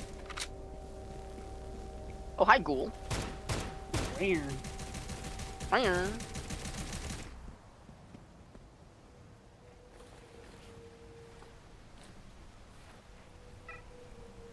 Friendly player on the train. Roger.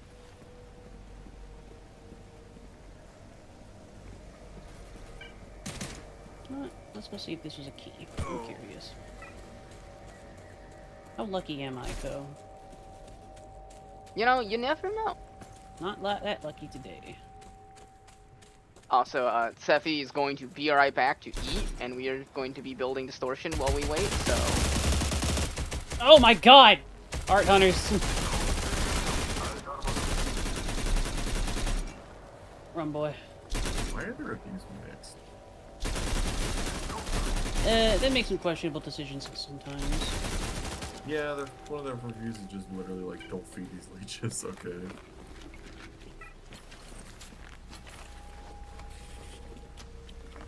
Walking into an art hunter with an SMG. Those weren't even art hunters, they just added those. Those are, roaming bands of elite NPCs now. That's pretty neat. It's really neat. I hate them because they hurty. Alright, so we're gonna disengage from here, or are we gonna roam and just farm? You're the one who has 16,000 of the stuff on hand, so... Yeah, that's a fair point. Oh, what a weird game. Sephi, you got time? Alright. Duffy is alright, yeah. Well, Nob's not coming back, so I'm gonna quiet. I'm gonna go to bed. Night night! Boys, have fun, boys, you. Wah. Sephi, Eco. Wah.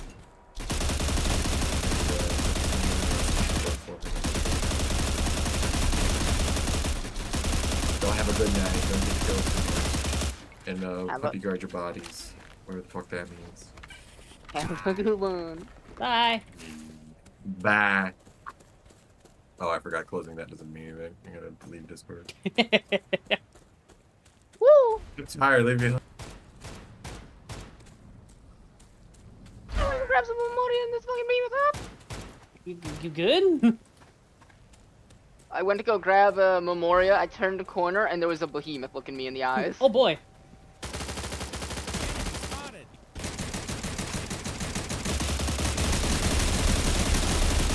Alright, we're gonna have to keep an eye on that. If mercs come up on that road, we're gonna need to focus on them. Alright, I am doing the thing. Yeah, Ready? we need to do that before distortion starts getting really bad. Let's go.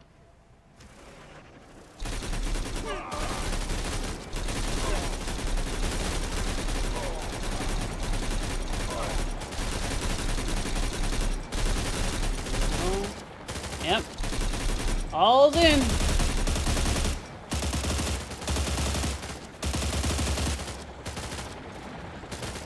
$90 seconds, eh?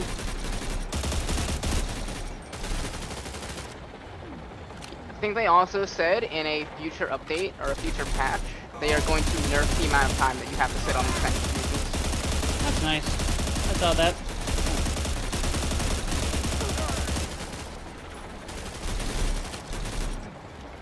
Monitor your distortion.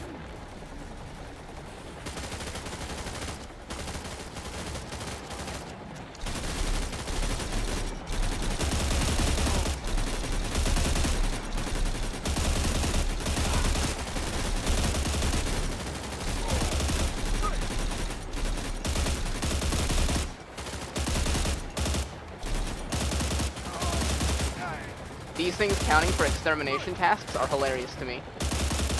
That's pretty cool. Fourth ping. Fourth ping was from east. Alright.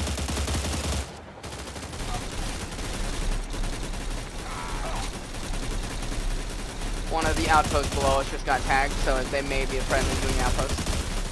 Hopefully.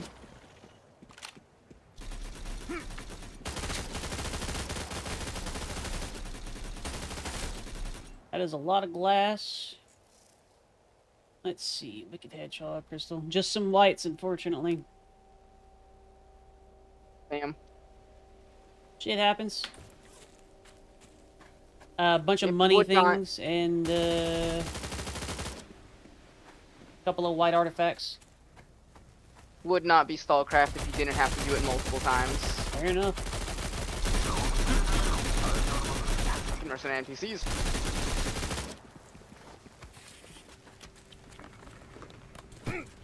Fruit.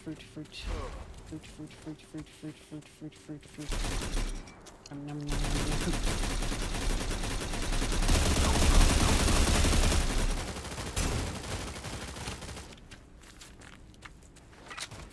You want to try and do one of yours, Sephi?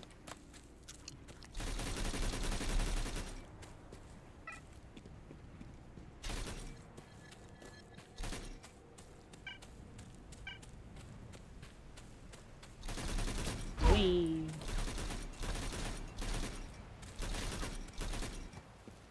In the back and get the onyx. Up to you. I actually almost have enough onyx for another run, so.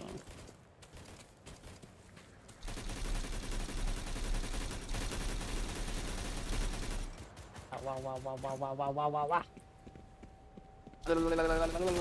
I'm kind of hoping they increase the prices for the glass, because it's not terribly valuable right now, comparatively. It's not. With the amount of resources we're going through, it is a net loss for a lot of it. Yeah. And the fact that gave two relatively mediocre arties on it, too. Mm-hmm.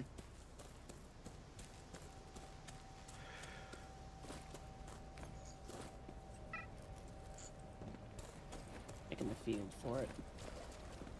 Alright, I'm gonna bleed my, distortion. Alright. Third ping in my direction. Wah wah wah wah wah wah wah. Wah wah wah. Friendly. Wah wah wah. You know what has become a new thing that I want to do? Fully maximize my speed build and just drive by, run at people, just saying things. Just What's let up, them nerd? try to decipher. You didn't see shit. No one will believe you. Bush cryptid. And I'm very pleased that a lot of the high speed, high mobility arties are inside out arties. So I'm farming things I actively am going to be using too. Yeah. I've gotten a couple of green ones so far from, scooting around this area. That bottom right, swamp zone is pretty good so far. It giveth. The bottom right swamp is good. This entire area is kind of, it's a little rough. There's a decent amount. But if you really want to get arties, when an emission happens, anywhere that is circling around the east side of this border, there is a million arties per building because people aren't looting those buildings. Once they spawn in, Sephi, if you're planning on feeding it Onyx. I got a key. Nice. Alright, speaking of an emission. Well. Where is... We got a shelter... Oh, then we got the Rise outpost. Oh, Yeah, go outpost. Oh god, do I go to my main and do I already hunt? If you plan on going into Forge... Hi, Mallory. Mallory. Hello. If you plan on going into Forge, maybe. Sephi and I can take the areas around this one. We can work together and kind of defend one another. But it is up to you, and you will be alone. Well, my route is mostly running around the bottom zone and this zone, and it'll be in a different instance. Sephi's got to eat anyway, too, so... True. Yeah, go on your main. Find me goodies, Fox! Whoopsh. And share them, if you want to. Oh yeah, no, I plan on it. I already gave the person we were playing with yesterday a Dark Vibranum, which is notably expensive.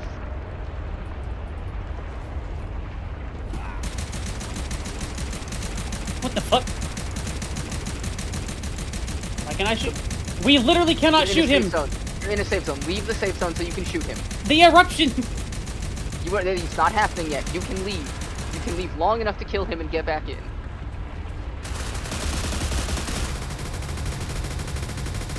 Alright.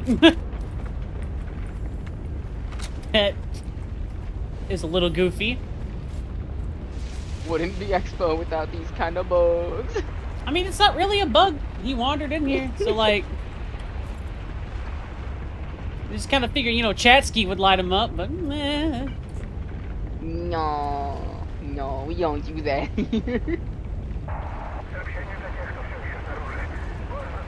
I'll probably run this glass back to base. Nope. I had such a good organization. Everything was set up in such a pretty way. I could just move my mouse and click what I wanted, and then I clicked sort. There's a secondary... in you like one of your stashes? Yeah.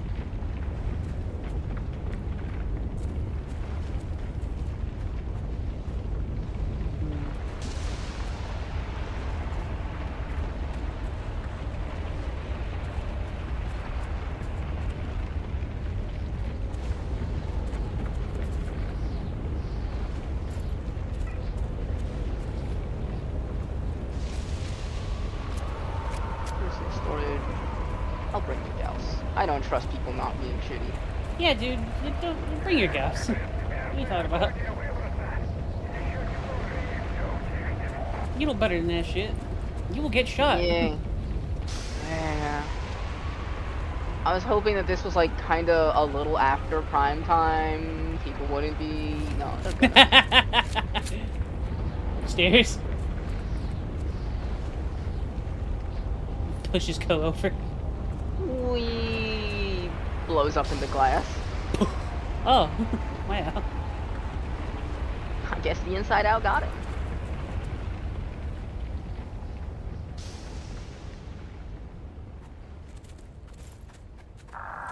Аппаратура села Виктор невредим. Поздравляю нас с еще одним пережитым выбросом, господа.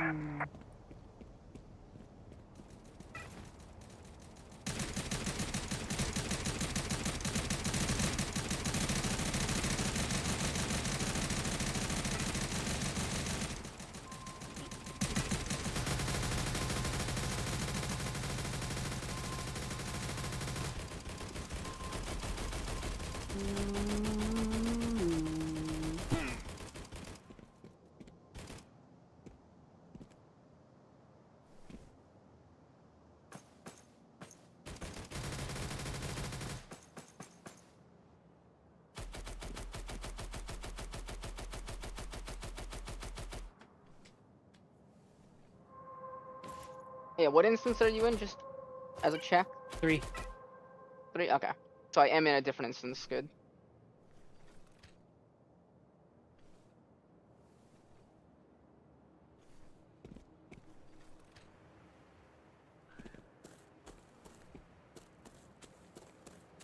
Is the Inside Out event happening? It is. Stairs go.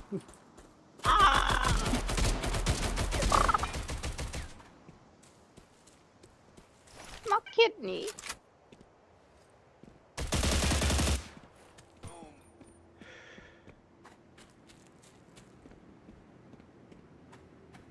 I'm enjoying to grind it. Good. It's a lot of fun. It's a lot of fun. Bring a shotgun. Or Bring be a shotgun. fast.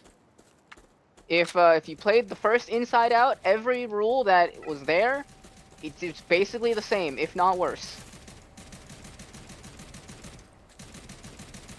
Oh, so an eruption just happened.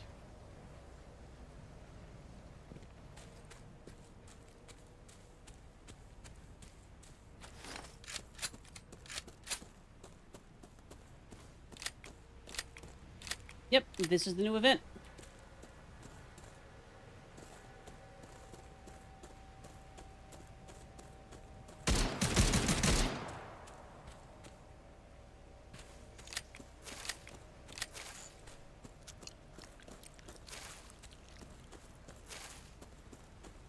I am actually thinking about using one of like my purple speed arties and just maximizing the speed build though. What a looky.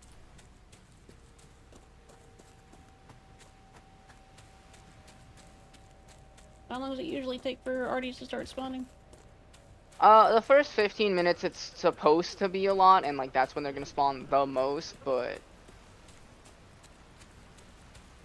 I feel like it's 15 to 30 minutes is when I tend to find the most. Makes sense.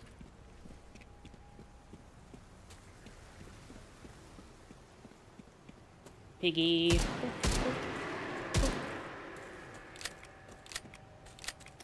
I actually think it's pretty cool, Mallory. The danger and disruptiveness from the mobs is actually pretty interesting. Like, these things are just flat out dangerous. These guys, like, they have, as they say, hands. The piggies are fast.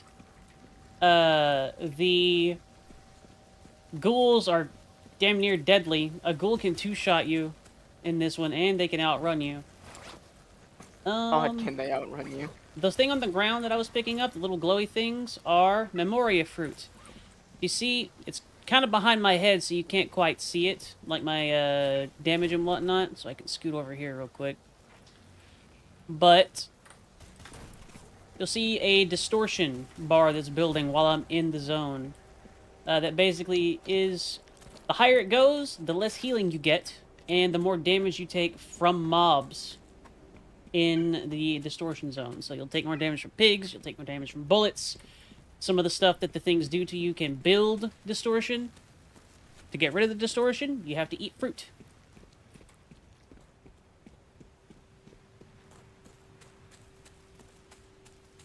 You find fruit. You eat fruit. Bar go down.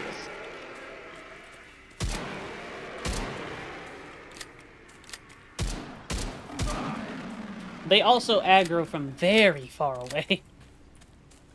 Oh, yeah. These creatures want you dead. Laceration protection, 9 out of 10 times, I say it's kind of a whatever stat. This event, it's the main stat. Yep.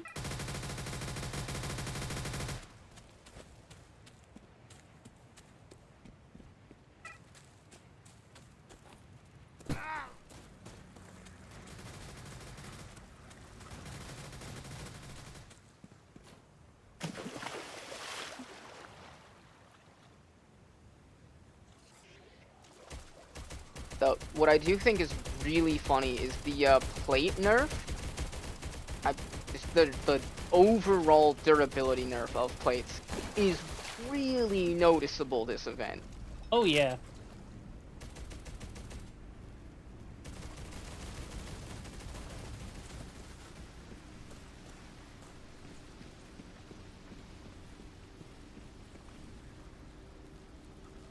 But if you have a shotgun that's good, like has a magazine or can be topped off, you need to bring it. The the mutants will run you down.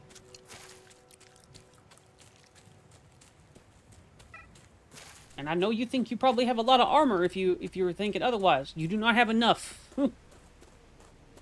They are going to bite you. I find it pretty interesting. This is my first experience with it, and we're also only part way through it thus far. The burnt onyx, was that system in place last time, Ko? It was, but it worked differently last time. As far as resource expenditure and acquisition goes, this is basically completely new. The only thing similar is you killed mutants, got resources. Nah, I didn't figure. Little bastards. Protect it'll do. I should have just kept running.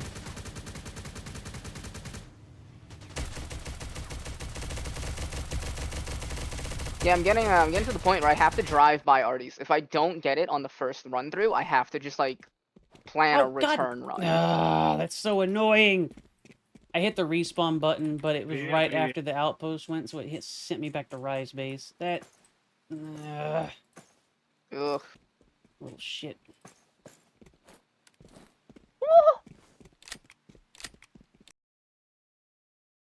North America. NA.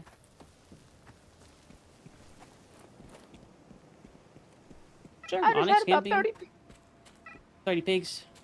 30 pigs. Piggy. All of them followed me into a building because I went to grab an Artie in a small enclosed room. You got eaten, It was didn't not you? I didn't get eaten. I ran past them because I played enough COD Zombies. My training days, they're coming back to me.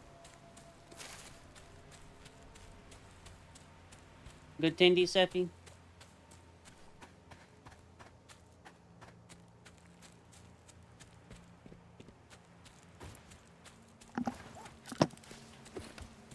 Let my medkits go.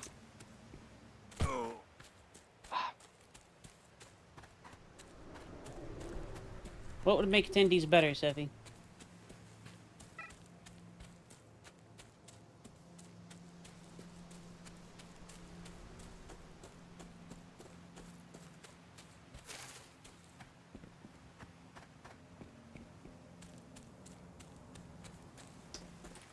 Yoink.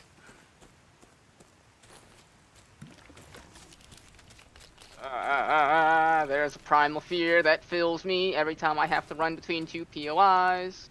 Yeah, what's that primal fear, Co? Every bullet does like 30% of my health bar.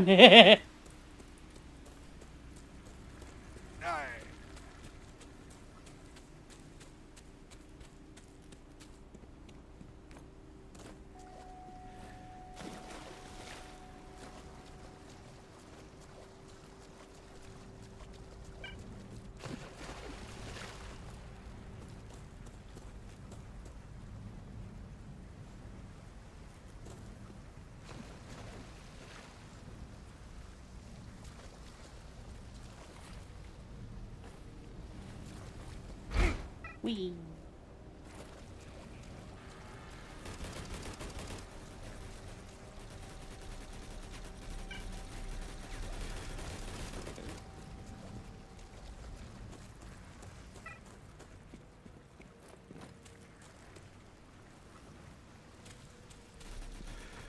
Okay, I'll grab this one too. I was gonna go to the mines pit, but honestly, I want to get more inside out arties. I'm turning back. Yep.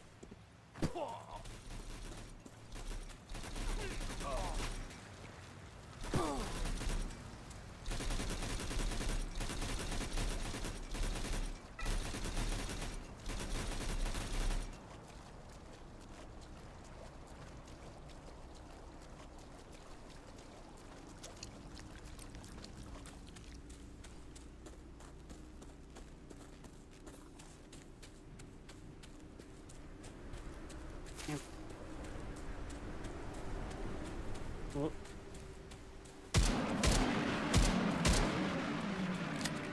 Oh no, KFC has been killed.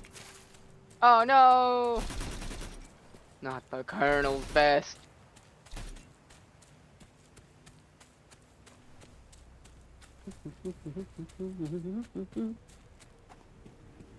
What happened, Seppi?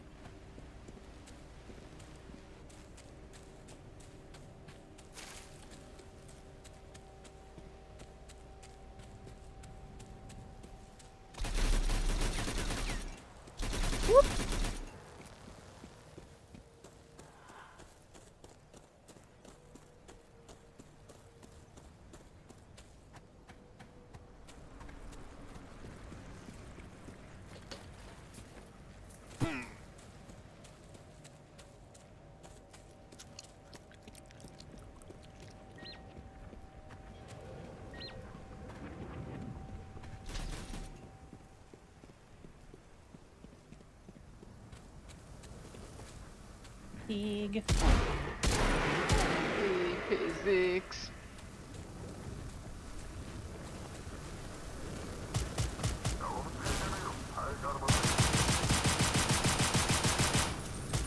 What are you made out of? Tungsten?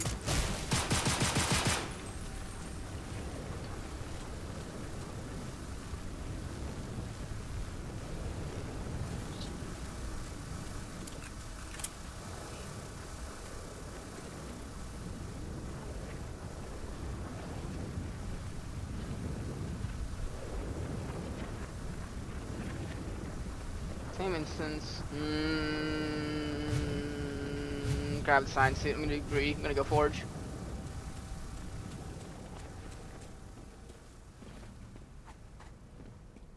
I wish you could activate whirlwinds with a bolt.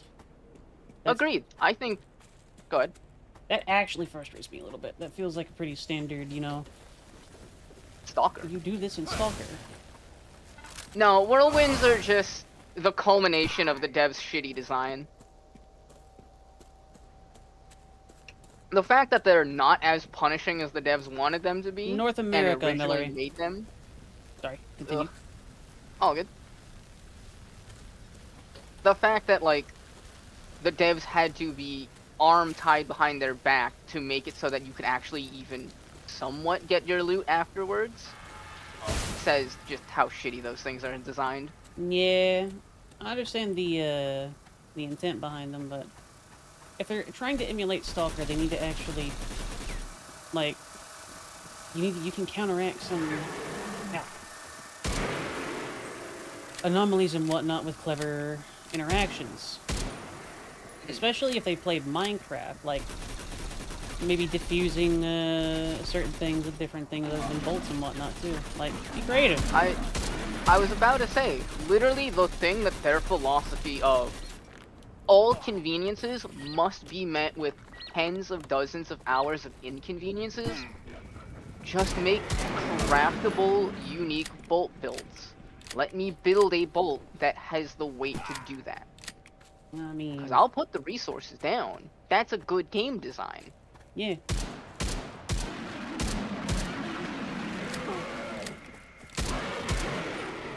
Or even let us, like, craft devices and whatnot that'll,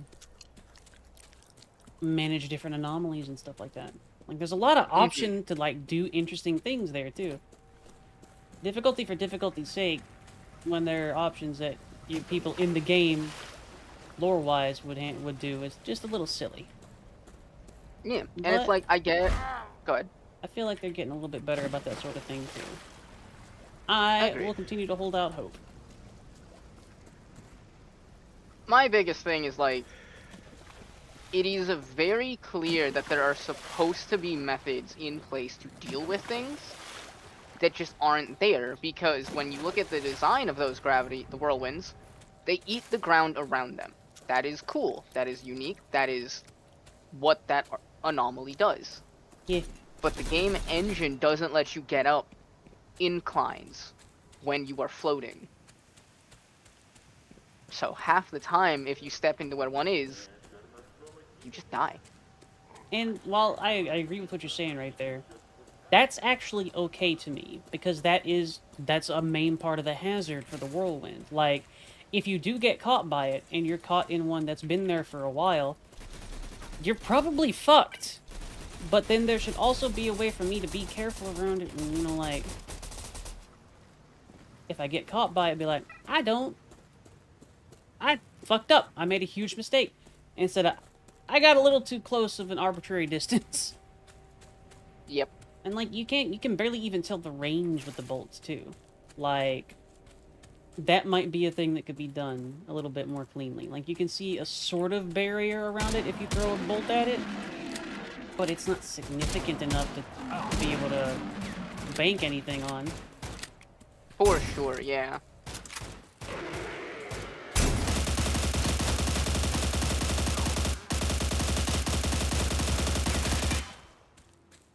Hi, Kuma.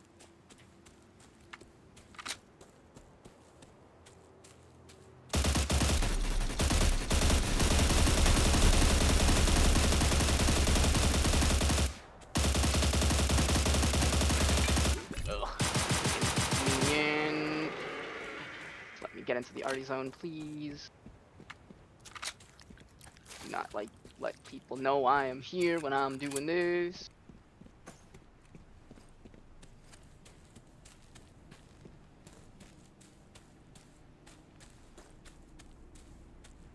Mallory, unfortunately, I don't understand any of the Cyrillic languages, so...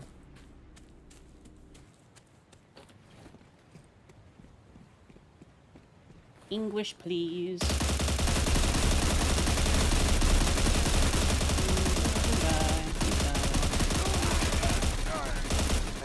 Alright, Gauss rifle in hand.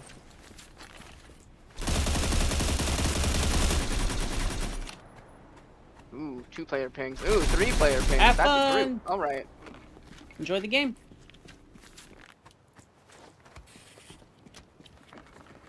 Hello. Owie.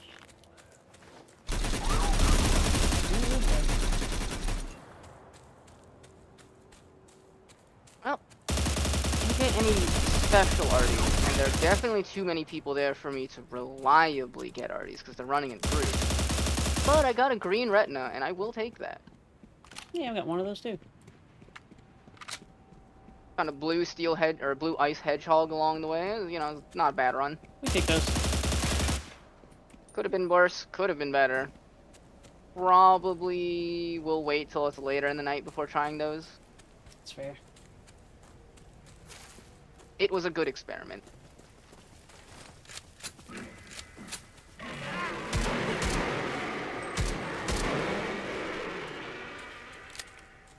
The inside-out protections are selling pretty well on the auction house if you end up wanting to make a little bit of scratch.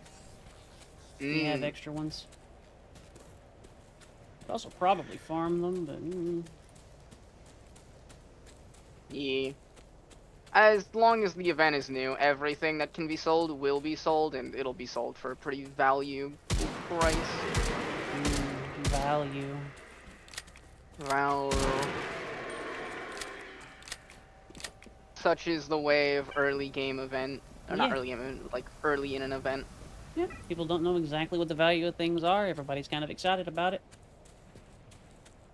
Oh yeah, and I am curious to see what the general consensus of this event is, but I am loving it so far. Yeah. The danger of the zone is actually pretty neat. I'm not sure who said it, but the idea that they might end up making this permanent, though, I don't think that's a great idea. Maybe, like, a way you can trigger it with an item or something along those lines. But this is really disruptive, which is cool. So it was me that said it was permanent, and that is because in the article where they announced the event, they announced it was going to have permanent changes, and that it was going to be permanently farmable. I don't know if the arties are gonna be, because they want to make things seasonal, but the game mode itself and the playstyle with the centrifuges might become permanent. Wonder what they mean by it. I don't know. I'll have to read it again in detail, because there was a lot to read in a lot of these articles, so I didn't read as much as I wanted to.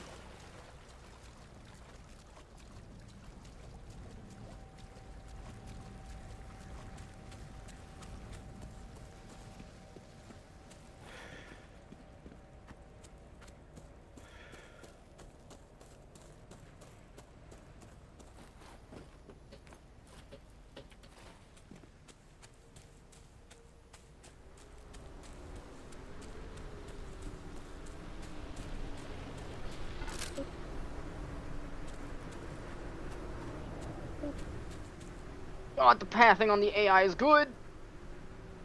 Yeah, they actually maneuver a bit. Kinda rad.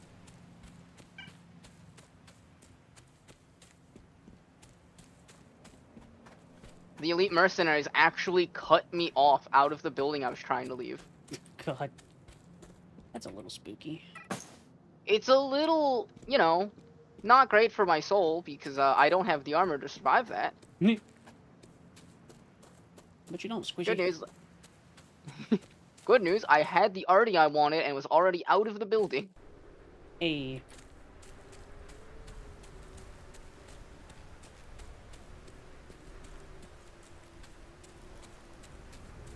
Fuck around, round. I might hold on to the glass that I've gathered so far to see if they decide to bump up the sale price for that, because it is a little bit weak. That is a good call, and I imagine they might.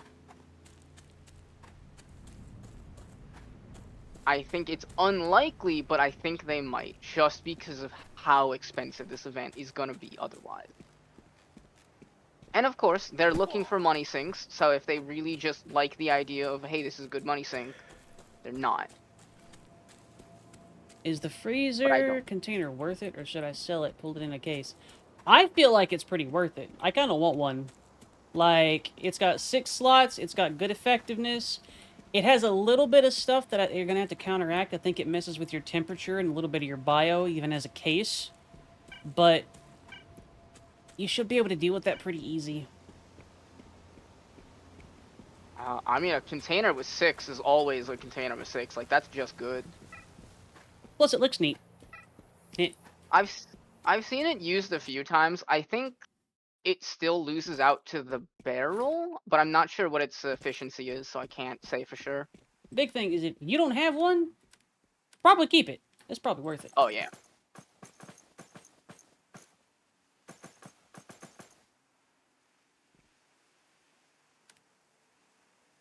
Also, hi, I'm Auri.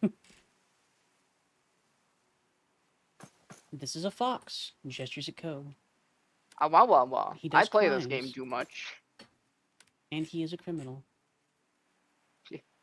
Don't steal an Auri out from under my feet, or I'll lure a pack of inside-out boars to you.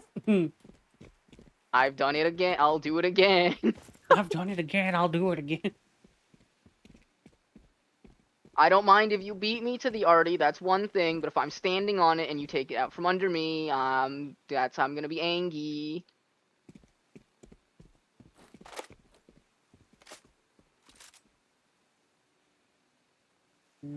Radiation.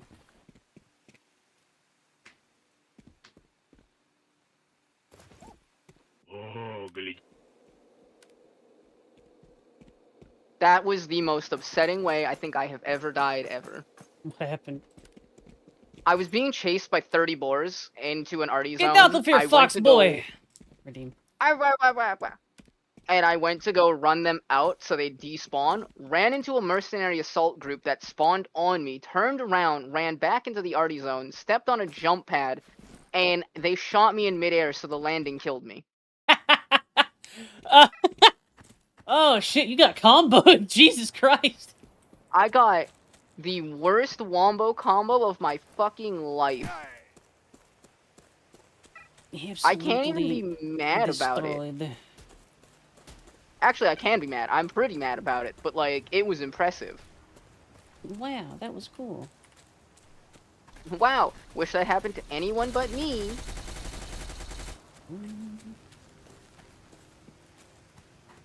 Because I'd have cracked up laughing if I watched that happen to someone else.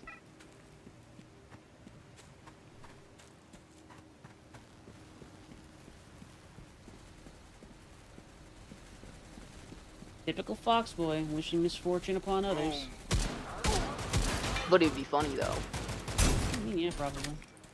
It was also funny from this perspective. Cry. I am gonna walk back into the safe zone and fucking clip that though, because that was pretty hilarious. Fox boy trips and fucking dies.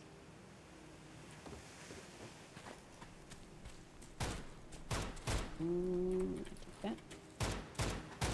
And this. Fuck you.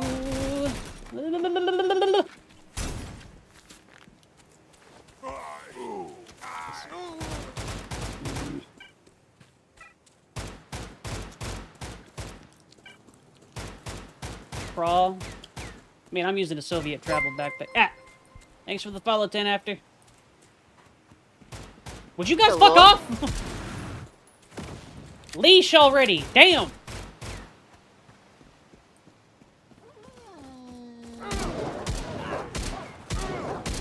course, I walk into a pack of dogs. There you go. Sending you the clip in case you want to watch that after you're done already hunting, because damn, that was unfortunate.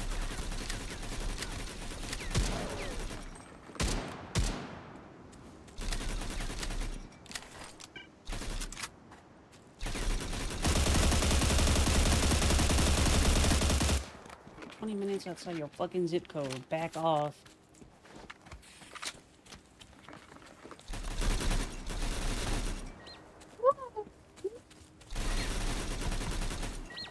Mercenary NPCs to the right of me. Inside out fuckers to the left. Here I am, stuck in the middle with boars. Nah.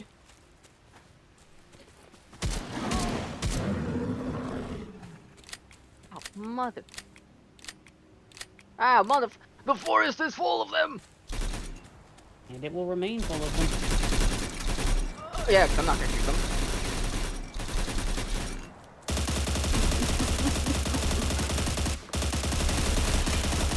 I got places to be. If I'm shooting NPCs, I'm not places. If I'm not places, I'm not getting arties. If I don't get an arties, I'm crying.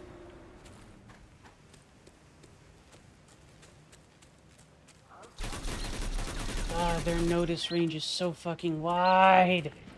Yeah, shit.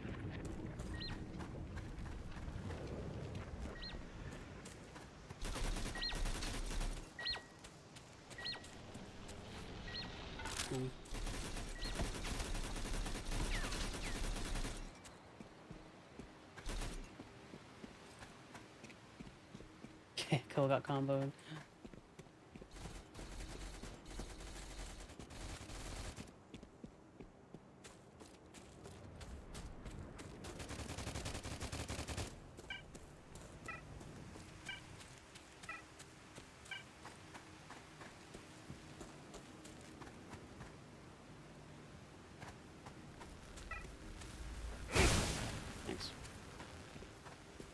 Artifact, artifact, artifact, rock. Rock.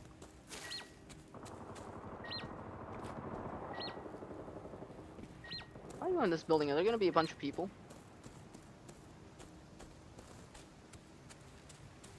Imaginary technique, hollow purple. Oh no. Boars! 3?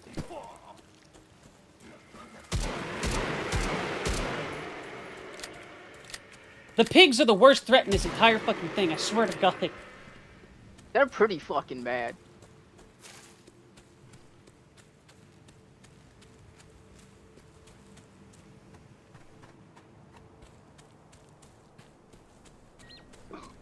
Eh.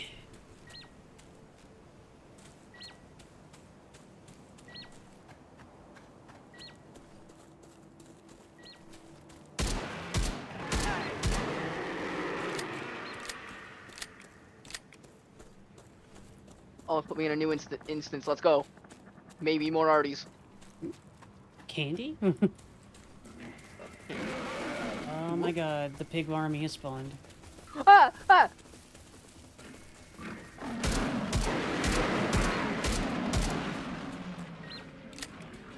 Alright, 1 POI spawning on you. Pretty bad. Pretty annoying. Don't like it.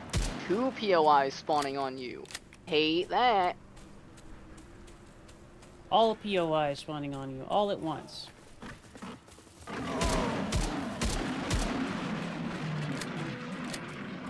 I don't know how I'm alive.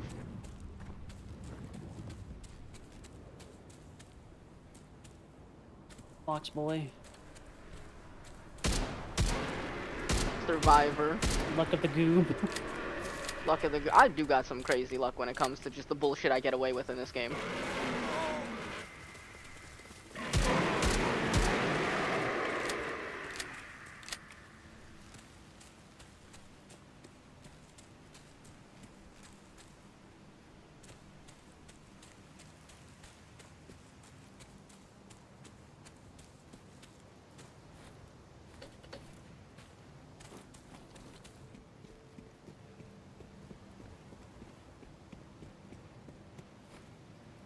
Why is my screen going gray? Oh, my Artie's uncharged. Oh, I'm getting irradiated inside of the inside out. Oh, no. Game over, man. Yep. No more pig physics. There's a behemoth on this roof overlooking me. Oh, I need an adult. Boo doo doo doo. From the top rope. Oh, God, everything hurts. Hope you brought medicine. I know you didn't. I did, just not enough. Although I don't have anti-radiation medicine, so it's going to kill me.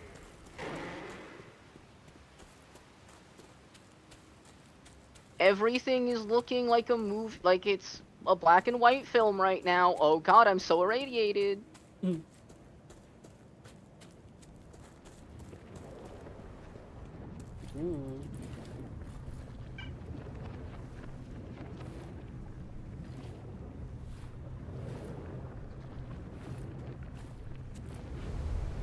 But God, if that dude takes my arties, I'm gonna be upset.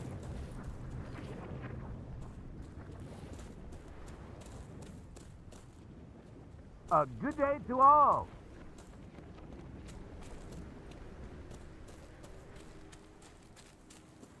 Why not, Zeffy?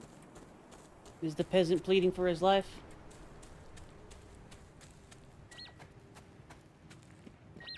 Ooh.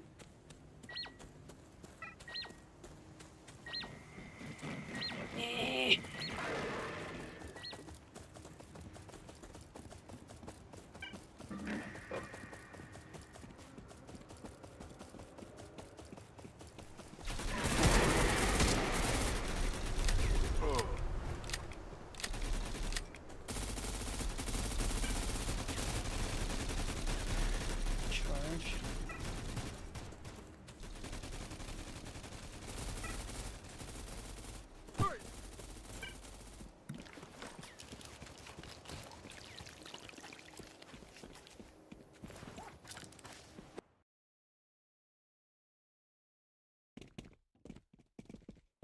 Is it like a different brand or something, Seffi?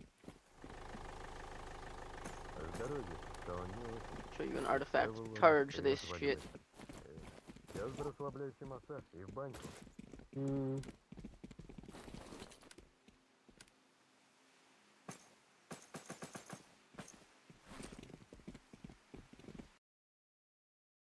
Artifact hunting. Artifact. I like those. God, we love artifacts. Yeah, I think I am gonna name the clan art.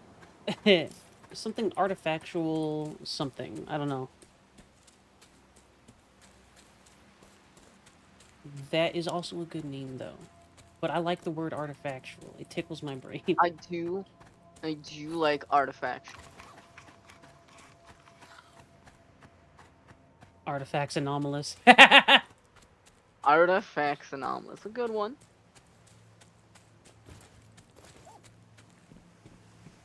We gotta think of a good way that it would work as a 4-letter like clan tag too.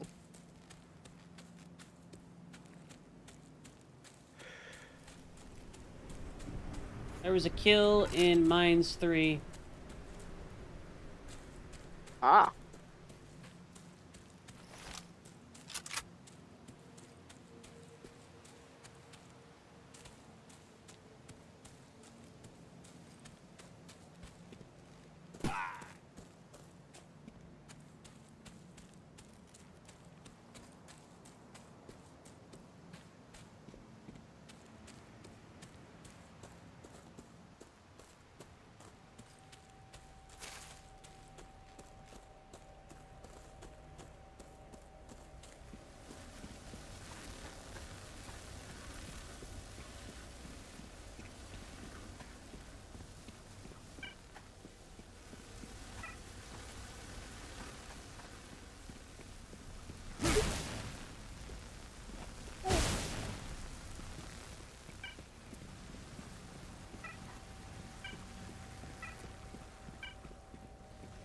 Yo, let's just put that plate on. Hiya, peeps. What's up?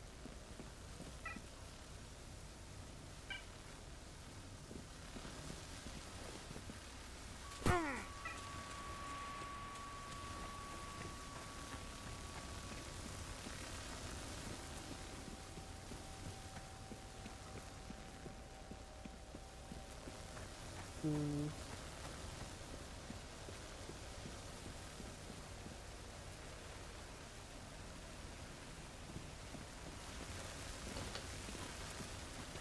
Let's go outside. I'm running through so many POIs at once. I just hear 3 or 4 of the like grenades popping behind me, and I just can't turn around. Yeah, it sounds like I wouldn't recommend it.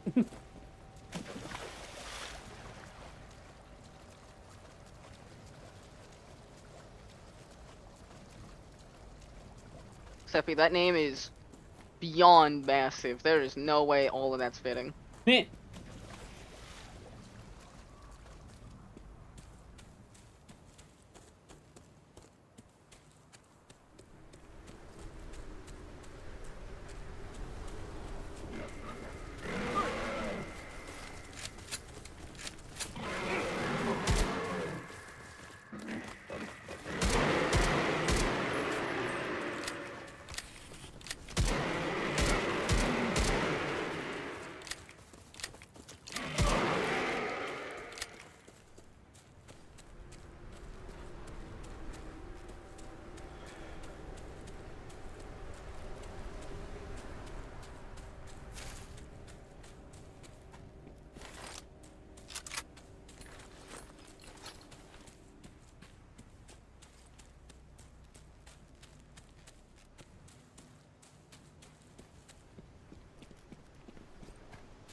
Whee! Get off me. Artifact. I know I just found a green spiral game, but that doesn't mean you have the right to just drop 18 billion fucking ghouls on me. You know what doesn't need your permission. I know. As a matter of fact, it It probably wouldn't. prefers it that way. Yeah, yeah.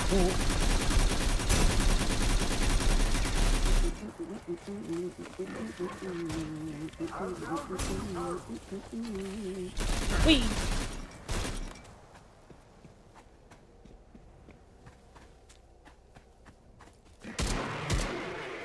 This event is a fucking plate muncher. Oh, absolutely. I have both bought and used more plates in this event than I think the entire time I've played this game.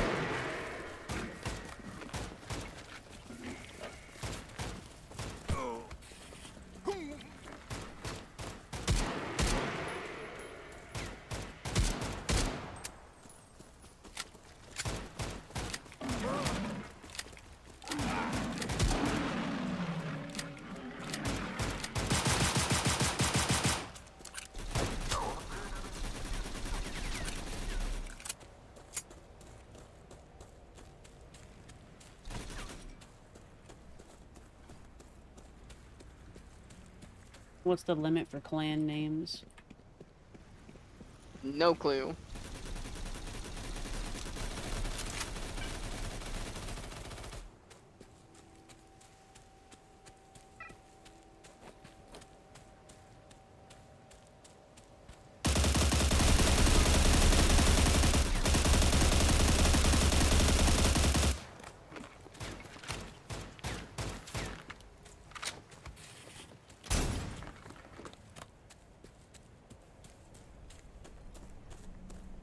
Like,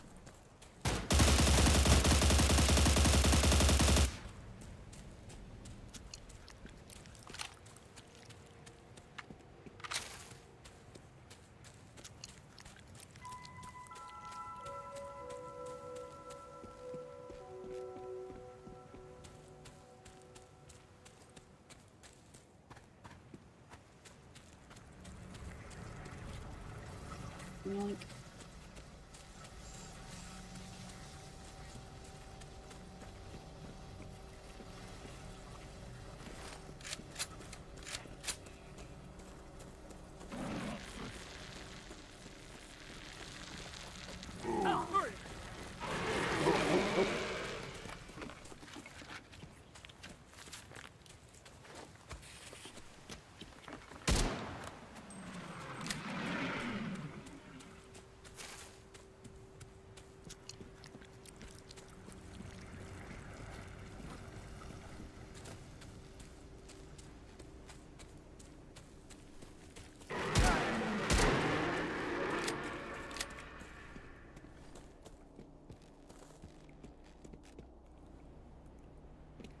Ooh. Ooh.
If you don't care about getting like the inside out arties right now, this is such a good time to just be arty hunting.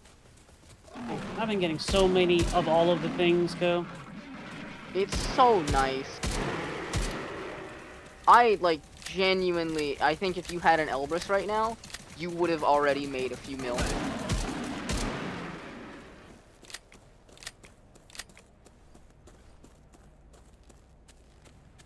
The Beluga's not bad, all things considered.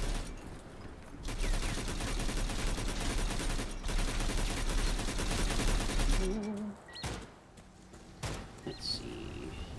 Yoink. Yoink. Yoink.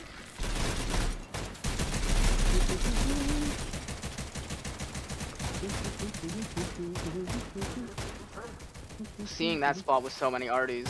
Oh.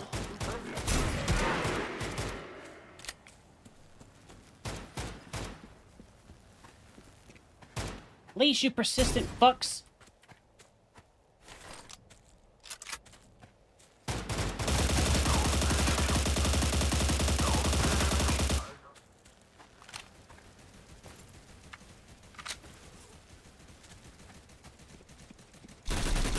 God damn it! Why are you still after me?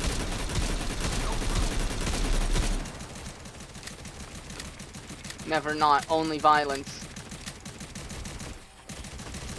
Seriously.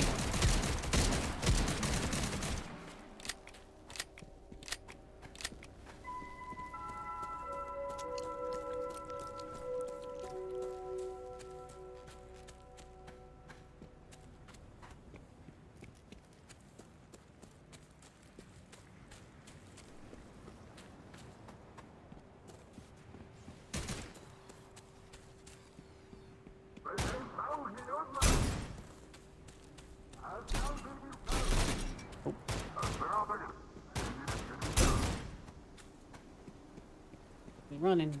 Look at that. Ooh.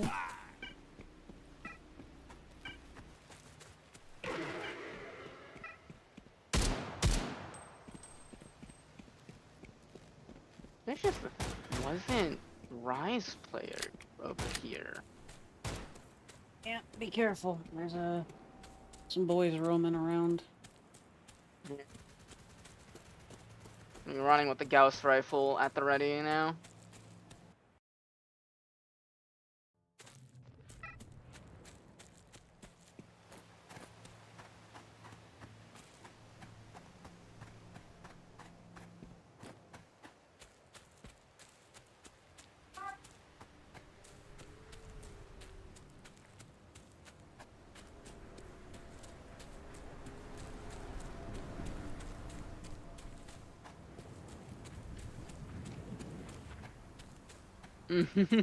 You have an Auri, says.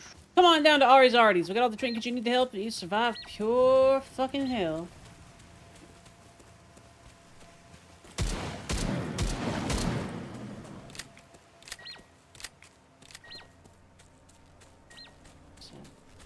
I do unironically kind of like Auri's Arties, only because it then puts the AA clan tag available for Arties Anonymous. It's true.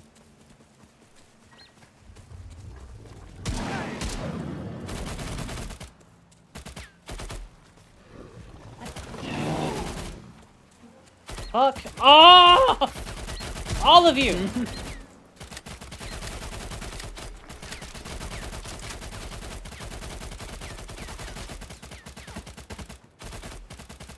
Random spawning bullshit.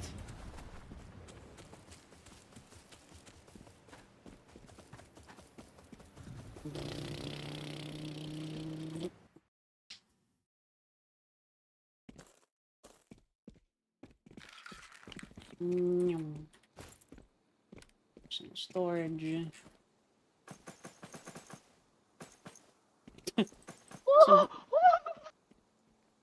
Yeah? So just I was being chased by some. No, I was being chased by some pigs. I turned and I shot some of them because I was running low on stamina, and 3 ghouls spawned in a circle around me. Yep, it sounds like a death to me. Okay, Ko? I lived only by virtue of I got in between 2 of them without getting grabbed. But if they grabbed me... Correction, there were 5 ghouls. Yeah,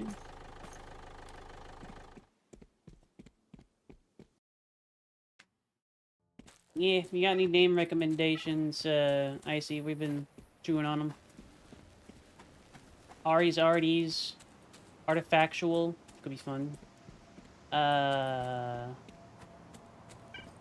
Some of them were a little too long, we learned. Wah.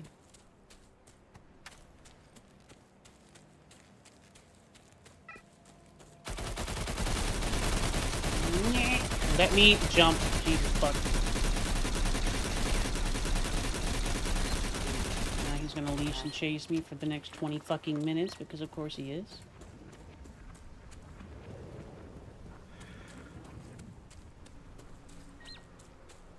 What are we at? 51 minutes. Artifactual was anomalous. Would have been pretty good. Hi, Zeal. Help brainstorm an artifacts-based thingy for us.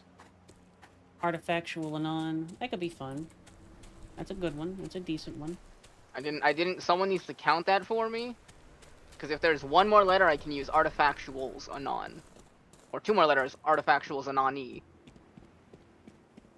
The Nani Moose. Nani? Nani? Nani? Nani kore? That's 16. Speffy says.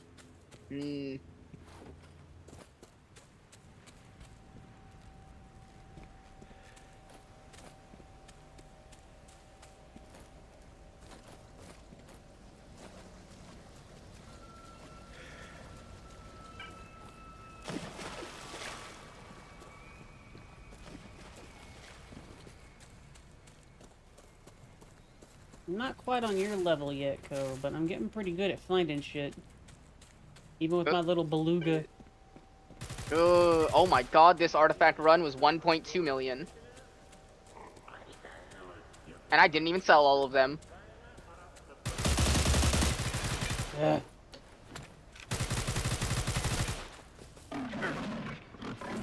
Fucking bandits. Ugh.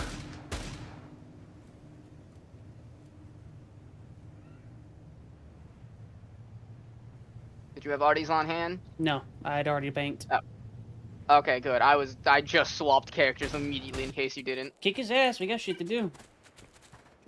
Where he at? Should be on the map. Otherwise, it is on the center there, if you see it.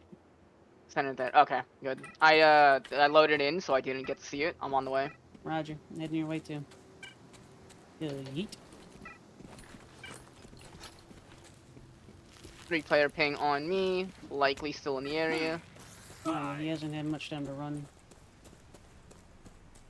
Artificial flavor. It's pretty good. Funny.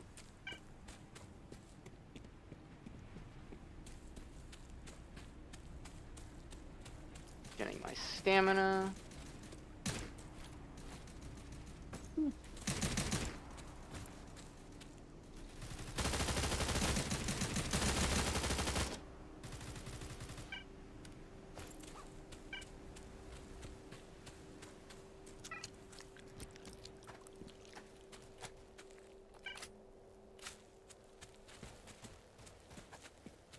Fourth ping on me. One friendly. I'm not seeing the dude. I wonder if he ran back to the POI for safety. Or not POI, but outpost. Could be.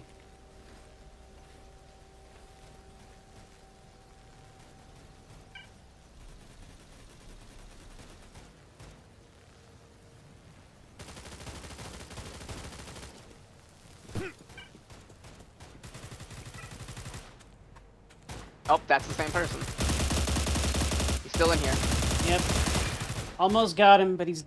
I need to get better at staying on target. Same, I feel that. And he died to the enemies. He did enough damage. Good. I'll be back momentarily. LMG is definitely not PvP suitable.